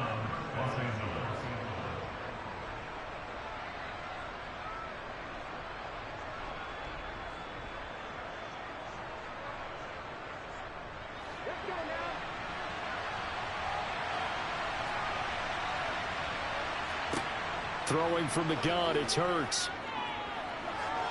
And he'll protect himself at the end here as he winds up getting pretty decent yardage. He'll get 5 out of the scramble. It's 2nd down. I certainly like what he did right there because he smartly wanted to avoid forcing anything downfield because nothing appeared to be open. Nice harmless slide there to avoid the big hit, and he gets a small gain on the play. Looking to throw again on 2nd down. Hurts. To the sideline, and it's caught, but boy, he's out of bounds. Well, they tried to get him into space coming out of the backfield, but it'll be 3rd down. The defender certainly didn't forget about him leaking out of the backfield. There was a guy ready and waiting to pick him up in coverage, and that throw had no shot. And on 3rd and 5, this will be the 8th play of the drive. Hurts. And he comes back with one complete. And the Chargers are going to have 1st and goal as they try to finish off this drive with 6 points. And that's one of those where it feels like backyard football in a sense. You say forget about the route. Just run to the open spot in the middle of the field, and I'll find you. Good throw, good concentration on the catch, and they pick up the 1st down. They'll look to throw. And it's intercepted at the goal line. Picked off by John Johnson. And the Browns are going to take possession here at their own 6-yard line. After the turnover, here's Herbert. And that is going to be incomplete as he led him a bit too much. But there's an incompletion, partner, and the struggles through the air continue because so far their lack of passing production has led to a lack of points. So after the incompletion on 1st, now 2nd and 10. Now Herbert with it, looking to pass. Sideline throw, it's complete. And a nice job there of keeping the toes inbounds. That'll leave them with a 3rd and 2 coming up. They got 8 yards there. If you run an out route, it's likely you're going to end up near the sideline. And what did we just see there? And I believe they all reviews coming from the replay official here in the final 2 minutes of the half.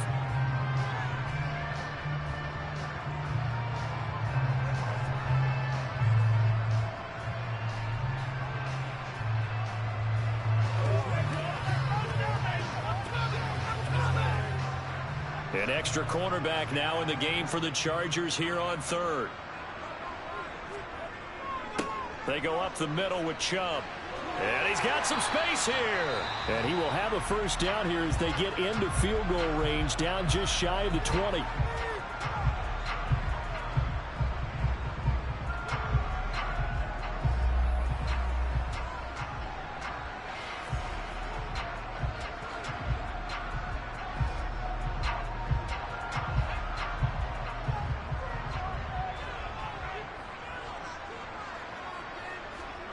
They'll fake the handoff. Now Herbert.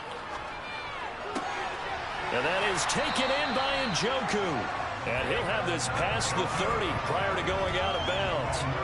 11 more on that one and another first down. Well, coaches always talk about finding balance on offense. I don't think you get much more balance than this. Big-time run, big-time pass. A 1-2 combination. Looked pretty good. How about that? Let's see if they can continue to take that kind of a punch, though. On first down, it's Herbert. He gets this to Davante Adams. Now the Browns signal for the second of their timeouts as the clock will stop with 33 seconds to go in the first half.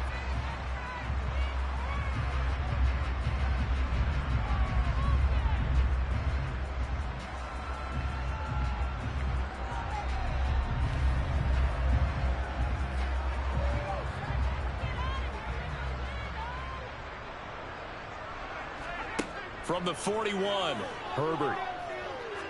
He's going to wind up and air it out.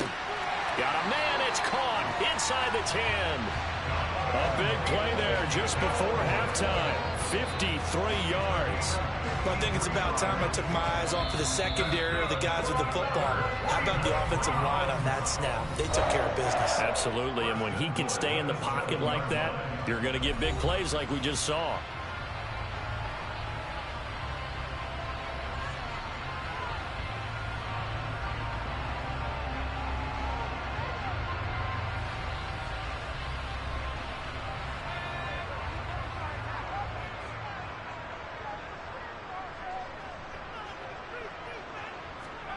Herbert. Touchdown, Browns. David Njoku as the first half is winding down. And the Browns go nearly the length of the field and finish it off with 6 points. He was on point throwing the ball right there. He had the big play to get him down close, and then he delivers a touchdown pass on first and goal. And you mentioned the big play that got him down close. I think that big play left him reeling a little bit. They didn't recover from it. And, you know, they always talk about having to have a short memory on defense after a big play against you. Looks like their memory was a little too long there.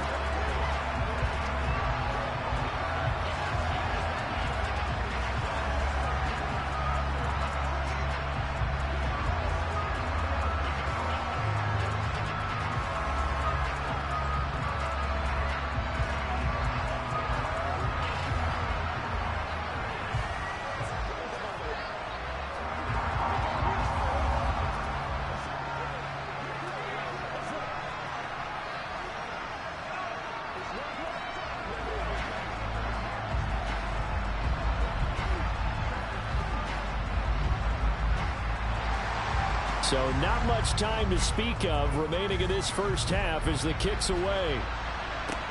This one taken just inside the 10. And he'll take it up past the 25 to the 26-yard line.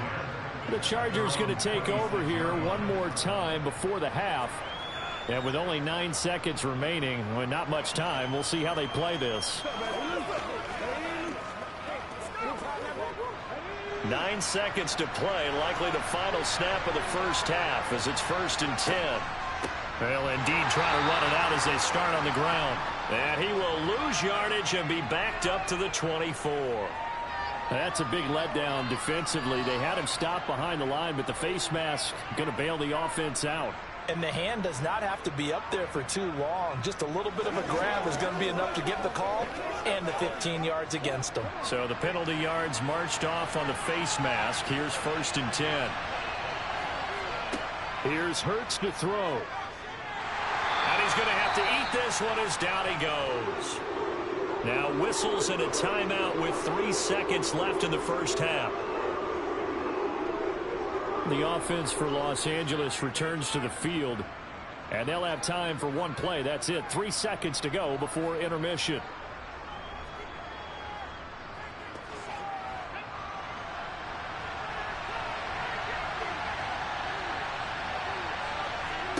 They'll throw now on the final play.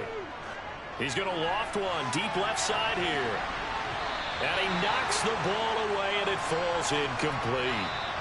So we've come to halftime in a 5-point game. As we'll send you down to Orlando, we check in with Jonathan Coachman for our EA Sports Halftime Report. Coach. This taken in at the goal line. And he returns this to the 22. The Chargers getting ready to go here to start this third quarter.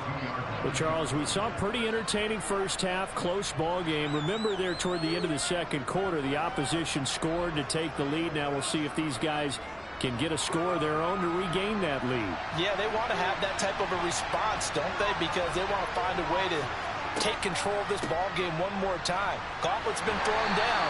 They want to see if they're ready to answer it. And a short pickup to about the 25. I feel like I could see what he was thinking on that carry. Wanted to follow that big tackle through the hole. Ended up only getting 4 yards on the carry. I think he had designs on that one being bigger. Following the pickup of 4, here's 2nd and 6. Once more, here's Eckler. And from the 25, they work this to the 29, a gain of 4. Well, so far, this game has gone the way the defensive coordinator had hoped. They've dictated things, and they've not let them run the ball very well at all. They gave up a nice game there. I doubt it'll back off their confidence. They've played so well throughout this entire game.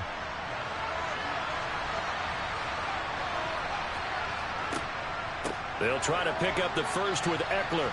And he appears to be about 2 feet short on 3rd and 3. Leaves him with a 4th and 1. And they struggled to get him rolling on the ground in the first half, and that's sort of continuing here in the third quarter. Yeah, but I don't think it's time to abandon the running game. I would say keep feeding the horse, and I believe he'll eventually reward them, especially as we get deeper in the game. Here's J.K. Scott now, as he'll punt it away for the second time. 46 on his first kick, this one in that neighborhood as well. So a change of possession here on the punt. And it will be 1st and 10 as they take over. Here's the Browns now. They get set for their first possession of the third quarter.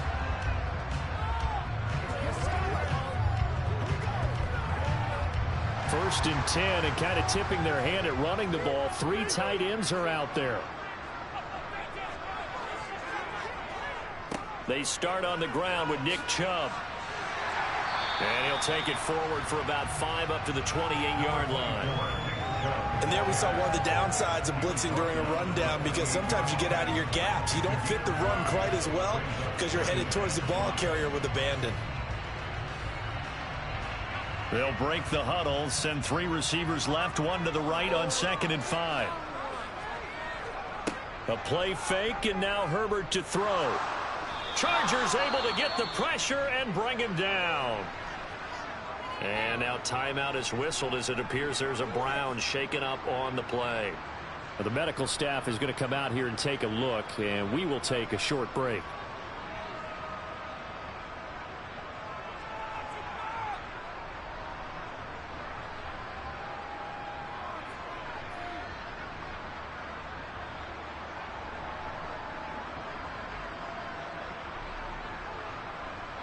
Going to need a crafty play call here. 14 yards is what they need to try to convert this thing.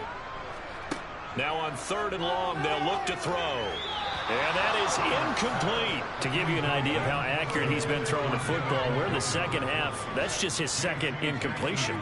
Well, if he's that locked in, that means everyone's locked in, because to me it's like throwing a no-hitter in baseball. The pitcher may get the credit, a lot of people making plays behind him in the field. The Browns send out their punter now, as he's on a punt for the first time this afternoon. Now fair catch is called for and taken at the, we'll call it the 37-yard line. It'll be a 39-yard punt, no return, and they will take over 1st and 10.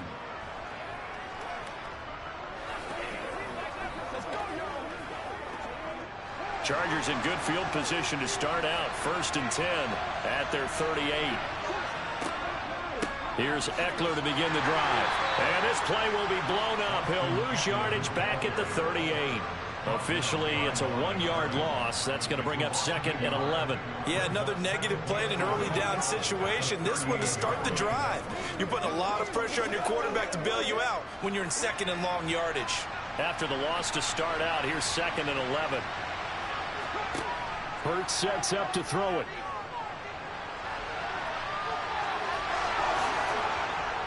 And he'll have it past midfield almost to the 40 before being taken down. Hurts dangerous when he runs that football. He's got a first. Well, that turned out better than most of the passes he could have thrown on that snap. The coverage downfield was excellent, but the containment close to home left him a backdoor escape, and they paid dearly for not locking up. On first down, Hurts. And this one nearly picked off. Kind of surprising to see a defender of his caliber let it get away, but get away it does, and it's 2nd down. That certainly appeared to be a play call where they were just trying to make 2nd down, 2nd and short. I think they thought the coverage was off a little bit more than it was. Nice job there pressing up on it and forcing the incompletion. Draw play. It's Eckler. Oh, a heck of a move. Man.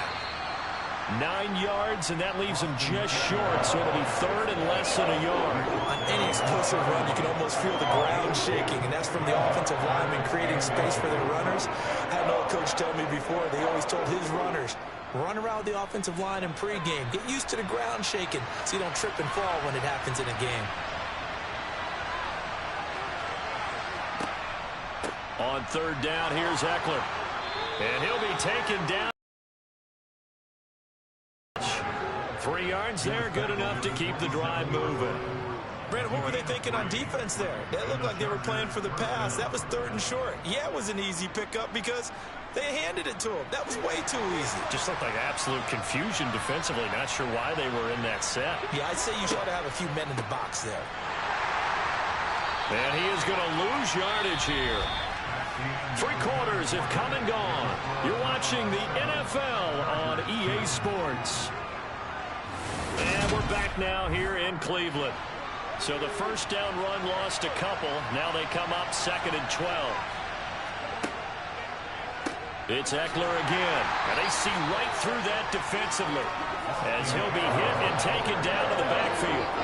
The tally there, -2 yards, brings up 3rd down. There's no question that coming into this game, this defense is pretty vocal about its desire to take this running back out of his game. And all that pregame wolfing has turned into results.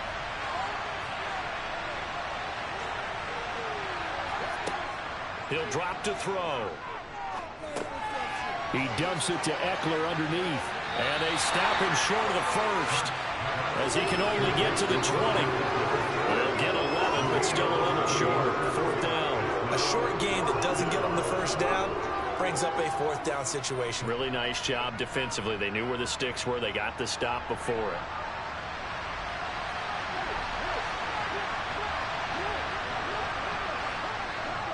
Here we go with Michel. And he'll be touched down here, but not before he does pick up the first.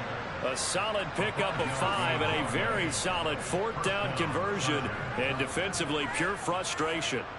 Remember, that was 4th and a full 2 yards. There's a big difference between that and 4th and maybe 6 inches or a yard. Yeah, you're exactly right, because when it's that 6 inches, you just fall forward and you pick it up, right? You just go quarterback sneak. But having to move bodies, that means you actually have to. Touchdown! Keenan Allen, a 14-yard touchdown. And the Chargers have taken a 4th quarter lead. The catch and the touchdown, they were the end result of a terrific route run by the receiver. So now an extra point doesn't help much. They'll try to go for 2 to make the difference a field goal, and they can lead it by 3. Hurts will throw. And this one's caught. And their 4th quarter lead grows by a couple more.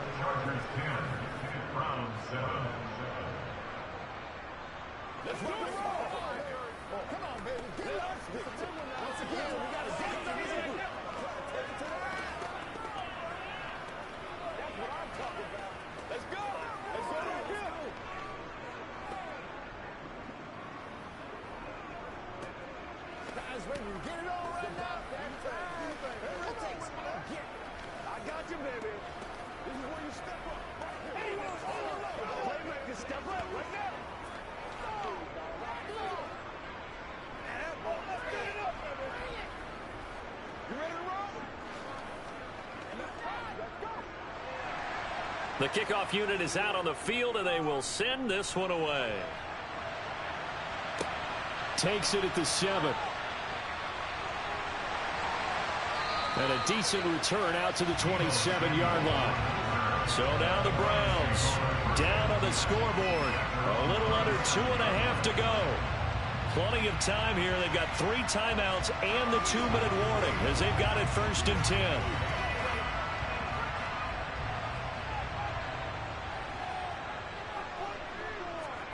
Herbert on 1st down now. That's complete to Peoples-Jones.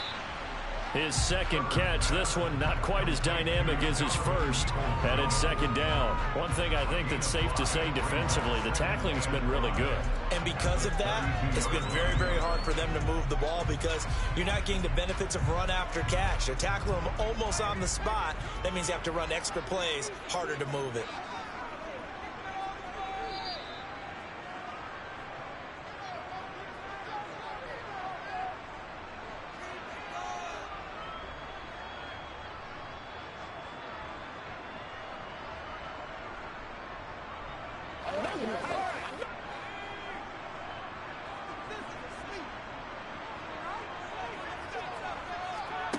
Throwing again on 2nd down. Herbert into the hands of Cooper. And getting this just shy of midfield. They'll spot it at the 49. Just what the Browns needed there. Good for a gain of 17. Brandon, it's okay what they're doing right now. Still able to work the middle of the field, but you know sooner or later they're going to have to stop the clock. 1st down now, but that clock rolling. Herbert. Man open, that's Deebo Samuel. And he goes down, but not before getting this inside the 25. The catch and run pays off for 29 yards. And this is obviously a spot where you lean on your stars. Get the ball to them in open space and let them do what they do. The Browns trying to get back and set quickly here. Time ticking away. Now Herbert. Steps away to his left. And they're going to get this down inside the 15. Nice solid game there, partner, but the clock is starting to become his enemy. Absolutely. Every second right now, more and more precious as it ticks.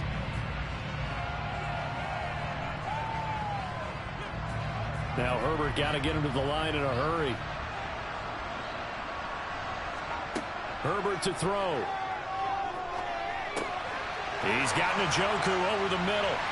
He takes it across for the touchdown, and they've taken the lead late in the final minute of the 4th. Wow. Wow. What a game this has been, and what a drive that was, Charles, to take the lead here late in the 4th quarter. And partner, that's a job well done by everyone, from the players to the guys calling the plays. And if I may introduce just one downside to the mix, might be a little bit too much time left. Enough on the clock for a final last-ditch effort to try and steal this win away.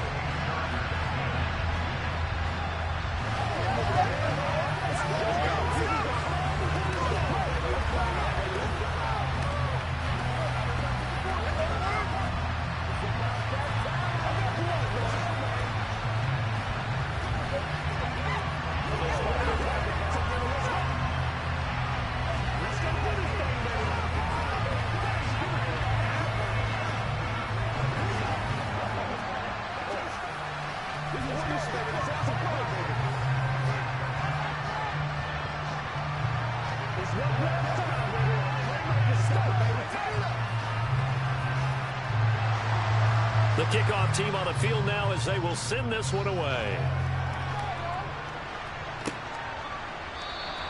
And with time a factor here late, he'll just take a knee and they'll start things out at the 25. But the tides have turned. Now all eyes shift to the Chargers. Trailing by 4. 34 seconds to go. They've got to travel the full 75 yards, and time is obviously a huge factor here. 1st and 10. He'll look to throw. Now a desperation throw deep downfield. He's got a man, complete. And he is finally forced out of bounds inside the 30-yard line. A big play there for L.A. 46 yards. So now then, the big play has him all the way inside the 30 now, 1st and 10. They'll look to throw. He'll get this out wide to Eckler. The Chargers going to signal for the first of their timeouts as they stop it with 22 ticks to go in the 4th.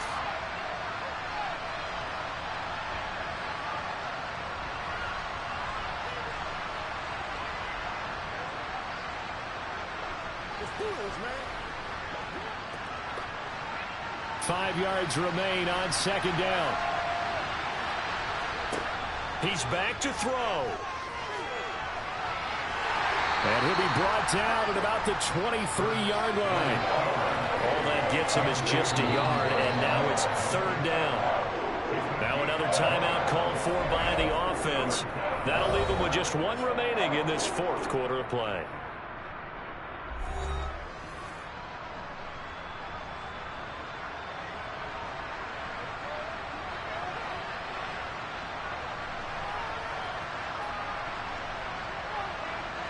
In need of a conversion on 3rd down. They had the big play to start the drive. Not much sense.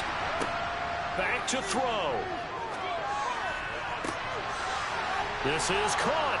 And they will eventually get him down, but he's inside the 5 all the way to the 3.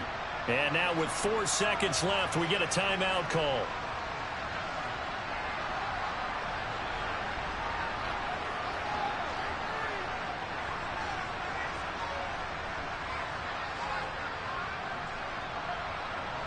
Only way to get the lead here, of course, with a touchdown. And that's what they're gunning for on 1st and goal. One final shot. They'll look to throw. This is swung out to Eckler.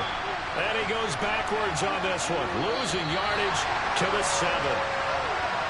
Well, it doesn't get any more exciting than that. It was all or nothing on the final snap at the goal line. And that defense, they came through with one final stand. And I don't know about you, partner, but give me a minute here to let my heart get settled a little bit. How about that drama we just saw there? One play could have decided the whole thing. Incredible defensive play to win it. An effort there that can't be understated.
Set to go now on a beautiful sunny afternoon. And off we go from Cleveland. From a yard or two deep, here comes a return. And look at this. Right away, a loose football. And they are